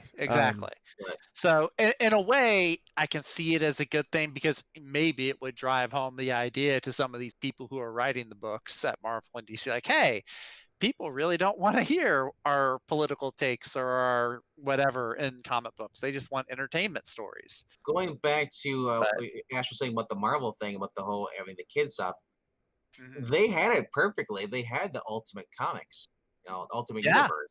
That's how they're getting the new people in. You know, just because Bendis was leaving doesn't mean they couldn't continue to improve it on it. You know. They shouldn't be at IDW. IDW is a separate company. You know, they're paying someone else to basically to put out their content because thinking that people who are sick of Marvel and DC, this will try to like, hey, I'm reading IDW. What's this? I'm IDW. Oh, then putting a camera on freaking cat's collar and watching him walk around on YouTube. They made Spider-Man like the Truman Show. Pretty much. Well, you know, yeah. But he can just because Peter's broke. This is the way. James approached it. This is how he is. I'm like, this will be a photographer again. Get rid of this crap. Get rid of the blogger crap. Let him go back to be the Daily Bugle. You know, let him be the printing the paper. I'm just sick of this. Like everything has to be like the real world. You know, print's dead. Nobody reads newspaper. I don't care. I'm not trying to read about what's happening in the world. I want to have like escapism. That's what we read comics for. That's why we don't need the preachy stuff in here. We don't know that stuff. I just wanted to have a good story where the good guy beats. Yeah, and nothing works when you go into socialism. But we're not going to go into the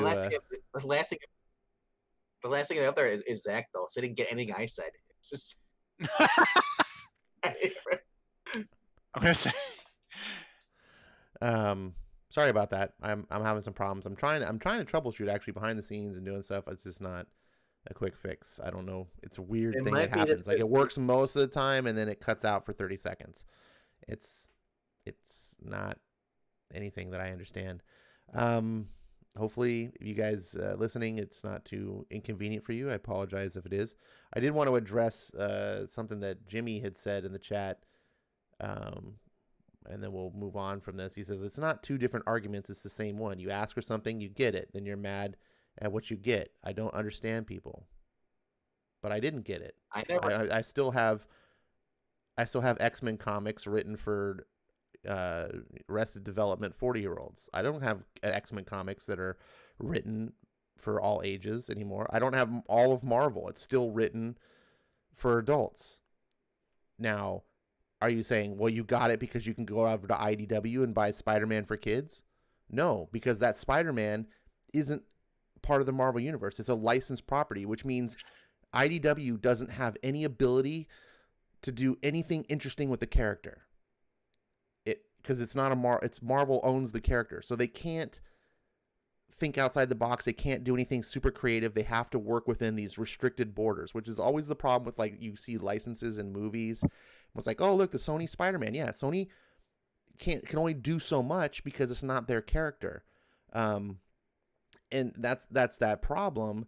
I don't want to see that. It's a bad thing. You could put Spider-Man into the Marvel section and do it. And then maybe you could say I was getting what I wanted, but I'm not. And they are two different things. They're totally two different arguments. I'm criticizing the IDW kids books for a completely different thing than I'm criticizing what Marvel's doing. So, and I don't think I'm really mad. If anyone sounds mad, Jimmy, it sounds a little bit Jimmy, like maybe you. Well, Jimmy missed my epic rant about that. Yeah. Well, we rant about this stuff all the time.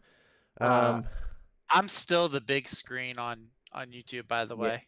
Well, you're the big star. We're just the voices in your head. It looks like I'm the maid from Brady Bunch, and y'all are the. There we go. I thought you paused too. All of a sudden you went quiet. I apologize again to everyone for any inconvenience. I apologize personally to Vankman for his epic rant, which I did get to actually hear. I don't know why it just didn't stream out for some reason. That's okay. I told Ed Brewer it was a 4-hour rant, and 10% of it was slow-mo. You got the Whedon version of his rant. We also redid Zach's face. Yeah, they added a mustache actually. They added one. So here's a question. I don't want to really go into the Snyder Cut because I haven't seen it, but I want to ask a question. The Snyder Cut is all 4:3 aspect ratio. I saw a part of it. It's square, yes. And I was like, what the hell is this?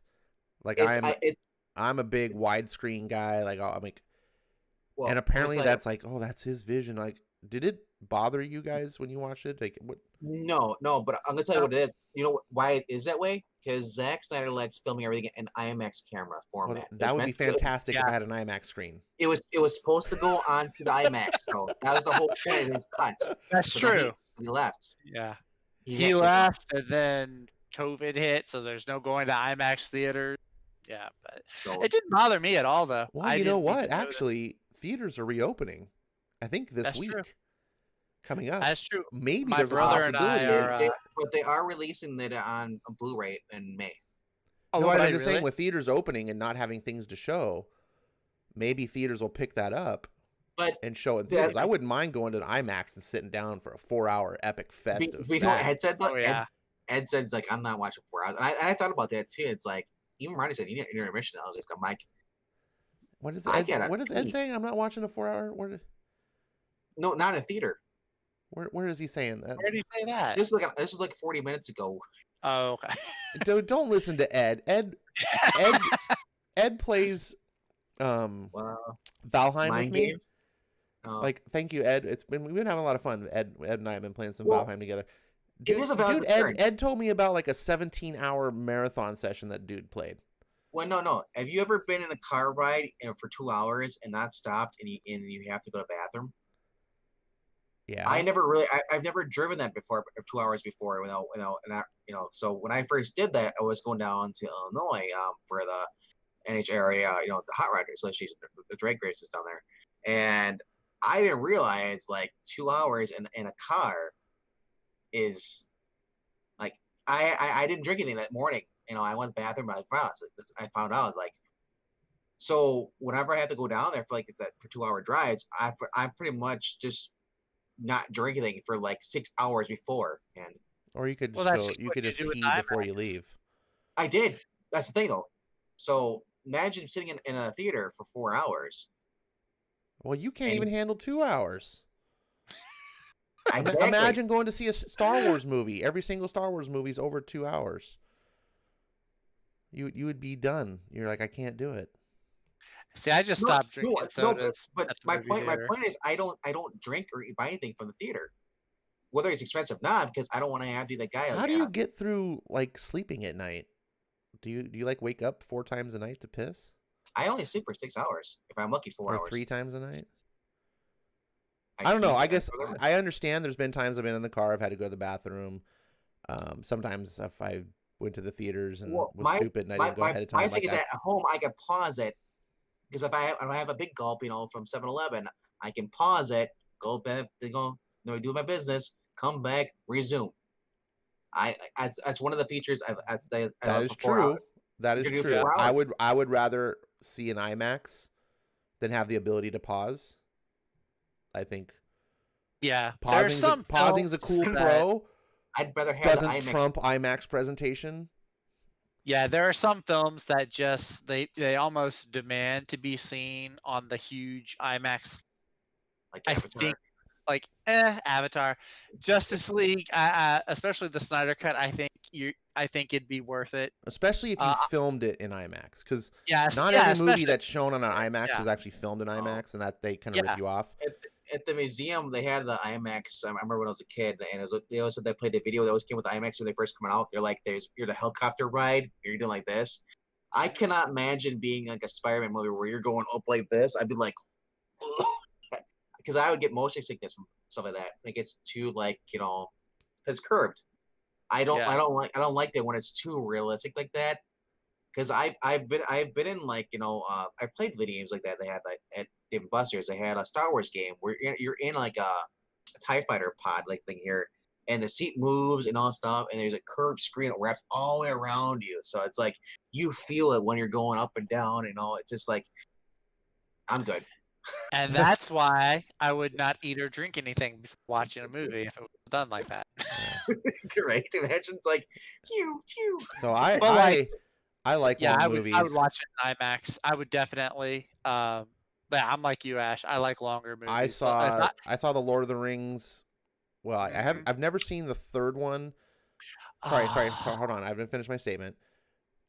The extended editions. I have not seen the third one extended edition in theaters.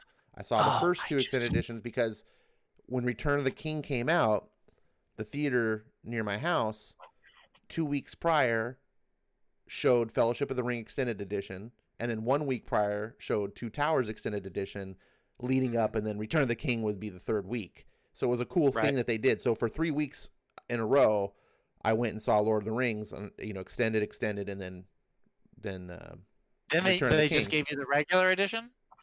Because the extended edition didn't exist yet. It didn't come out until the Blu-ray, right? But the previous movies that had been out, so it was cool seeing those in theaters, and I saw them on the IMAX screen. But those are like 3.5 hours. They're almost 4 hours long. The extended ones are closer to 4. Yeah. Yeah, and I go one of my favorite things when I go to the theater, I have to have a large Coke and a popcorn. Like that's my my thing. Like I just want to do, and so and I just make my bladder. I just hold it. I generally don't have a problem. I won't say never, but I can't get the Cokes. The popcorn I'll get, and then if I die of thirst halfway through the movie, I'll just die of thirst. But I'd rather die in the movie seat than have to get up and go to the bathroom. All that freaking synthetic oil and sodium. Like you just like. I can't win either way. Well, not missing out on you could have a catheter. That full synthetic oil you got there. Catheter, you win. But no, the extended editions are great. I would love to see the extended. I never saw the King in the theater either. Actually, well, that's why if you get the 32, any of them. If you get the 64 ounce or those big gulps like those, you can just refill it back up. Snatchface says, I saw 300 on the Tripleplex in DC on the 3-story high IMAX screen. Best movie experience ever.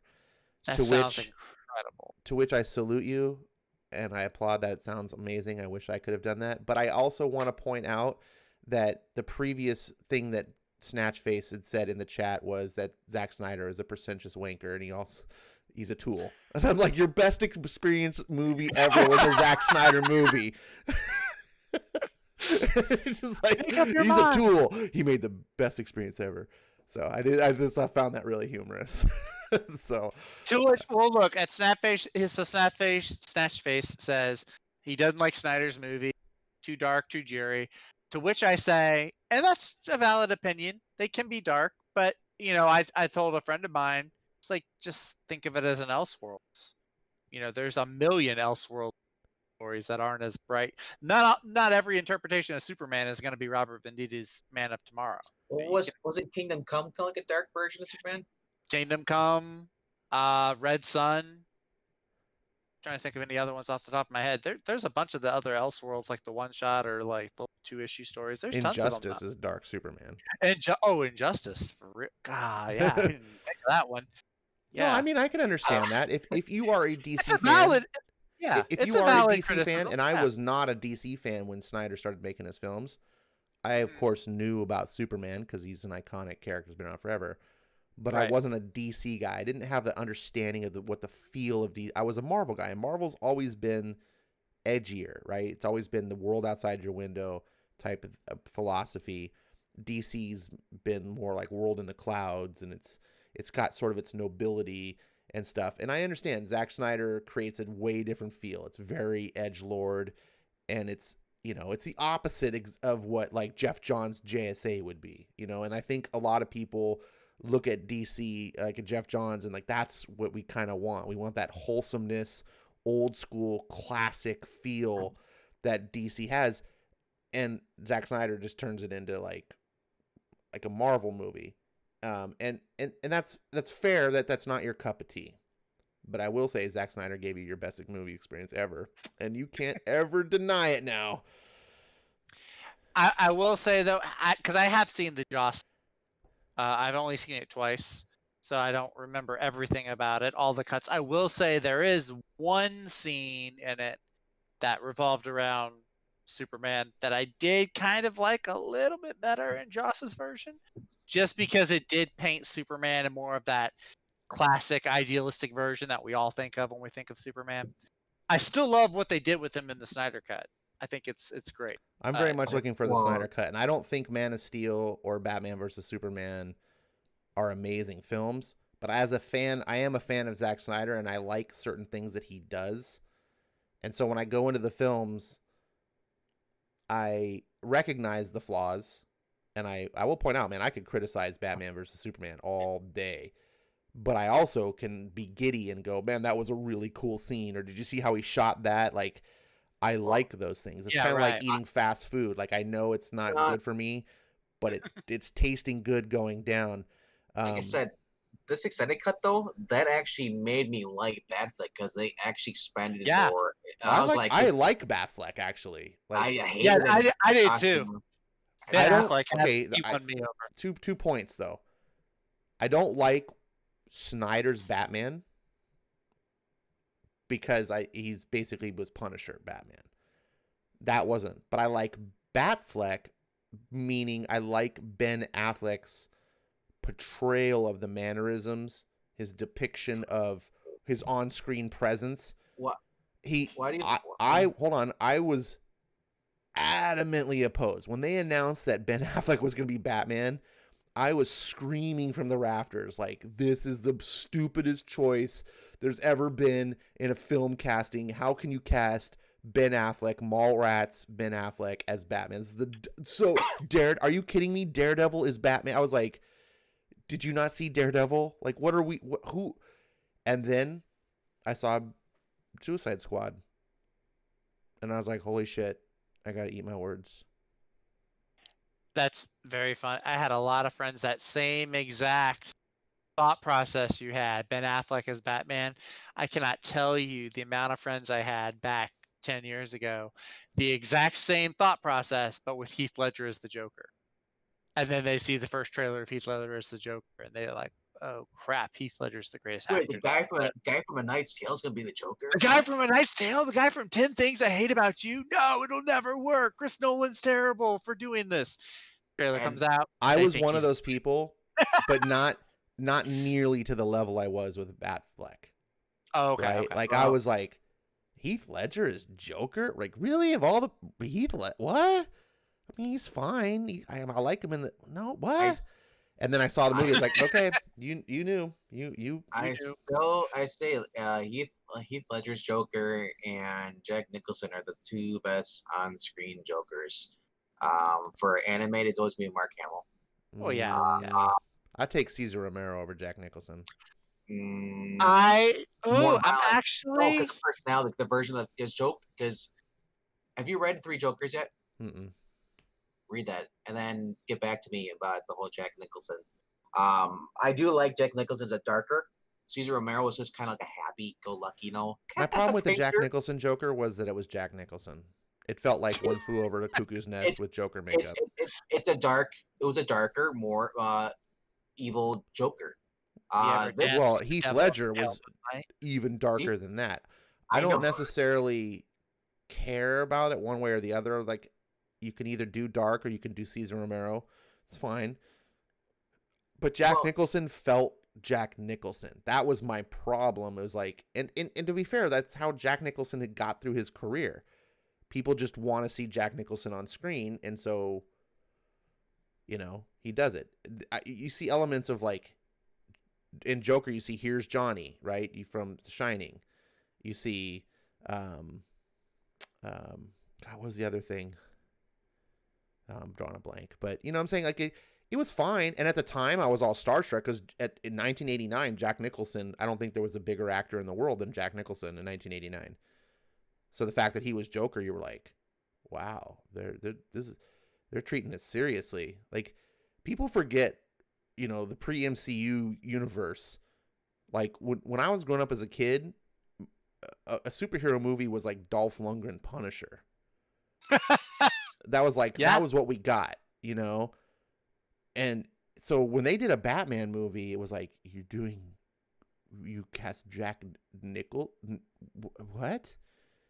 And you saw the previews of it and you're like, oh my God, you put a budget into this? My brain isn't computing. Like superhero movies before Batman 89 were just jokes, they were just trash. So I think a lot of it was that, for me at least. I go back, majority, but I still thought Reeves was good for what it was. Superman? Yeah. Oh yeah. Superman was an anomaly though. Superman 1 and 2 was one of those movies you're like, oh, okay. Yeah. Like, Yeah, Superman 1 and 2, but then after that it gets to his point. Like you had Superman 3 and Quest for Peace and here's how bad superhero movies were though. Superhero movies were so bad that Quest for Peace was actually good by standards. Because 1 and 2 were the anomaly. They were just like, those movies shouldn't exist. Like, but think about it. What movies between the late 70s and 89, up until Batman came out, what movies, superhero movies, were better made than Superman Quest for Peace? Peter Hoot and Doctor Strange. Snash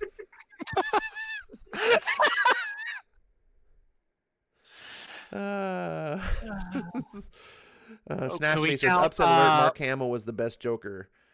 Mark Hamill is a great Joker. He's a good voice for Joker, but it's more than there is they shuttle him to on screen though, because you've seen him in Flash, you've seen him as a trickster. I know, right? when I see him as Trickster, I'm like, man, that's so Joker. That's a very Joker. You see him in Flash. I really dislike Cesar Romero. Dragon Mask, he says he's awesome. He made his paint with his mustache white. That was a did he refuse move. to take? He refused to shave it. He refused to shave his mustache. Yeah. It was basically the opposite of Henry Cavill in the Justice League. Like, nope, I'm gonna have this mustache on. Nothing you can do is gonna take it off. No, it was the same as Henry Cavill. Henry Cavill didn't shave. He didn't shave it. You're right. It's the same. Excuse me. Okay, you confused me. I'm getting old. You're like, wait a second. It's getting old for you. It's getting late for me. I don't know. But yeah, no, you got it. Snashface says casting was so bipolar as well. Gal Gadot, Batfleck, Super Cavill, Aquamoa. and Jeremy Irons as Alfred were amazing. Then Were there's they re- hold on. Then there's Flash, Lex Luthor, and Cyborg. What the F movie? You're for right. me, That's weird. Yeah, Jeremy Irons, by the way, is a fantastic Alfred. I think he's probably my new favorite version of Alfred I right don't now. like the Jeremy Irons the Alfred. way this is what I liked for the animated Justice League War. If you've seen that one, they actually have Green Lantern in there instead of having Cyborg. That's the, well, no, isn't that? I thought it was wait, Justice League War. Isn't that the one that's like it's they the all new find a 52 Justice League where they fight Darkseid? Yes, that one. Yeah, okay. I You thought had- it was Shazam that they put in Cyborg. Might be wrong. I know they I put Shazam in there I somehow. know it was Green Lantern and Batman first meet each other, like, and Batman right away takes Green Lantern's ring right off of him without even trying. So 30 million. So, So- but my point is, I love the banter the Green Lantern and Flash have. If they want to do that for a Justice League movie, you want to have comedy. Mhm. Have Ezra Miller with a Green Lantern guy. Where Hal is a serious guy and Barry's kind of like kind of the jokester a little bit, and Yeah. have them competing over like he's like, basically how many paradigms can they take out and basically Batman just yelling at him like, idiots, serious, like, sorry, you pissed off the best. No, you did it. Just have them fight. Like, I love that comedy. Just Ezra Miller, even though like in the Snyder cut, I don't like. Is he Barry or is he Wally? That's my question.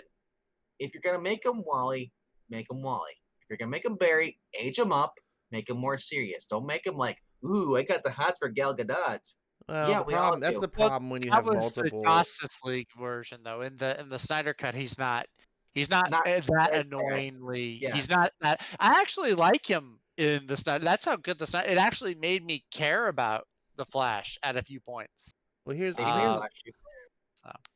there's a part of the problem I think with that though is there's too many Flashes, and then there's too many variants of how the Flash has been done in the comics, and Diva. Yeah. yeah, zestfully clean. Are you zestfully no, clean, Skip?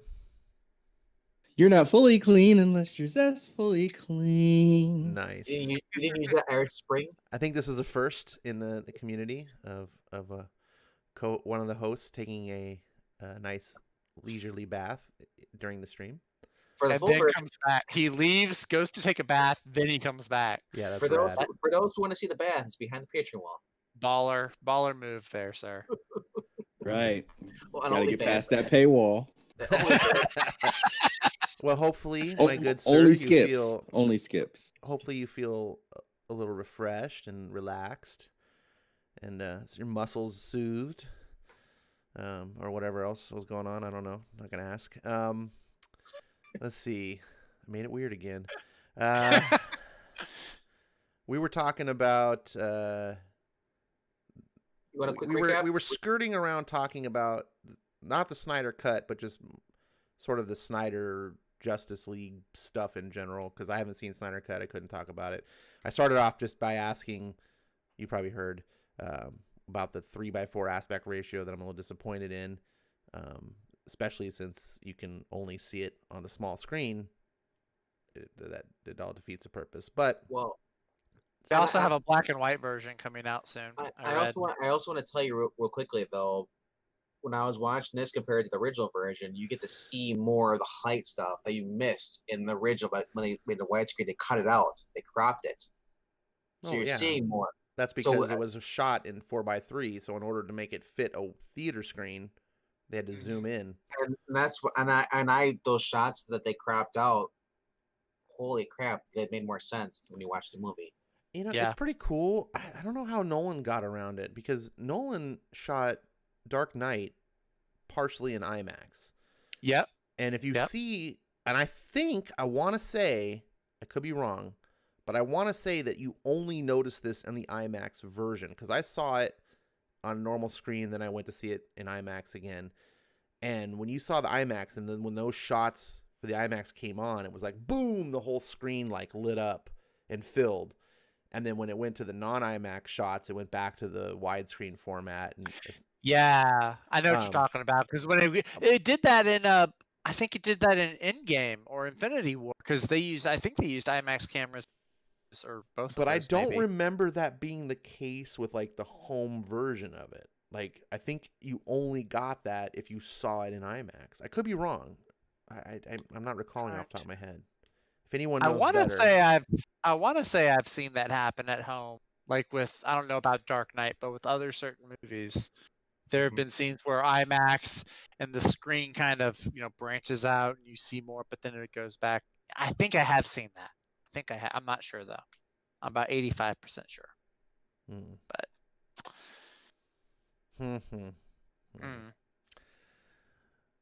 Well, Skip, you're back. Well, since you're He here said now, you brought tons of energy. do you have any thoughts on the DC price rise? That's another we talked about while you were. oh yeah, we were talking about. Y'all still buying DC? He did comment actually in the chat. I know that, so I just wanted to see if he changed his mind. No, Skip made a good comment in the chat. Actually, we passed over, but Image does this thing where their books are half price a month after the release. So if you don't mind waiting a month to get your books, which I do sometimes anyway because I'm lazy, you can just buy them half price digitally, and that's $1.99 for a book that's probably better than anything DC's doing. So, but DC's doing quarterly, aren't they? The book sell? Like no, their books are monthly. They're gonna keep doing the monthly, the bi-weekly. You're paying $6. From what I understand, Batman has finally gone monthly. Yeah, I don't think they could sell $6 bi-weekly Batman books. Ah, that's insane. Wouldn't surprise me if they tried, but it's insane. I look. I mean, also too, even if you just use DC Universe site that they had or whatever it is, I think it's just only comics now. They don't do the shows or the movies. Even those, I think they put newer comics up there like a month or two after they hit the stands. So you wait a month or two. It's funny that you bring that up because I was at the comic book store a couple days, or it was not yesterday, but the day before, and there was a father and a son there, and he was asking, he's like, "Well, do you want me to get the Marvel thing?" It's like, he's like, honestly, Dad, if you get the Marvel, I wouldn't even care at all. He's like, "Go get the DC stuff," He's like, "The more stuff I read is DC," and it was just true because unless it's Daredevil, I'm not reading Marvel. That's the only thing, the title they had going for me, they liked, but as far as DC though, I was reading Batman Beyond. I was getting Tinian's Batman. It's like Catwoman. I'm trying to think what else are the titles I was picking up. At this point, I'm more drawn to the writer's name or the artist. Like so, Noctera, Scott Snyder. I've read Scott Snyder on Justice stuff. So I'm gonna go read whatever it is that he writes. Jeff Johns has a new series that he's branching out to do. I forgot what it's called. Like Geiger or something. It's something nuclear focused, I think. Yeah, I'm reading that. Jeff Johns and Gary Frank. Yeah, Gary Frank. That's it. Yep. So at this point, I'm more drawn to writers. If Donny Cates branched out and started his own independently published comic, I would do that. If Jeff Johns puts out a Stargirl book, I'm paying $6. He does. Isn't the next one? It's like the Spring Break Spectacular or something. I think it has the 7 Souls Victory in it. But I think that's. I know you and James say it's like $6. Here it go. Let me hang on. I saw it on League of Comics Geeks the other day. I'm going to try and pull it. But yeah, I mean, my DC and my Marvel pull list, it's gone down dramatically. Like even from the early 2000s when I first got into Marvel or in comics, that's all I got was Marvel and DC. I maybe had 20 titles that I was reading, and now it's like maybe 2 or 3 titles from each, if it's a good month. Here's a weird thing for me about DC. So, I as you know, I tell a story, like I canceled when I heard about the whole 5G. Future state. No, we're not doing 5G. It's canceled. What's this future state? So when Future State was announced, like I said, oh, okay, fine, I'm dropping. I saw the writing on the wall, and I'm like, I am not going to keep investing in these DC books that are just going off a cliff. Like, what's the point? I'll have a couple months ahead of me. You're going to start in January. I think it was like the end of October. And then they were going into this like winter event thing that it's already forgotten. It's not even 3 months old and it's already forgotten.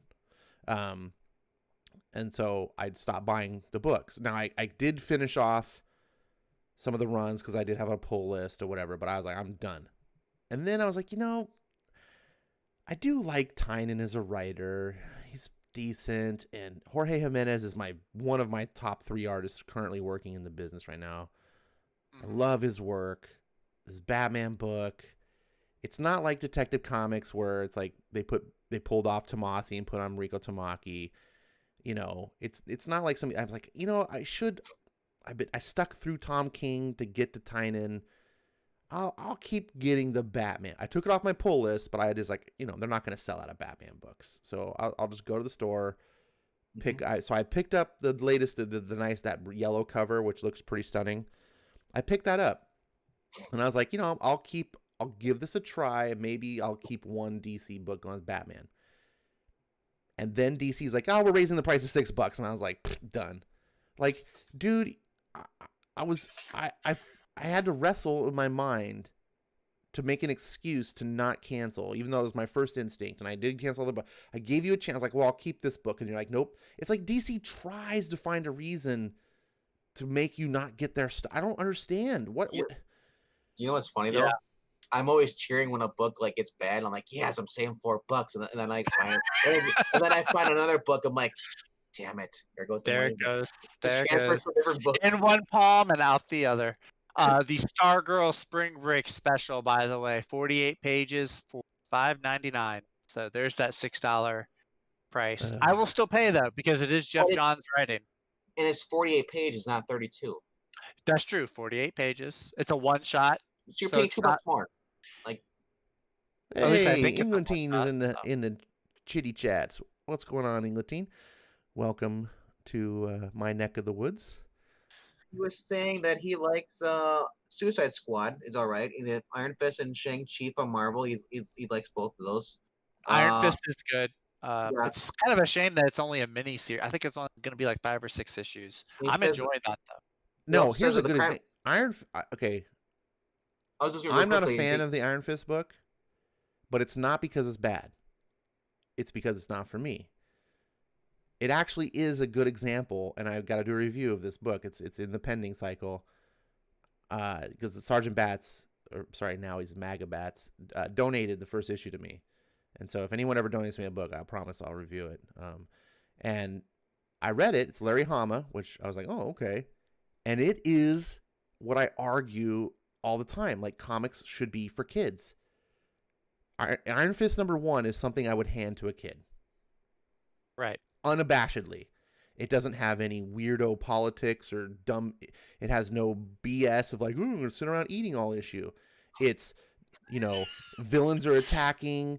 It's got the little girl, but she fights, but they don't do it in a stupid way. Like, everything about the book, I'm like, oh yeah, man, if I was a 10-year-old kid, I'd be loving the shit out of this book. Like, and as an adult, it's not a book that I would be, not wanting. Like, I read books like Unstoppable Wasp. I'm like, I ain't giving no kid this book. Like, I don't want them reading this stuff, Right.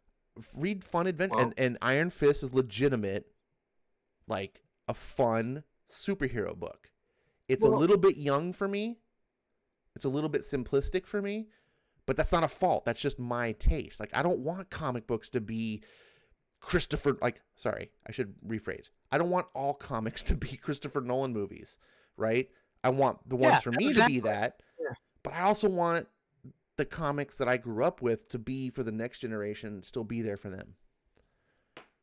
Like you said, my niece, she's getting the comics and she likes Miles Morales. She likes Spidey, but she also likes Miles because Miles is closer to her age. She's 11. Miles at the comics is 14 years old when he first appears. So I've been reading those books, the Bendis ones, and they're not off. If anything, are they simplistic? Yes, but they're good for for what she is. And they're not. And Wait, they're not wait. You like said Bendis. Which Bendis run? Miles Morales, Ultimate Oh, okay. Spider-Man. I haven't read those, so I don't know. Carry on. I didn't know which one you were talking about. I'm just saying, Miles learning basically how to adjust. He's given a suit by Fury, Shield. Gets his black costume. Because her first introduction to the character was Into the Spider-Verse. She loved that movie. So, and this is different, and she's loving it. And obviously, the series only went to like 25 issues. So after that, the next time Miles appears is going to be like into the Spider-Verse crossover, I think, or something like that. But didn't they do a crossover with Miles and Peter Parker? I think they did. Yeah, called Spider-Man, I think it was. Yeah, Wasn't it? Spider-Man. Spider-Man. Yeah, that sounds right. Yeah, Spider-Man. But I'm gonna have to start reading the new one that's out, the current one out, see what that's like, that Marvel. And I'm afraid that's gonna be like, hey, you can't read this because this isn't like indoctrination. Like, they put crap in there. Like, Right. I don't need her reading that stuff and learning the wrong things. But she's good at though. There's a lot of stuff that she does read or looks at, and she does ask questions. And that's always good. No, that's cool. She's at the age. Yeah. I really. Plus another thing. I'm sorry. Go ahead, Ash. No, I my. And like I said, like we Go ahead, Ash. Go ahead, RDB. No, I wasn't done yet. That's right. I just want to point out Okay, the reason no problem. when it comes to Bendis, people cringe like, "Oh, you shouldn't let her read Bendis. Bendis is crap. Bendis sucks." It's all you ever see when people talk about Bendis at all. The chats you see, or the comments, people will leave that crap. I gotta say, Bendis, when he first started out, was he kind of like that Spider-Man, Ultimate Spider-Man? Yes, took him 6 issues and he just copied word for word. He changed Ben a little bit, but it's for kids. It's okay. Ultimate Spider-Man, when I first came out, I was like, this is stupid. I was like you, Ash. I was like, I read the Spider-Man, like, why would this? Now we got cell phones updated, like. The reason I love Spider-Man because I love the culture. I love the reading about the Frank Sinatra references and all that stuff, Johnny Carson, all that stuff. Culture back then, because I had never been, I didn't live in the 60s and 70s. I wasn't born until 85, so that's what drew me into that. And then seeing this is now like for 2000, like kids Peter Parker's got a cell phone, he's got an iPhone. Why does he have this crap? It's like we don't need that stuff. The world of the bloggers and the change in the criminals, how their suits are designed and stuff. That's a tough scenario because it's no. What I'm saying is it's a tough scenario because the world evolves. Yeah. Right. And like the Spider-Man that I grew up with, in the 80s, we didn't have cell phones, we didn't have things, so it doesn't fit. But at some point when kids are reading the comics, like it's funny, we're going through, speaking of childhood stuff, we're going through an evening TV time where we're going through Robotech. I don't know if any of you guys ever watched the original anime, Robotech. I'm being distracted by Skip After Dark. Close up of Skip. Skip in bed. This is his alter ego. I don't know what he's doing, and I don't know if I'm supposed to be behind the paywall. What are you doing? Skip, I love having you on the show, but if you need to go to bed, I don't want you to push yourself beyond your limit. This is a sneak peek. This is a sneak peek, everybody, of what you get. Okay, only skips. All right. Only skips. I love that you still got the mood light going in the background. Gotta keep the mood going right. Oh my goodness. A little bit of Barry White in the background. There you go. Look at that. That's where the magic happens. There you go. That would drive me nuts. So having the color lights is flashing like that. After a while, it's like, okay, it's like having a strobe light on, but it's different colors. I prefer just one stationary light. That's kind of what it is. Yeah, he's got full control. All right, the maybe disco ball got dropped in the ceiling. I forgot what I was talking about. Oh no, yeah, Spider-Man of my time. Like Did it ruin your train of thought? sort of watching Robotech, and it's interesting from my perspective because I watched Robotech when I was like 12 when it came out, and it was one of my favorite shows as a kid. Like Robotech blew away all the American shows, and watching it today, of course, it's super dated and stuff, and a lot of the stuff is super cheesy, and I'm laughing at a lot of the dialogue, and I'm like, wow, this is stuff I didn't realize when I was a kid, and it's a pretty cool thing. But where I'm sitting down and watching it also with a 9-year-old and a 12-year-old and seeing their reactions to it. But in that show, it's fully dated. Like they have like payphones still. Now take in mind, Robotech takes place in the future, like beyond today. But no one has a cell phone, and the kids didn't understand. They're like, why did they just have a cell phone? And I'm like, had to explain that back in the 80s, the writers, they didn't imagine the future that people would have cell phones. They just imagined instead that the payphones would be robots that walked around and came to you. So that was like futuristic, because that's what happens when one of the characters needs to take a phone call. The robot's like looking around for him, and he's like, oh, I'm over here. And so then he walks up and you can take the call. And I'm like, okay, I would have thought that's futuristic, but today it doesn't make sense. So it's, my point is, like with Spider-Man, if you're going to tell Spider-Man in 2020s, right, it needs to reflect the world outside your window, which is like what Marvel. Right. Yeah. Absolutely. Well, yeah, and that's the thing. My point was originally my point was that when it came to that, I wrote it off. I thought this is stupid. Now when I'm actually going back and reading that stuff, it's like actually it's pretty solid. It's not bad.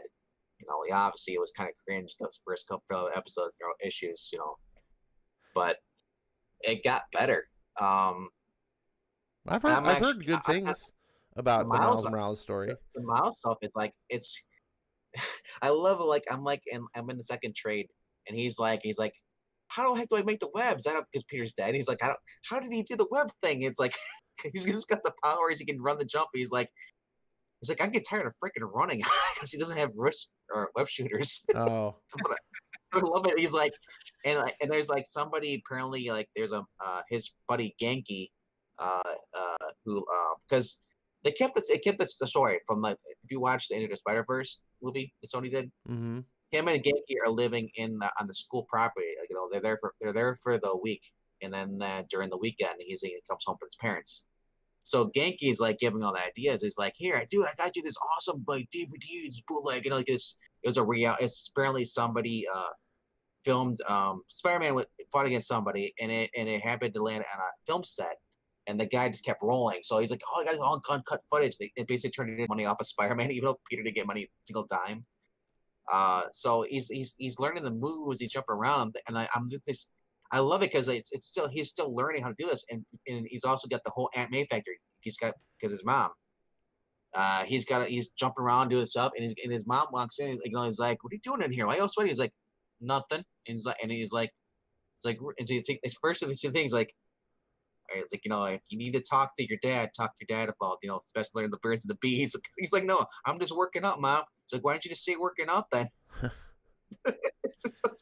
So Computer Robots in the chat has good topic things. He has a question: how would you get younger millennials and Gen Z fans into comics? Since Gen Xers and baby boomers are aged out of the market. And he's a 2-part question. And he says, and then everyone else in the chat, what would you guys make that resonates with millennials and Gen Z and Gen Alpha? Is there a new Gen after Gen Z? I think I had heard that after Gen Z, it's Gen Alpha. Weird. Okay. I like Englantine's answer though. Force. Sit down here, and you're not leaving the seat until you. So, and Snatchface says you're making him hungry for ramen. Skip. Well, yeah, I kind of want some ramen. It looks like some now. delicious ramen too. I'm like, I'm so jealous. My simplest answer is, if you want to do the girls thing, bring back Wonder Girl, and make a Wonder Girl comic book that's aimed for, like, for 10 and up. Something like that. You don't have to make it like really like cheesy, but you can like enough for the kid, like what they did with Miles Morales and Bendis did. That was aimed for, like, for 11 and up. When he did Ultimate now, Spider-Man. why Wonder Girl? Well, for girls. because obviously, I mean, girls are. Think about girls. Most girls will read either read boy stuff or they'll read girl stuff.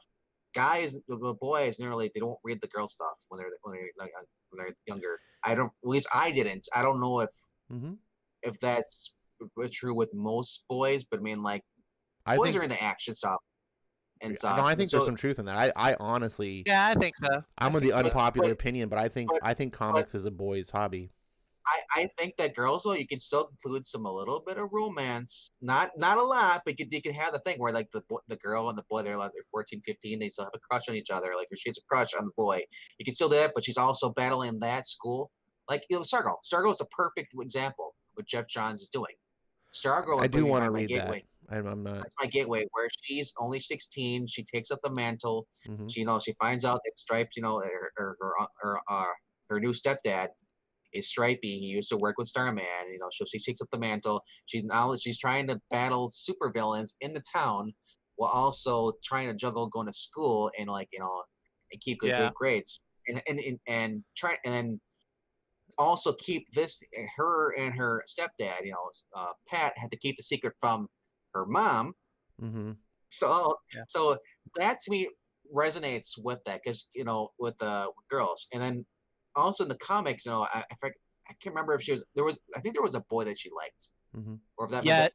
Definitely. You're definitely onto something there because girls, they can read the same stuff, but boys is like they can have just action, just like a Michael Bay movie, and they'll be happy. But you gotta have balance. You can't just have it just like because girls will get bored. Like, why does romance? Exactly. They're gonna want some extra ingredients in that. A boy can just get a bowl of ice cream, just regular vanilla ice cream, and be happy.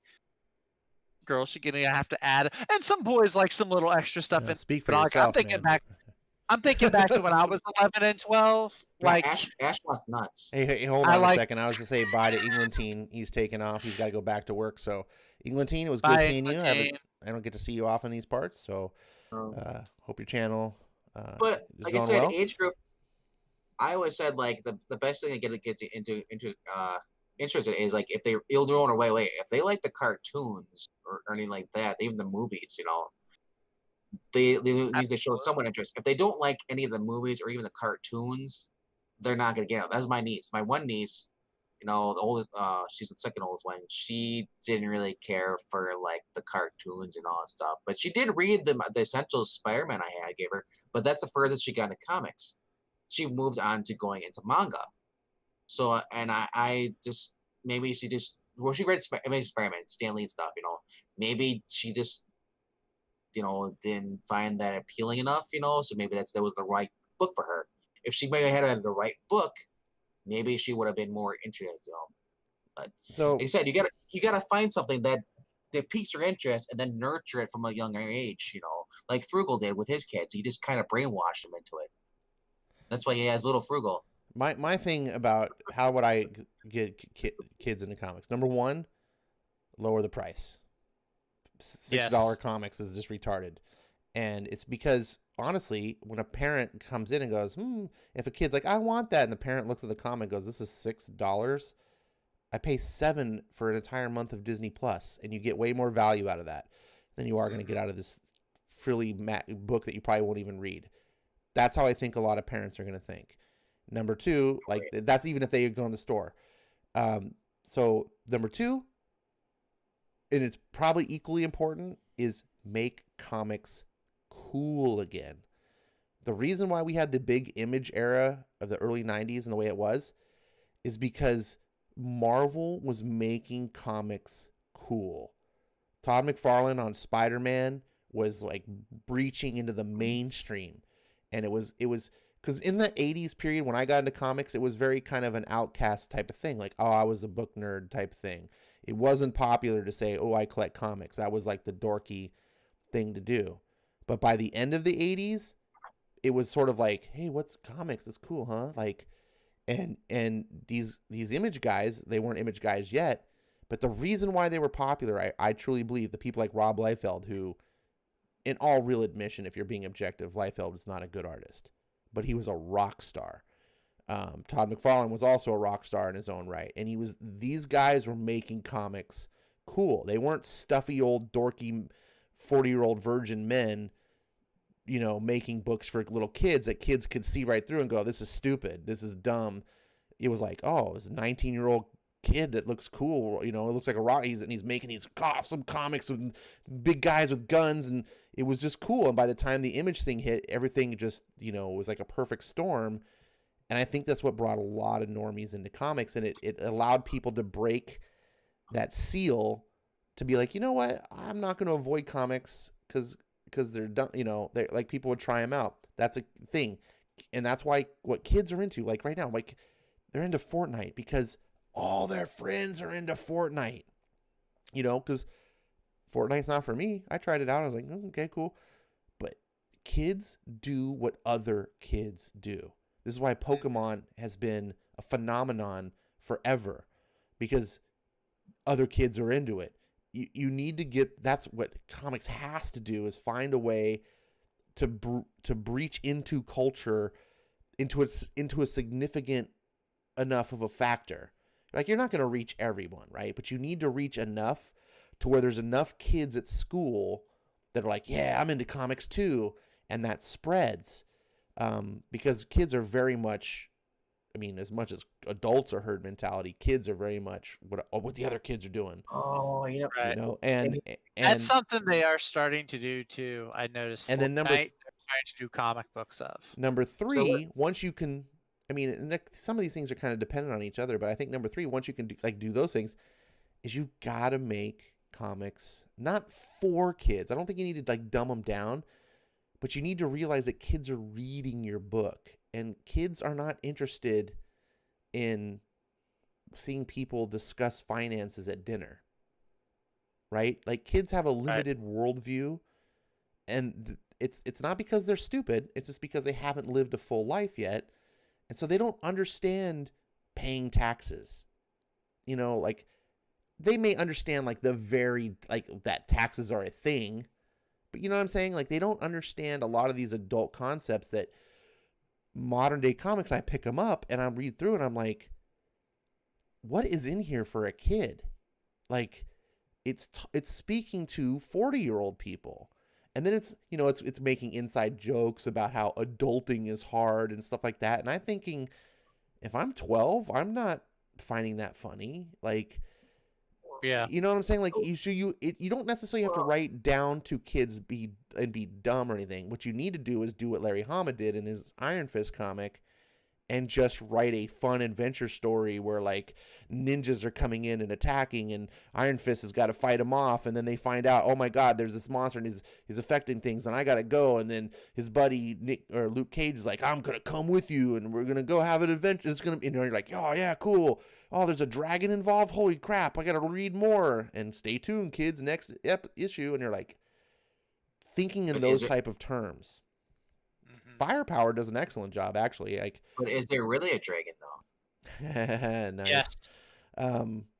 But there's a reason. As Perch, our boy Perch, did a recent video about top comics on Amazon. It's a pretty informative video. One thing I like about Perch, one of his strengths, is he does a really good analysis. He'll pick a topic and break it all down, and this is about all the top comics as far as Amazon is concerned, right? Like, we talk about do comic book stores sell things, but what is and so what I was shocked to learn is when he went to the indies, what are the top selling indies? It was dominated by Robert Kirkman. Like, I think the first 20 books were all Robert Kirkman books. It was like, whoa. And you're like, this is why this guy is a superstar. And the reason why Amazon is important is because while it's not the main go-to for most comic fans, it is ubiquitous throughout the world. Amazon sells so much more volume than, say, a local comic book store. And even if you add up all the comic book stores together, I rarely buy. I'll buy a hardcover book off Amazon occasionally, but I don't buy comics off Amazon. But enough people do because of their massive volume that's a huge deal. And if you're number one on Amazon, you're probably making some money. Yeah, you're doing all right. For sure. So, and you know, and Kirkman has got it really down. Marvel was really dumb to not listen to that guy. Like, he gets it, I think. Now, not all of his books are for kids, but I think he fully understands. I think like Invincible is going to do really well. He understood how to write a comic for comic people, but also like it's about a kid, and the kid goes to high school and he's got parent issues. But none of these issues were adult things that kids don't care about. Right. They were things that kids care about. I gotta say, like, the gateway into comics to me is gonna be Spider-Man, because I think most kids, if you could do a younger version of Spider-Man, like they're trying to do with Tom right now, they're trying to get kids to be interested in Spider-Man. For a while, they had a Spider-Man book that wasn't through IDW; it was just normal through Marvel. That was a younger version of Peter. It was back in high school again. Mm-hmm. That was about before the Nick Spencer one. It was actually when the first movie came out. I believe it was Homecoming. They had a Homecoming comic book kind of like that was based around it. But I would suggest that the reason why that book failed is because while they may have addressed by making a book that was more for kids, they didn't make it cool. I think. Well, I know it falls back to the whole thing. You weren't finding comic books outside of comic book stores. You weren't seeing them where kids normally go, go shopping with their parents or go grocery shopping. That's where a lot of comics you'd see them on the spinner racks Mm-hmm. a lot back in the day. Yeah, availability is a thing. And if parents are like, well, no, I'm not going to take it to the comic book store, or it's too far away, or sometimes the comic book store is the last thing on a parent's mind. If it's at Walmart, they might pick it up for them. The books, like, mom's going to go buy, a book there, a new book that's coming out. Barnes & Noble by me is shut down. Well, that's why I think I was talking to Joe. I forget who I was talking to. I might have been on the stream. My brain is so addled about the deal with the devil. The deal with the devil that Marvel, or not Marvel, the mainstream comics made back in the 70s when the comic book market was collapsing. They did this. The way they saved comics was creating the direct market. Yep. And the direct market was allowed to happen because this new thing called comic book stores were starting to appear, because comics were a collectible and there were shops forming to, that vacuum that was there. Like, people want to collect comics, find old issues. It used to be the only way you could do that was at flea markets and stuff like that. And so people started saying, hey, there's room for this. Like, I'm going to set up a shop and cater to these type of people. And it was a growing thing. And the problem was that comics have very low profit margins, right? So those old school comics that you would get, at the grocery store, 7-Eleven, the newsstand books, the sellers of those books made pennies on the dollar. So if you were a comic store and that was your entire business, like, you didn't go, we also sell groceries, like we only sell comics, you couldn't afford to sell, Spider-Man books for 75 cents. And you only made a nickel off of every book, and then Marvel took the 70 cents. And that's how the newsstand market, that's way simplifying it. I know people who understand this are going to be like, whoa, Ash. I know it's way simplifying it, but I'm trying to keep that approachable. The direct market, what they did was sign a deal and said, look, we'll let you local comic book stores keep more of the profits, but in return, you can't return anything. Whatever you order, if you order 100 copies of Spider-Man, that's it. You're stuck with them. Whereas 7-Eleven could order 100 copies of Spider-Man, and if only 50 of them sell, they give the other 50 back and they get their money back. So it was very low risk for the newsstand. But the problem was the newsstands were stopping ordering because the comic book industry was dying. And they can't be, oh, look, we sold 20 issues of Spider-Man and we made a nickel a piece. Whoop-de-doo, like it took up space in our store. We're done with this. And so it just was a collapsing model. The directed market saved everything, but now we hear without a newsstand anymore, and there's no infrastructure, so it's kind of like payphones. They're gone. We're never going, I'm like, the infrastructure for a newsstand is gone, so now how do we save comics? Because it's almost impossible to sell them in stores. I'm going to tell you right now, with the nostalgia of our arcades coming back now again, they've been gone for 20 years, and all of a sudden the arcades are starting to pop up now, places at malls and stuff. these arcades, if they made a deal with like, if they're smart, they're gonna start selling comic books in there. That's another thing they can get people into is that, and these kids will eventually be like, well, where can I get comic books? Well, you can go to the DC Digital, I guess. If you do that, the kids might start doing the DC Digital stuff. And I understand that's bad because they're not doing the physical sales, but it gets them into the hobby at least. And eventually, these kids are like, well, wait, there's physical copies. I want to go buy a physical copy. And Comixology is a good thing too. I mean, that's another way to get kids into digital stuff. But the thing is that it all depends on the parent, because a lot of kids don't have money. If they have money, they're using their parents' money, and the parents decide if they're gonna let the kid buy whatever they want. But yes, if the kid's not exposed to this stuff, they're not gonna be able to ask it. That's why you go to like Walmart. They have a toy section. That's why you go to a grocery store. They have a toy section, because they know it's up marketed towards kids. Now, if you put comic books next to the toys in the grocery store, or even anywhere where kids can see it, they're gonna be like, "Oh, dude, they got the new Spider-Man," because they know who Spider-Man is. Yeah, here's the problem though, Bankman, is the comics don't sell. So this is the issue. Like, they weren't selling in the 70s when they were only how much were they back then? 50 cents a quarter, like comics haven't been selling forever. That's the thing though, but they're still around. That's not true. They were selling in the 80s very much. The direct market didn't go away till the early 2000s. Or sorry, the newsstand market didn't go away until the early 2000s. It stayed. It just drastically diminished. But it didn't matter. DC and Marvel were no longer reliant on it, so they could keep their business. And they're like, yeah, we'll keep the news. It wasn't like the direct market came out and the newsstand went away that same day. It stayed around for a couple decades. But it just kept getting smaller and smaller and smaller and phasing things out. And then, of course, comics, once the direct market came into being and they were catering towards real collectors, they did things like, hey, let's get rid of newsprint and print on this new Baxter paper, which was cool because it allowed you to have more colors and you could advance the medium, but it also raised the price. And then they started doing like the gimmick covers, like let's do foil, hologram, glow in the dark, all this stuff.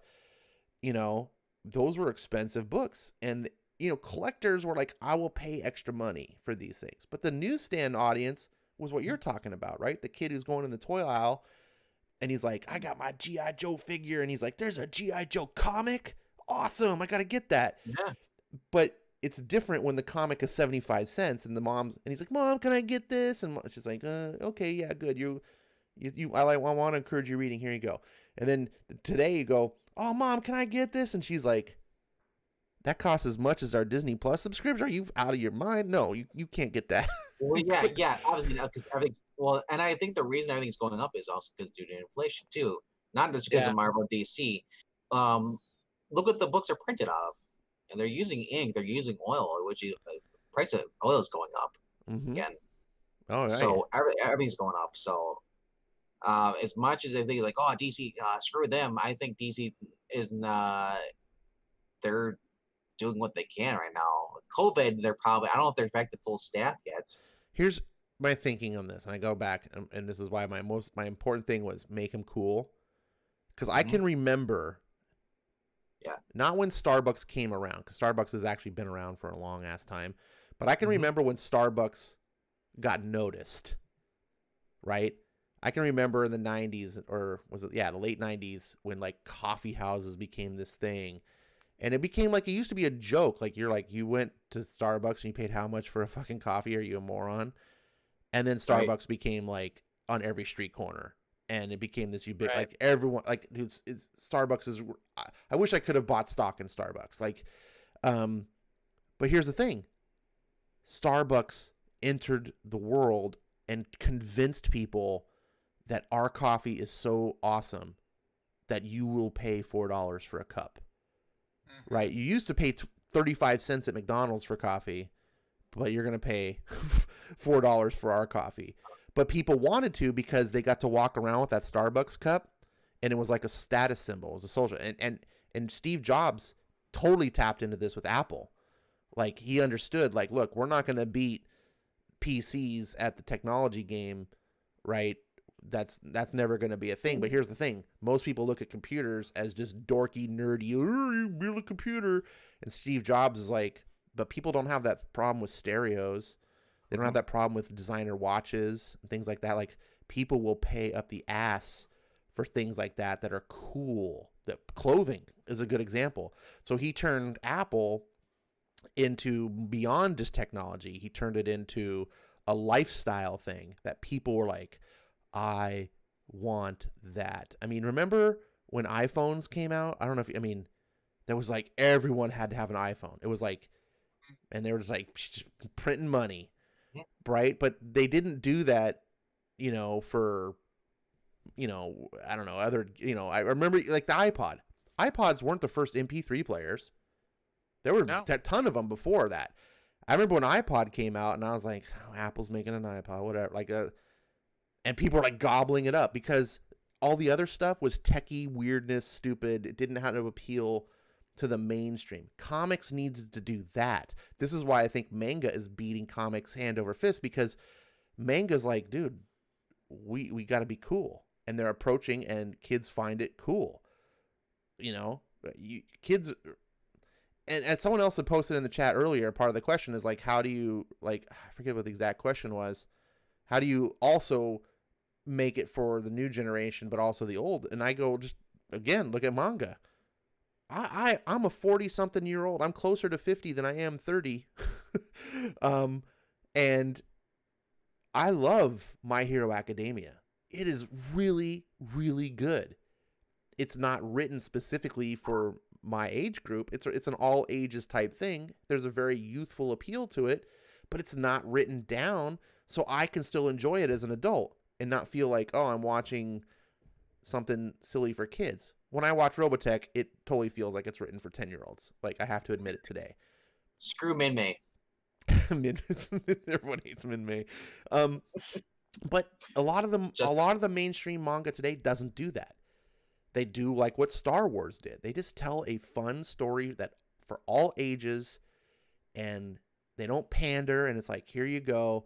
And if you're a fan of it, great. It's inviting, it's cool, and a lot of people latch onto it, which causes then a chain reaction of people saying, oh, I can do that. I'm a writer. Maybe I should write. And so you get people into the business. This is how like pro sports works.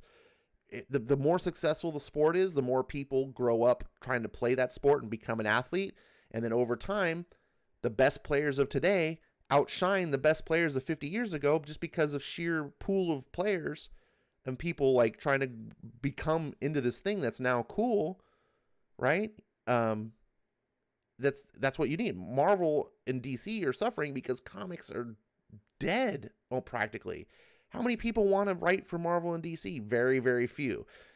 And so your talent base is not next to nothing. And the talent base is not just because nobody wants to write. It's because they won't let people who do want to. Mike Barron said he'd come back, but Marvel wouldn't let him. Mm-hmm. And Skip, did Skip drop? Yeah. I didn't. Yeah, he dropped a few minutes ago. I think he went to bed. Oh, I wish he would have said bye. But yeah.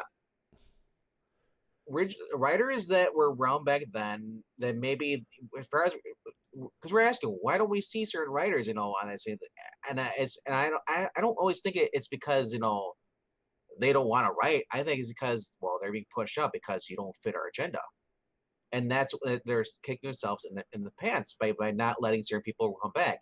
And I don't think it's because of money. Yes, John Byrne, because John Byrne is an example is people he charged so much money for stuff to do things. John Burns he's like 66, 67, or he's right around their age. He's not too old. He could still write if he wanted to do it.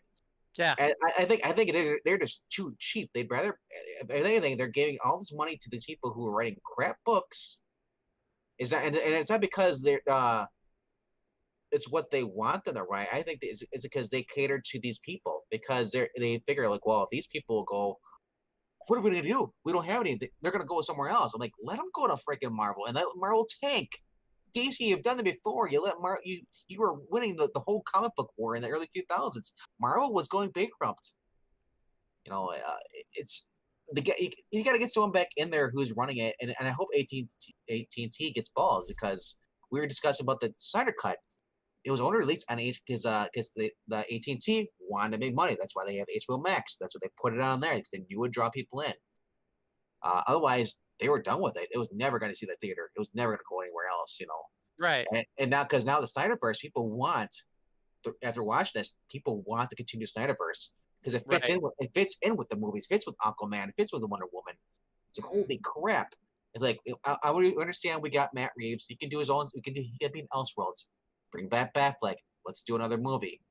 I want Batfleck with Deathstroke. I want more villains. Or, I want Clayface. I want all that stuff. Let's build an actual franchise. Yeah, that's a problem with Warner Brothers, though, is they don't understand. Warner Brothers is not DC, and that's the thing. So Warner Brothers approaches the DC movies the same way licensors approached Marvel back in the day. Like when Fox was doing all the X-Men and the Fantastic Four, and Sony does the Spider-Man. They approach it like it's not really our product. Like, we can make a buck off of this. Warner Brothers is the same thing. It's like, DC Comics. We can make a Batman movie. That'll make us some money. But they don't think like in the long term. Marvel, on the other hand, made its own studio. Like Marvel Studios it's a movie studio dedicated purely to making Marvel movies. So they're 100% invested, not in just the movie that they're making, but every future movie. And so it's all tied in together. Warner Brothers is every movie is an individual thing. And if it fails, no big deal. We'll just we'll change up the, remix it and do something different on the next time. Marvel doesn't. It's all got to connect. And God, I mean, Kevin Feige, love him or hate him, he's not beyond reproach, but that's a big vision, and that's singularly, I think, the biggest thing that made the MCU successful. And Warner Brothers tried. You could see they tried to copy that, the Snyderverse, right? Well, they tried to copy it, but they didn't. They also took out all the important steps too. They didn't want to do what they made the problem was they tried to copy it rather than learn the lesson of the fundamentals of why Marvel was working. They just figured they could, I can just do those same steps and it'll work for me. No, it doesn't. Marvel understands what they're doing. You don't understand what they're doing. You're just copying the movements, and you're floundering because it's more to it than that. Anyways, I just wanted to say too, I missed some of the chats and I apologize. Informational Reality said he subbed, and I missed it, and I feel bad when people to take the time to sub to my channel and I didn't see him. So Informational Reality, if you're still listening, thank you for coming by the channel. Burnt is in the chat. I haven't seen that name before that I remember, so welcome. And Ronnie says part of the reason some of the writers, artists can't come back is because of money, which I think might have been addressing the Baron issue a little bit. Yeah. Well, like I said, Mike Barron was on I Love Comics about 3 weeks ago, maybe a month ago. He didn't really say it was because of money. He said he had stuff, but they wouldn't return his calls. Mm-hmm. Yeah, it feels like that's why with a lot. I mean, Mike Barron's one. Pretty sure Mike S. Miller's another one. I know for sure Ethan Van Sciver probably is. There's these comic names because they don't mesh with certain personalities or certain. No, I'm 100% sold, hardcore convinced. If you are an open conservative, you are, or even center. Well, maybe not so much center. But... If you are an open conservative, you are blackballed from the industry. Yeah. I mean, you might be able to work in like independents and stuff, but you are not working at the big two. And chances are you're going to have a hard time at some of the bigger, smaller publishers. Like even Image, which is supposed to be just like, we just publish stuff. We don't actually take like Image is very much more like a traditional book publisher. They're not like a comic book publisher because they don't have any artistic control over what they publish.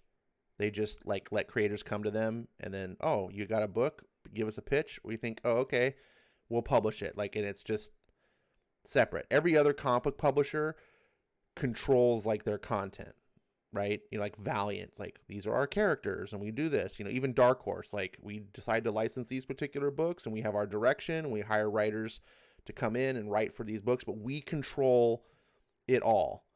whereas Image doesn't work that way. But even Image was getting to the point where they were like, nope, we're not going to publish books by people who are known. And it's really, really sad. Yeah, and it doesn't do anything really but hurt the industry, because you're taking away creators that are, they're pros, they're good at their craft, and then you're also going to upset maybe not all of your base, but at least a significant portion. Yeah. You're going to pull a Lucasfilm. You're going to fire up half your base, and they're all going to swear off and boycott your product because you fired somebody just because of how they vote. Or yeah, but I don't think that they see it that way, because they don't. for every conservative that they're not giving a job, they're giving a job to one of their buddies. Yeah, but the thing is, their buddies might not be as qualified as that conservative. Yeah, well, that doesn't matter to them, because they care about their book selling. Exactly, because they don't see it as a business, though. They don't see the bigger picture. It's not about exactly. It's not a rising tide raise all boats. They don't have that concept. It's like, this is where you saw recently the Berserker controversy, right? Oh my God, Keanu Reeves kickstarting a book and it's taking all the money from all the other independent creators because everyone's buying his book instead. And it's like, that's not how it works. I heard, I'm not sure if this is true. Is this something I saw once, and I forget who said it on Twitter, but apparently the people who backed it didn't get the book until after the people was already on the shelves of the comic book stores. I didn't hear about that. I don't know if that's true. I know they're planning a movie with Keanu Reeves playing the guy. A movie and an anime. But then again, I said I don't know, because it just could be someone who's just spreading rumors because doesn't like it, because they're it doesn't fit their narrative. They're trying to spin the narrative, trying to sabotage the book because they have their own book coming out. I don't know. There's people like that on the internet, so I always take everything with a grain of salt. But I mean, that is a salty move if that actually was true. Putting your book out somewhere else, yeah, and you got people already are waiting on your book to come out, the printer, the backing. But then again, the other thing it depends though. It depends on what your arrangement is. It's one thing if you promise to someone, "Hey, look, back my book. You will be the first to get it," and then you back the book, and then psych, I'm giving it to Walmart first, sucker. That's bad. But if you just say, "Hey, back my book," and then you assumed you were going to get it first, there was nothing I promised, and then you're mad because you interpret that I broke some sort of agreement that was never actually made. You're free to your own opinions, but I don't fault that. Like, if you weren't made that promise, then you should have maybe, buyer beware type thing, right? Kickstarter, Indiegogo, these are crowdfunding campaigns. These are people saying, we want to do something, we need money, please give us money. As an incentive to you giving us money, we will give you something in return, because we know a lot of people don't just want to give money for free. Although I have done that. Kickstarter has a thing where you can just give them $1. You can just give them money. I have done that before. Now, if you decide to be an investor, you need to go in understanding, I am an investor. I am donating money. I am not guaranteed anything. It is not a store. Part of the problem we have now as a society is because a lot of people are using it, including the creators, to sell products like it's a store. So it's creating the atmosphere of like, buy my book. Well, we have this sort of societal unwritten rule, like that if you sell something, you promise, like, I'm going to sell you this basket of apples. First, you send me $10. We have this idea of like social contract. I sent you $10. You now owe me the apples. But crowdfunding does not work that way. In reality, it's, I want to make this thing. Please give me $10 so I can make it. If you do, as an incentive, you will receive this thing. Okay, here's your $10. You know what? The project failed. We didn't get to do anything. Oh, I want my $10 back. No, it's you donated it. Like, you weren't buying something. You aren't guaranteed a return. And I have lost a few things myself where I've backed a product. I backed this really cool product that was like a tablet screen that plugs into your smartphone. And it basically, all it does is it works like a tablet, except it has no internal like Intel, like a computer. It just basically lets your phone project its screen onto it. And it was like only $100, but I was like, yeah, this is a cool way to like use my phone like a tablet.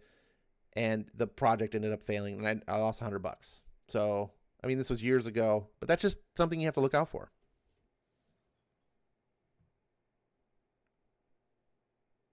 Yeah, I'm trying to remember what I was gonna say. I'm sorry, Bankman. I was gonna say, I know when I got that through Kickstarter. There was that you get the hardcover omnibus of or this volume 1 of what was it, Witchblade. And in the hard copy gets for an extra $10 you get a signed Vestry, because obviously you can't get by the other guy because he's dead.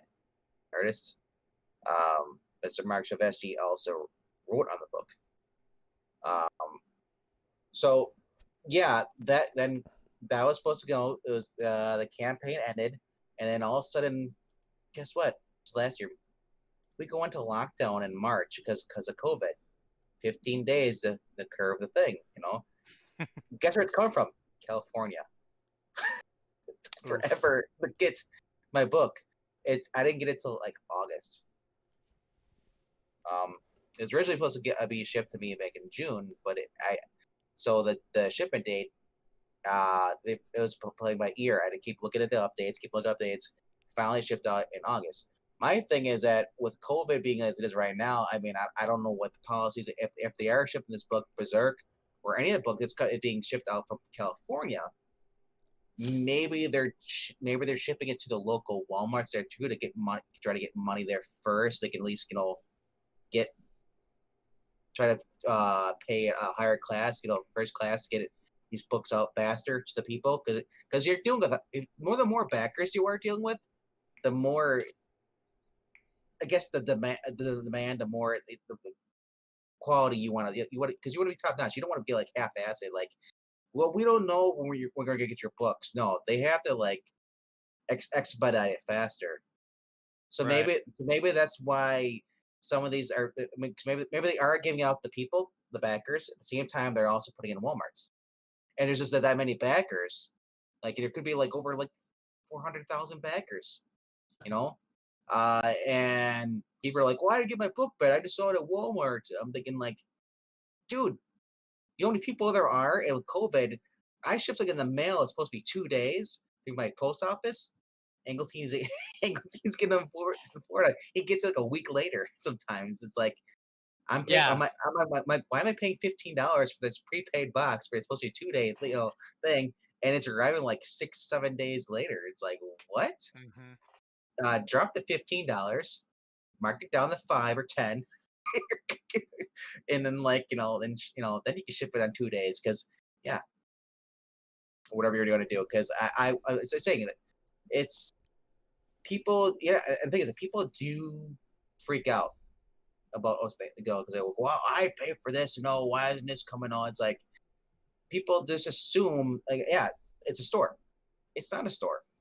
You are donating money, and I think one of the sites, either Kickstarter or Indigo, says you are guaranteed something if you do not get your book. That's Kickstarter. It might be Kickstarter. That does that. Maybe Yeah. one of them. I know That's one of new them. if it's Kickstarter. I've backed like 100 different the Kickstarter money- campaigns. It's Yeah, I backed a few recently, but there's like a little disclaimer that says, you giving this person money, there is no 100% guarantee that you will get the product that's now here's the thing though, advertised. like I can speak for Kickstarter. I'm pretty sure Indiegogo probably has a similar policy. They are both active against fraud. So and this makes sense because that ultimately hurts them. No, they don't. They can't afford to allow people to use their platform to make fraudulent things. Right. They will fight, I believe, for you on behalf of if a creator has been fraudulent or done things, because people they can just be like, hey, I'm gonna do all this thing, and then you're like, cool, I'll give you this money, and then it's like, cool, I'm going on vacation later, suckers. Like you didn't even try to do your product, and when you sign up with these companies, like to do that, you're making a contractual agreement with Kickstarter, right? And part of your contract is you're not being fraudulent and all this stuff. So I'm betting, I'm not a lawyer, but using my common sense, I'm betting that Kickstarter and Indiegogo have some sort of policies in place with their project creators to be like, look, here's what your agreements, you're working with us. And if you fail to do these certain things, we can sue you. And through the lawsuits that we sue you, then we might be able to then reimburse the people who back the Right. And things like that could possibly happen. However, that's still like not a guarantee of things like that you back a comic and it doesn't go to Walmart first and things like that. Like, again, I tell people, it's just beware. When you back a project, approach it as an investor, not as a customer walking into a store, right? You're not going into Walmart. You have no guarantees. Look at their history. You can see, have these people done projects before?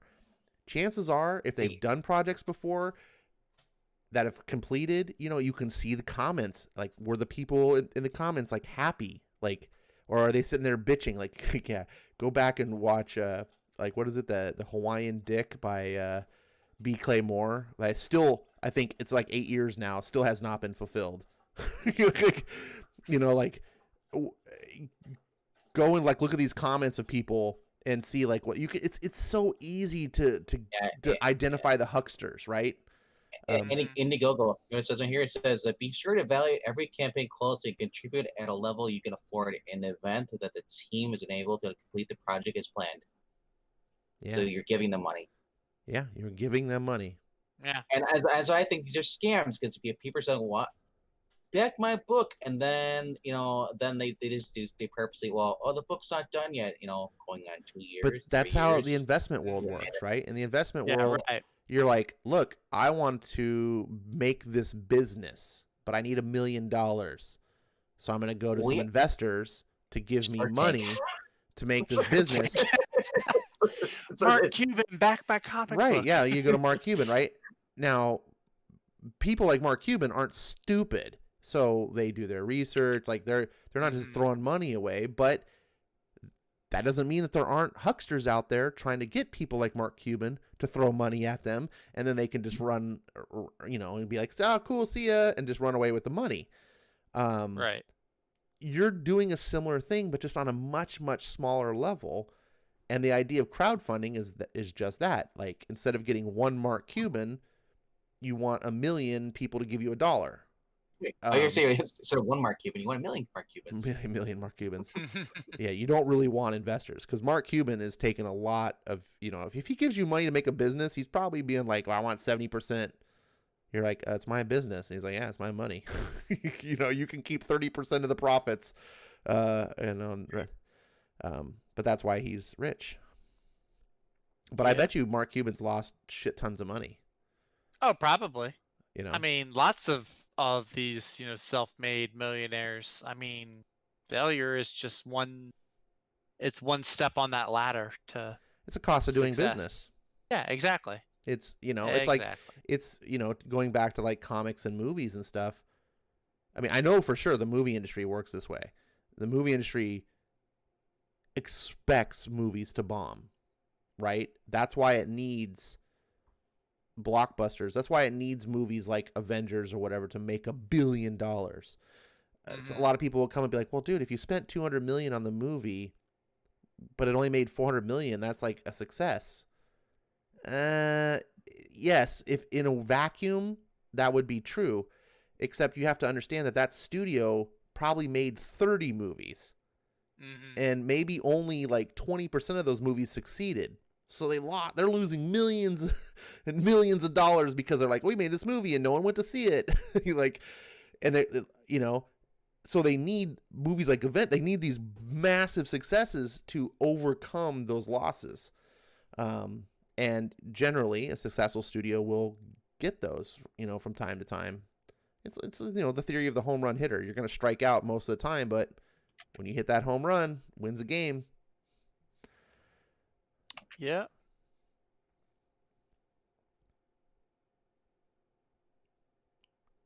Chirp, chirp, chirp. I was about to say who's gonna think that we died on the screen It's again. so funny, like when I'm trying to talk, like sometimes I can't get a word in edgewise, and then I'm like, I'm done talking, and there's like, no one's talking. Really? Ran out of It's gas. like no one's... Well, right now we beat the Snyder Cut in terms of runtime. Yeah, on we the just stream. I just we, figured when we beat Zack Snyder. when I figured when Skip left and Joe left, and I was like, well, at this point, it is just run it until the ship runs out of gas. Oh, I this don't know. ship is about out of gas. So Indiegogo and Kickstarter says we won't refund your money because once the project is reached its goal, Kickstarter has nothing else to do with it and assumes no responsibility. If they fail to collect the money, your credit card won't be charged. It says. That's Oh, Kickstarter. wow. Yeah, they if the Yeah. Kickstarter, if the project does not fund, no one gets They charged. won't charge you. Yeah, they have to hit their goal before they. Indiegogo will charge you right away. Yep. Yeah. So yeah, I mean, it's just a good rule of thumb. Do your is homework before you back a campaign. Don't back something you can't afford. Like That too. it, and what I mean by afford, like afford to lose. Like Mhm. you know, I lost $100 Like on that tablet. I lost $200 on these smart pillows that I bid on a long time ago. I got smart pillows. You want $100? These were cool. They were like the memory foam kind of pillow things, but they had like electronics inside. So it had like USB ports. You could plug in your devices. It had like Yeah, mine got that too. They got holes that cut into them. I just shoved it in there. No. You go. yeah, right. These are excellent. You should start an Indiegogo campaign. Right. There you go. So yeah, I mean these were like really cool. Like they had lights inside, massagers, heat, like they had like 10 different things that these things could do. And they were just in addition to like being like a pillow, and I was like, I kind of want these, and there was like $100 a piece, so I bought 2, and yeah, didn't ever get them. So Snatchface says, "Oh my God, it's almost 5 a.m. I'm going to bed." I saw that. Snatch, you can't leave until Paulo shows up. Yeah, we got to keep going until This is normally the point where he would show up though. So I don't know. Maybe he doesn't know that Ash has a channel. That's what I said earlier. It's like because there's like 1:30. Like, who's Ash? Unlike Everything was like, unlike "Ash you has a channel?" guys, you yahoos, Paulo's actually respectful to me. Paulo is a classy guy. Yeah.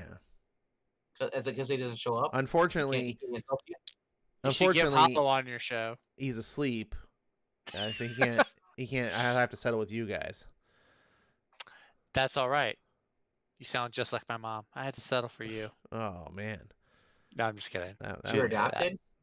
No. It's not, I don't think I was. No, I was not adopted. Oh, we're stuck with a retard one. Ah. This one's got a fetish for bow ties. Funny thing is, that's like my name for everything. My Twitter, my Instagram, all of it has bow ties in it. I haven't worn a bow tie really in like 3 years.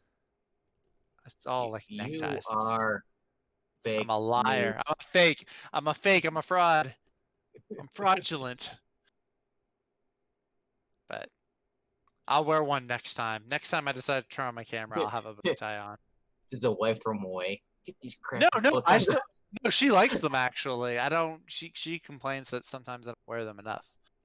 So It's been 3 years. Apparently, they're just going unheard. in 3 years, ironically, also the same amount of time I've been married. It's like I need to get back into wearing bow ties more. Just she insists. I You gotta just- wear them all the time. You take it off. I just wore them once we got married. I was like, I don't have to wear these anymore. Thank God. Locked it down.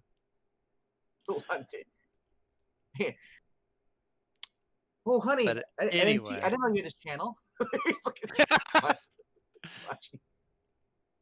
No, Oh, my she's God. probably asleep by now. Well, gentlemen, this has been fun. This has been a fun time. I What? I gotta- fell asleep for a while. What? I Are you- gotta go. I'm just kidding. I gotta go to the bath. You know. You gonna I'll go be take a right back. bath? Are you gonna go take a bath? We get. Should I like hold down the fort so we can go another couple hours? So you can come back Right. from your bath. We had not one but 2 baths on the stream. One was on camera. Nobody wants that. For $5, I won't do it. Super chat now. Joke's on them. They can't. Well, I was about to say, yeah, they can't super chat on Ash's channel.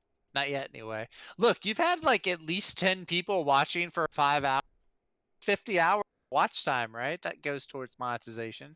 That's a slow I don't step do this there. to be monetized. This is a hobby for me. This is an excuse for me to come on and talk comics with other people. You know, Oh yeah, but if you happen to get $10 thrown your way for look, it, if I was gonna be monetized, and so like I'm not gonna say no, but my point is I'm not doing it. That's like not my objective. yeah. Oh no, If I I get what you're never saying. get monetized, so be it. Like it's not a deal breaker. When I first started my channel, I was like, look, if I can get just 100 subs, that'll be enough. Like I just if I have a handful of people that care to hear what I have to say, that's fine. And as Mariah says, crowdfunding should not be used to pay for a campaign to get books into the stores first. Like a certain book that hit Walmart way before the backers got any. See, Mariah, I absolutely. Go ahead. I did not pass you over. I read your comment. I have that book Good too. Lord, thrown under the bus Zach? again. Beep beep. There goes RDV. Thud thud. That's Ash. So no, I 100% disagree with that, Maranya, because again, that argument takes the viewpoint of crowdfunding as a store. Crowdfunding is you're an investor, right? And like let's say I want to make a comic book. My goal shouldn't be to make the comic and sell it to you on Kickstarter. My goal should be I want to have a book and I want it to be published and I want it to be in stores worldwide, but I don't have the money to make that happen. Please, can you donate money to this cause? And you're like, why would I just give you money? And I go, well, that's a good question, because if you do, you'll get one of these comics as an incentive to help make it happen. But my goal ultimately isn't to get... I'll never be monetized with this failure.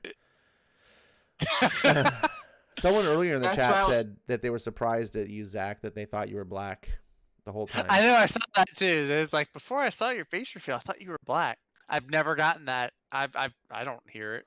I was gonna make some comment, but I was like, I don't want to steer this down a weird racial thing.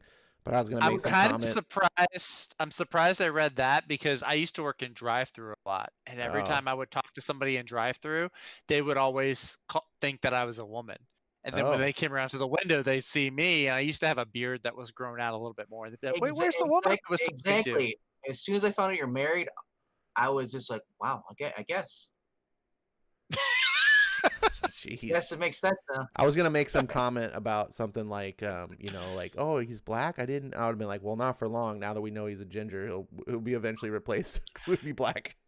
To be I'm fair, not even a ginger though. That's why Maranya's comment threw me off. It's like, I'm not even a ginger.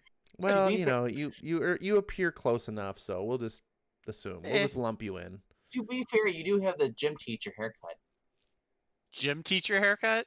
Yes. So I understand that compliment. This is my Superman haircut, because it does the little wave. I'm super. That's my Superman haircut. Is that a wristband or a watch? What? Oh, that's a wrist. That's a wristband. And my Green Lantern ring. You're not helping your case. You got to wear an NRA hat. It makes you more masculine. Exactly. and just pull out a gun on stream. Man. Goodness. I'll take it one step. Wep will play around with his he'll start cleaning a gun while he's doing a live stream, and I'll take it one step further. I'll actually have it on camera, and you can see the gun. I'm just sitting there racking it. All right. Well, we got a tired audience. On that note, and it's probably best. It's probably best to have left 2 hours ago. Always leave when you're on a high, not when you've gotten things into the ground. Not when you're on your second volume of Unstoppable Wasp with the same creative team. I know that Moreno will stick around. She's pretty much Night Owl. Yeah, and there's some people that. Yeah. Most of the people that listen to my stream are Night Owls because I'm a Night Owl, but Yeah. It's I like doing that because normally when I'm watching YouTube, it's late at night. Not a lot of Yeah, content creators stream. I'm I a feel corner bad of the for Ed market. though. Ed's been buffering, just trying to watch this. I don't know what he's buffering, but he's back He's now. back. He's basically pointing out my failures in life. I can't do He would Is anything. it never do your that. failures or is it your state's failures in providing you with decent internet I don't know. access? I don't know. No, it's what's going on. his failure because he moved there from Colorado. Yeah, that's true. Also true. He Although gave up that Colorado was on a slide downward, like Jesus. Well, you should have been on the hill then. When I first moved out there, it was booming. And then What was that, around 2001, 2002? 2000 Yeah. economy was just booming. You do work at the ski hut? No. Yeah, I'm because mad, that's the bro. only place that you can work at in Colorado is ski huts. I They thought- don't have I thought- anything else. I thought it was just a giant ski hill. That's all it was. And Yeah, it's all Colorado is. the It was a Rockies, ski. that's all it No, is, actually, right? my entire time there, I never went to a ski resort once. Like you get Denver, and all around it's all mountains. I barely went to Denver. Actually, I lived on the outskirts of Denver. Denver's not really it's a small. It's weird. It's a small city. It's got lots of stuff around it. Deer Ranch. But I say small because I'm from San Diego, and San Diego's ginormous. So I went to Denver. I was like, oh, this is not that big. But I used to go to the football. Like that would go once a year because I would go to the football game. Because I used to. Well, I kind of still. I used to be a Chargers fan. It's Well, weird. Weird saying used to, but I don't really watch sports anymore. So I am a Chargers fan, but I just don't care about sports anymore. I understand that. I used to think that Chicago, Milwaukee were big cities, and I looked like, well, they're actually not that far. They're not really that wide as far as. Chicago's I'd say- pretty big. Well, I look Milwaukee's at New York. small. New York is like twice. New York as- is gigantic. Well, New York's the biggest city in the. I know it's. I'm country. saying it's like they call it the Big Apple. Although L.A. encompasses L.A. Well, LA has horrible traffic jams. You'll never build.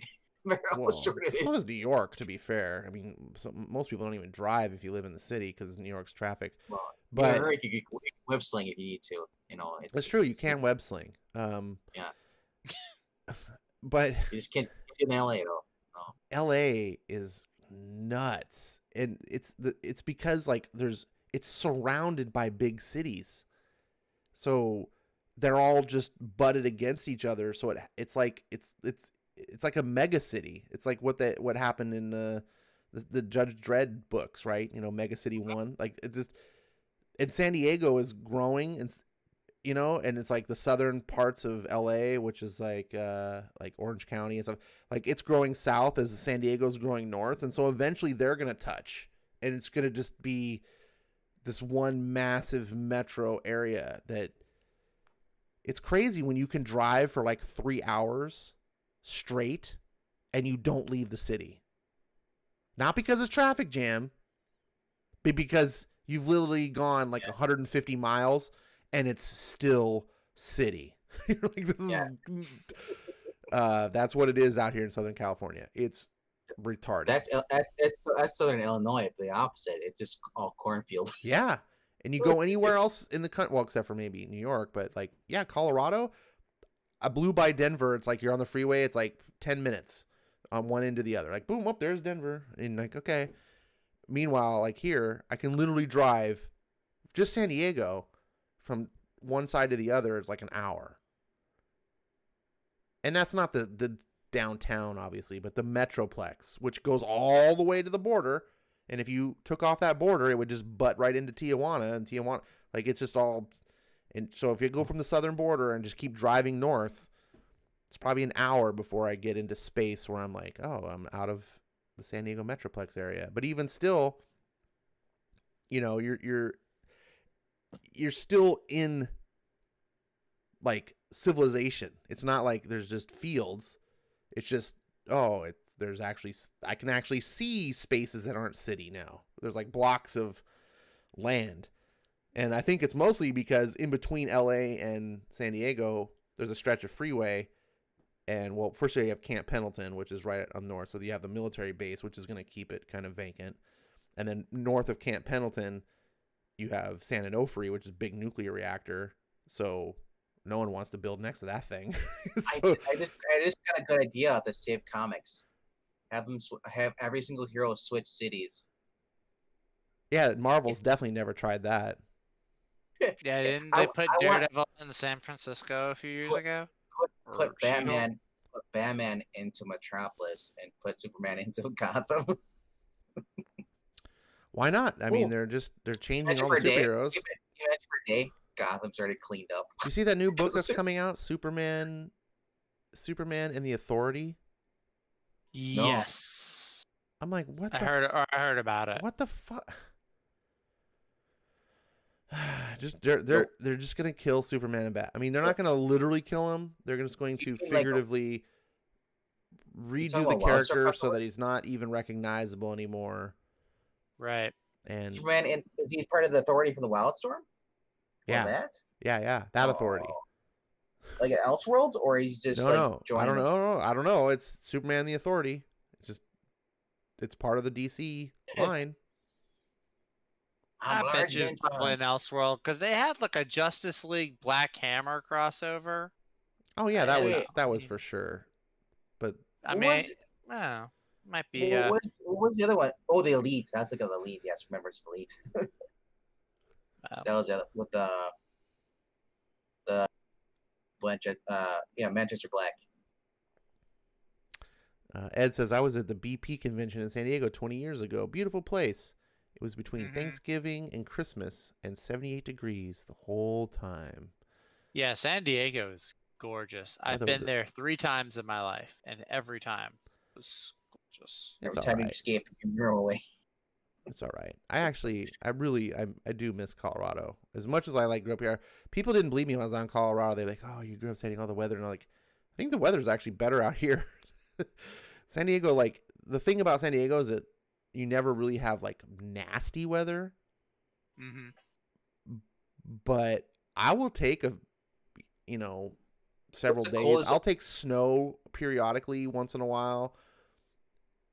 Then having 3 months of sweltering heat that just won't die. You're like, ugh. What's your average high and average low there? Depends on what time of year it is. Like this month, lately it's been in the 60s, which is really nice. This is a perfect time of the year. But as soon as it gets May and June, it's gonna be 80s, 90s, and then the summer, July, August, September, it's gonna be past 100. Yeah, we just got up in the 62 degrees here today or yesterday. That's nice. So I miss Colorado, where it's oh my God, it's the hottest day of the year. It hit 90 degrees.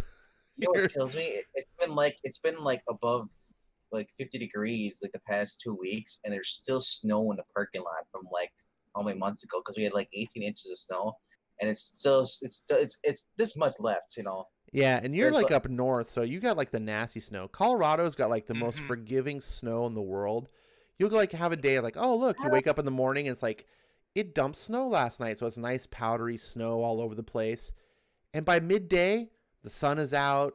It's 59 degrees. It's just a nice cool. And you're you can still wear a short sleeve shirt and the snow is all just kind of melted off the streets, and it's on the sidewalks. It's melted, but it's it's there so you can see it, but it doesn't impede you in any way, and it's gone. And you're so you get to have your snow, and by the time you leave work or whatever, it gets gone, and you're just it's fine. When it rains, literally it rains for 30 minutes. And you're oh man, pouring down rain, then gone 30 minutes later. You know what I had to do, and before we get to spring here, at least starting February. I'm always clearing the snow away from my house. That way, when it rains, because sometimes we do get rain in the middle of February, even though it's freaking 30 degrees outside, just barely get that freezing rain. So it has to go somewhere. So that way, I clear the path out. The snowblower thrower, I clear it out. That way, the water runs downhill away from Otherwise, it's just gonna go right into the basement walls. and I don't want that stuff because yeah. it melts the snow top. So it's like, but I would rather just have freaking like super like -30 weather and then have no snow. Snow is the worst part because it melts and then it freezes. Well, that's because where you live, it's like that. It never gets warm enough, so it just stays as like icebergs like all over. Yeah, no, I remember going to Michigan in the winter one time. I was like, oh, this is fucking hell. But yeah, like I said, Colorado's it's so like mild. It's like, oh, we had a blizzard last night, and by the next day it's gone. You're like, oh, that's cool. It's so forgiving. Just like Chicago, I'm just right at Lake Michigan, and so Chicago, so we get that lake effect snow, where it's warm across the lake, and then it comes across, and they get that heavy wet snow. That lake effect is like just seriously. I don't know how you make the cold. There's something about that like it makes it just penetrate right through your skin, and you're like, oh, I'm wearing a down jacket. Doesn't matter, just right through you. This is unstoppable. It's not like normal cold. Well, we have things called Carhartt jackets. I don't know if you ever heard of those over there in California. It's a brand. Yeah, I lived in Colorado. I had to wear a jacket once. Yeah, I don't have to wear jackets out here. Well, I don't know what Carhartt makes other than the really heavy duty, like jackets for people working cold weather. Yeah. But yeah, like there's been times where I'm wearing an actual snowsuit when I'm out there snowblowing. Oh, for sure, I bet, man. I had when I went to Michigan, I had bought a Nautica snow jacket when I was in Colorado because like, oh, I think I'm gonna need like cold and stuff, and it was so warm, like it was a super comfortable jacket. Never got cold. I went to Michigan. I was like, oh, I'm gonna be fine. Like this thing is great. Got my boots and everything. Went to it just didn't even matter. It was like I was wearing a fucking t-shirt. I was like, what the F is going on out here? Dude, I'm wearing a onesie. Snowsuit, the cover, you just go, I crawl into it, and then I zip it off, I button it, and it has the collar, on the neck. And then that's crazy. Then what do I do on top of that? I take like a rain jacket, put my arms through that, so if the snow doesn't, goes up, otherwise it'll get wet. I don't want my back. So I have that too, the extra layer. So it's like it's nice. It's like so that's I prefer doing that. See that I hate. I hate having to like gear up.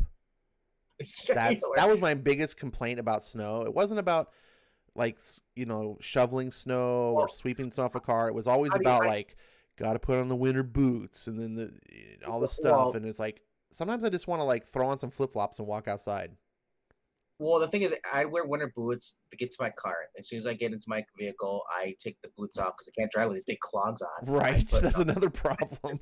So I would put my normal shoes, but slip them back on, and I drive that way.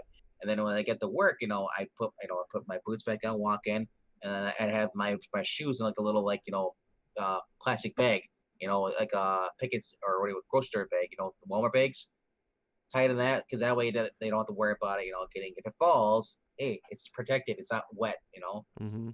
But that's how I do it. And I keep switching back and forth. I mean, we have things called they're called toe warmers. They're like you've seen them in the movie. You've seen them in books.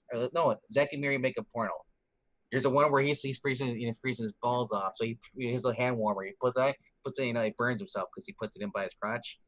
Well, they make those also for not only your hands, but they also make it for your feet. They put in the boots. And those don't work when it gets downright cold.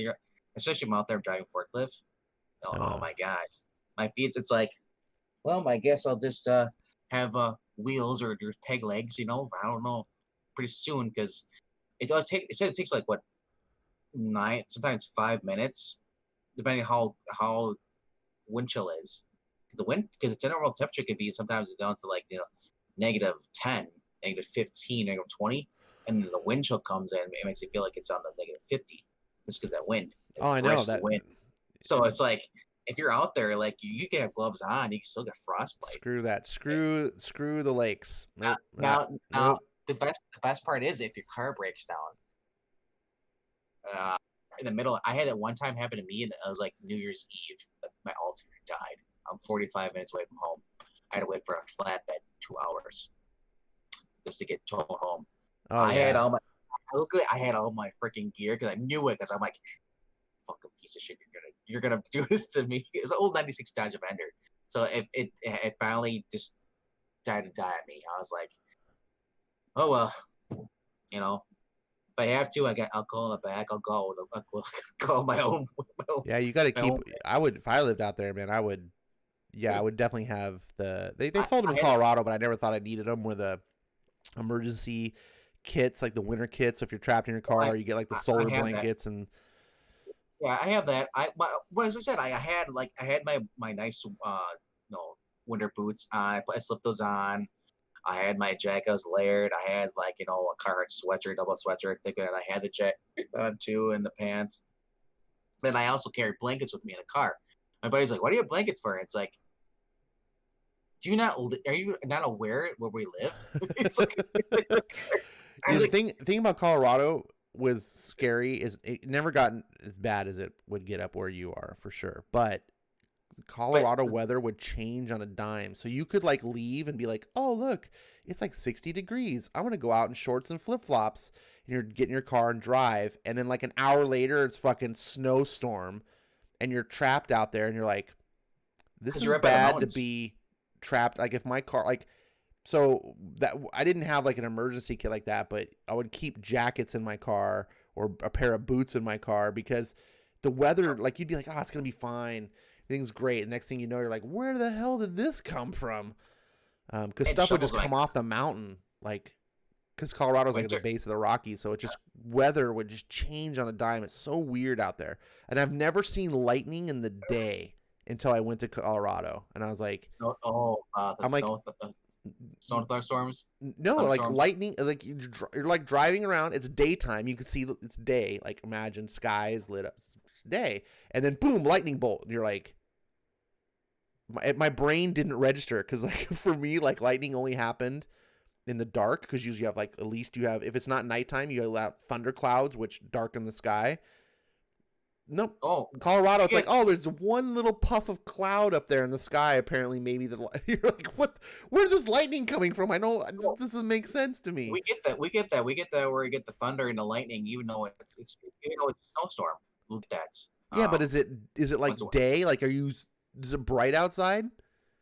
Well, it usually gets dark out when the storm. Right. No, I'm talking. You're driving around Colorado. It's sunny day, lightning. And you see it. I mean, just it'll crack down on the ground in front of you. You see a lightning bolt, and you're like, "It's bright out. How is this working?" I look up, where's the clouds? So the main essential you got to have for if you're going to live up where I live, and I'm not even at the colder part. I've been up I've been up there towards Rhinelander, which is the top of Wisconsin by Canada. So you want to have number one essential, food. So, and you don't have anything that's going to spoil right away. So, beef jerky is the way to go. And Slim Jims, whatever you can. Obviously, can't really store coffee, but bring a thermos with you in just in case. Keep it warm. The only problem is if you have to go pee though, so bring a cup if you're a guy. All right. Yeah, Marani is talking about what I'm saying. I guess I'm describing heat lightning, although I've never heard anyone call it that. I thought because we've had heat lightning down here, but normally what that is where it's just lightning, but there's no thunder that follows. I thought that's what heat lightning was. Yeah, I've never seen. That's I've never just heard God that. striking people down. She says she's seen sunny days here that rain like crazy. It's called devil beating his wife. Yeah, I've heard that. I've heard that before. Yeah. I haven't heard that, but Colorado, that was another thing that was bizarro. Is it would rain with sunshine rain, you'd be a sunny day, and then all of a sudden rain is falling. And again, I'm used to in California, it only rains when it rains out here, which is rare. It's you can't see a spot of sky. It's everything. It's just clouds, dark in the sky, and then it's raining. Colorado, it's there's one little micro cloud. It's like the cartoons, right? Where the little cloud follows someone. Literally, that's how Colorado rain is sometimes. It's little cloud, and it's just dropping, and you can actually see sometimes, I can see where over there it's not raining. I can literally see the like footprint of the rain.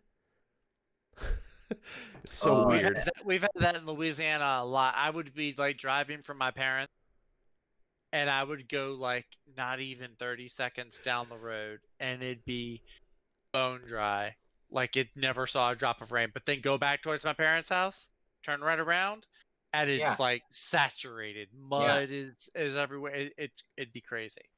Yeah, Louisiana has crazy rain.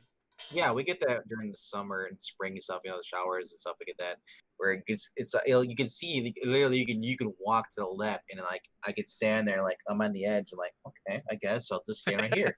it's like a movie. It's like the Truman Show. I'm like, where the heck does rain come from? Right. Yeah, but it's cool that it was always my favorite. We call them sun showers up here because you know we get it's not hard rain, but it's enough where it pours like drizzle. You know, comes down and then it stops. You know, but it's cool because you get to see the rainbows and stuff. Double rainbow. Ed says he lived in Anchorage, and it Yeah, I had saw that. worse than cold is for some folks is 19 hours of darkness. My problem would be the opposite on the other end of the other side of the year, where it's 19 hours of day. Isn't that Finland?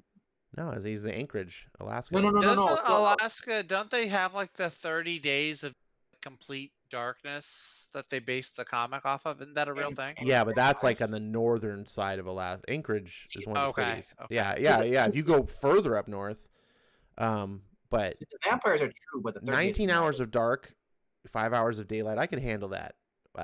I'm a night owl. Like can you imagine daytimes like lasting 19 hours? Jeez. I mean, think about it. Like just thinking about it. you'd have 5 hours. It wouldn't even be 5 hours of nighttime because you'd have that twilight period. So you're probably only getting like 4 hours By the of time night. by the time it got pitch black, yeah, you're probably looking at maybe 2 or 3 hours. Yeah, Just like complete night. oh god, that would. Ugh.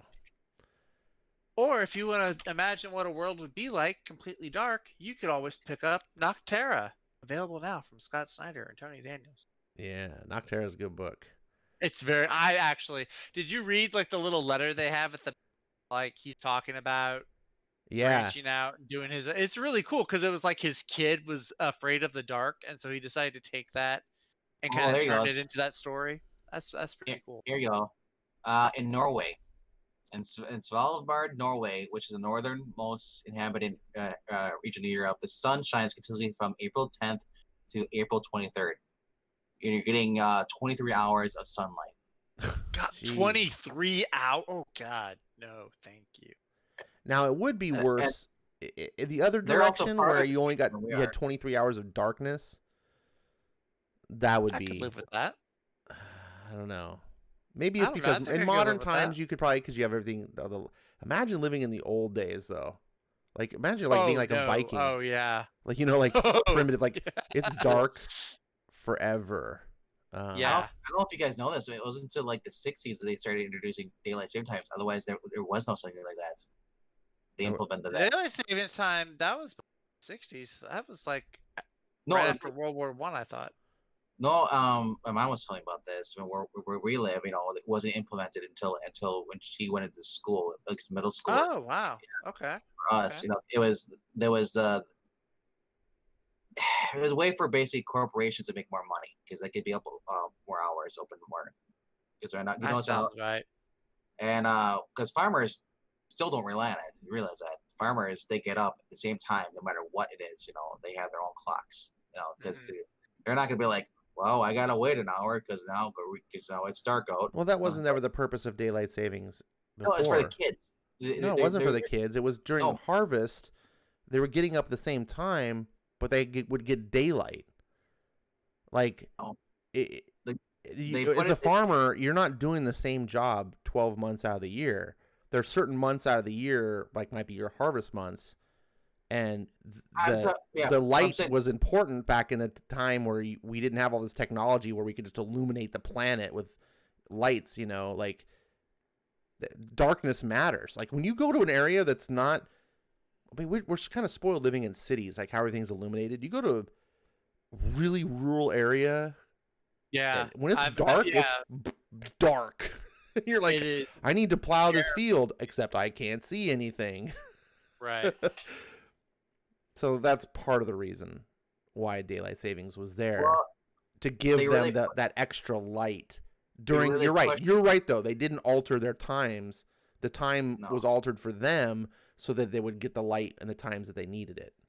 But they was basically campaign saying it because they didn't want the kids staying out in the dark. It's not safe for them. They might get hit. That was one of the reasons they were really pushing it. Like the kids, you got to think about the kids. They're gonna get hit by the bus, Or I'm thinking like that's some cities. Well, the kids wear trick or treat. We don't do it during the night. It's too scary. So we do it during the day. Halloween Here. is not what it used to be. What- Halloween is dead. Man, when I was like, you have to watch shows like Stranger Things to be like, this is what Halloween used to be like. We'd go out. I remember going out with my buddies. First of all, no one trick or treated in the daytime unless you were like a preschooler. Like that was when the only people that would dare trick or treat during the daytime was if you were still young enough that your mom had to escort you around, right? But once you were old enough to go on yourself, you were not caught dead. That was like the most uncool thing. You had to go at night. So you waited till it was dark, then you went out. And dude, we stayed out till like midnight. We brought pillowcases as our candy bags. We canvassed the town. And it was like hardcore. Man, it was fun. Trick or treat was an event. So Nowadays, daylight. Sorry, go ahead. I was gonna say daylight saving time. It started in 1966, and it started in St. Paul, Minnesota. So then they went to really because otherwise up this and other countries like Austria. You're right. After the First World War, it was Austria and what was the one? And the German Empire. Austria, Hungary, German Empire were the ones that implemented in 1895. Or That should have been our 1916. But that should have been our clue that it was a bad thing. That should have been our red flag. The German Empire was doing it. Started by the Germans, yes. We should have caught the red flag there and be like, "This is a bad idea. Let's not do this." when the Americans are cut off because they're deprived of sleep that hour, they lose an hour of sleep. We catch them. I know. Well, guys, seriously, like, can you have more first world problems than that? Like Mustard we gas. need to come up with a term that's like even above first world problems. Like first world problems, we're so spoiled that it's like we're in third world problems now. No, that'd be the word. Like we need No, something that's that's what we're even now. more posh than first world problems. Like we need like I don't know, just maybe American privilege, Hollywood problems, spoiled Silicon- American problems, like something that even like Silicon first Valley world problems don't like. Only we could be upset about some of royalty the problems, dumbest. Yeah, like some of the dumbest White things. people problems. white people problems. Just oh my god, the things that people find to upset their lives, and I was like, you need to get out of the country. Just, I guess one of the most like the fortunate things growing up in San Diego and like going across the border and seeing like how it actually is in other countries, in Mexico. Yeah, because it's not the same going up north. You go up to Canada and like sometimes it's like actually nicer. You're like, oh, Yeah, right. But Mexico, no. Especially if you go past the border towns, like into the heart of Mexico, and like people are still living in like huts. You're like, Yep. Whoa, they don't have floors. This is weird. No indoor plumbing. They're literally like miles from my house. How is this? My brain doesn't fathom this. But as a kid, like you just think the world is like everything around you. Your neighborhood. Yeah, you exactly. know, like everyone lives like this. No, they don't. No, they do not. That is and true. we need more people to just like realize how much privilege. I hate saying that because the culture wars made the words sound They've kind stupid. of claimed it. Yeah, Really we've privilege, but like claim the word seriously, we privilege. live in a world of privilege, and it's not racial privilege. It's just societal. We have Right. it so good. Cultural Everything privilege. I'm upset because my internet hiccuped for 30 seconds.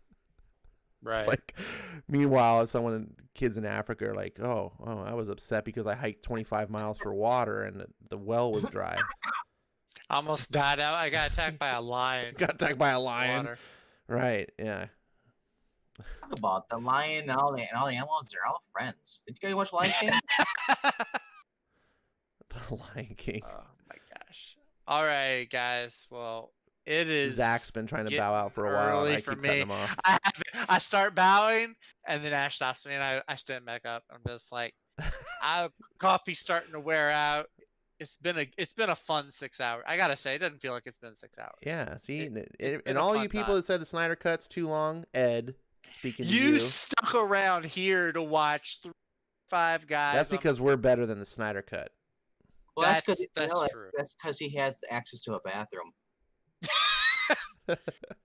Look, if you won't watch Gal Gadot for 4 hours, watch us 6. There's a problem there. He Just might not saying. have been watching us for 6 hours. He could have been watching Gal Gadot on the big screen TV. Maybe. I'm giving him the benefit of the doubt.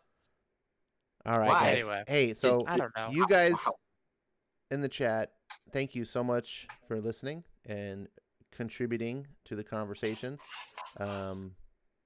It's been really fun. I've had a blast. I think I can speak for these two yahoos.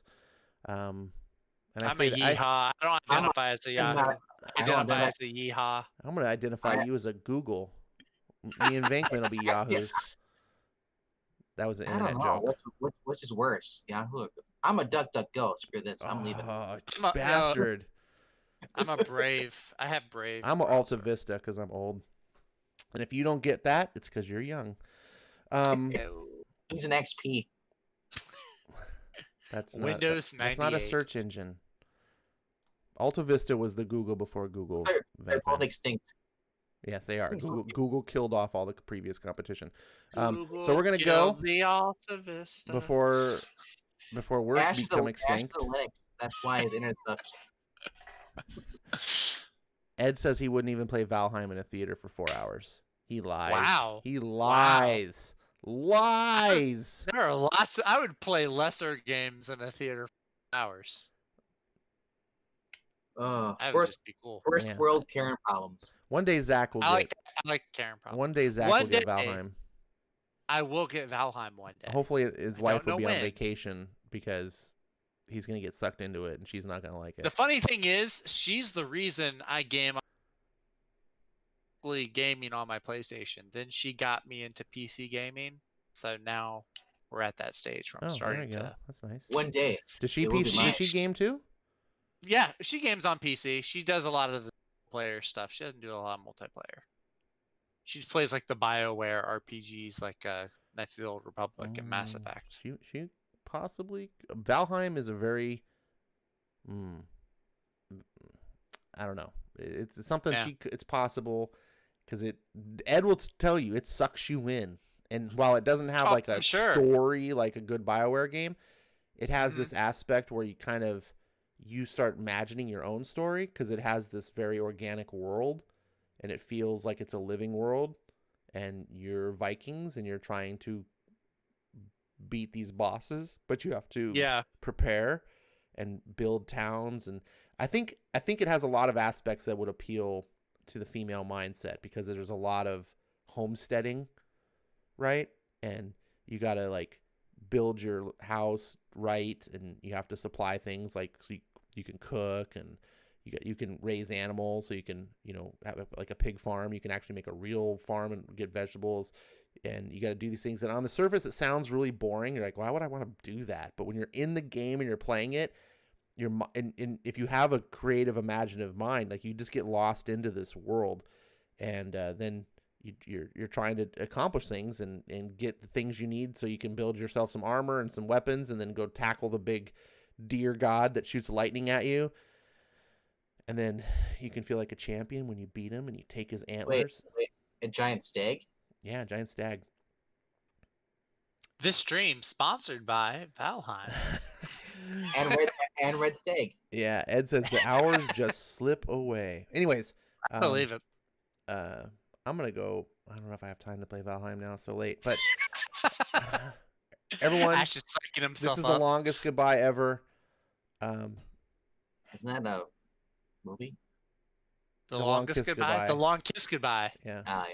So I didn't kiss anybody. I'm just gonna Otherwise end it known as Black here fast and loose. No professionalism. Goodbye, everyone. Say goodbye, kids. Goodbye, Bye, kids. kids.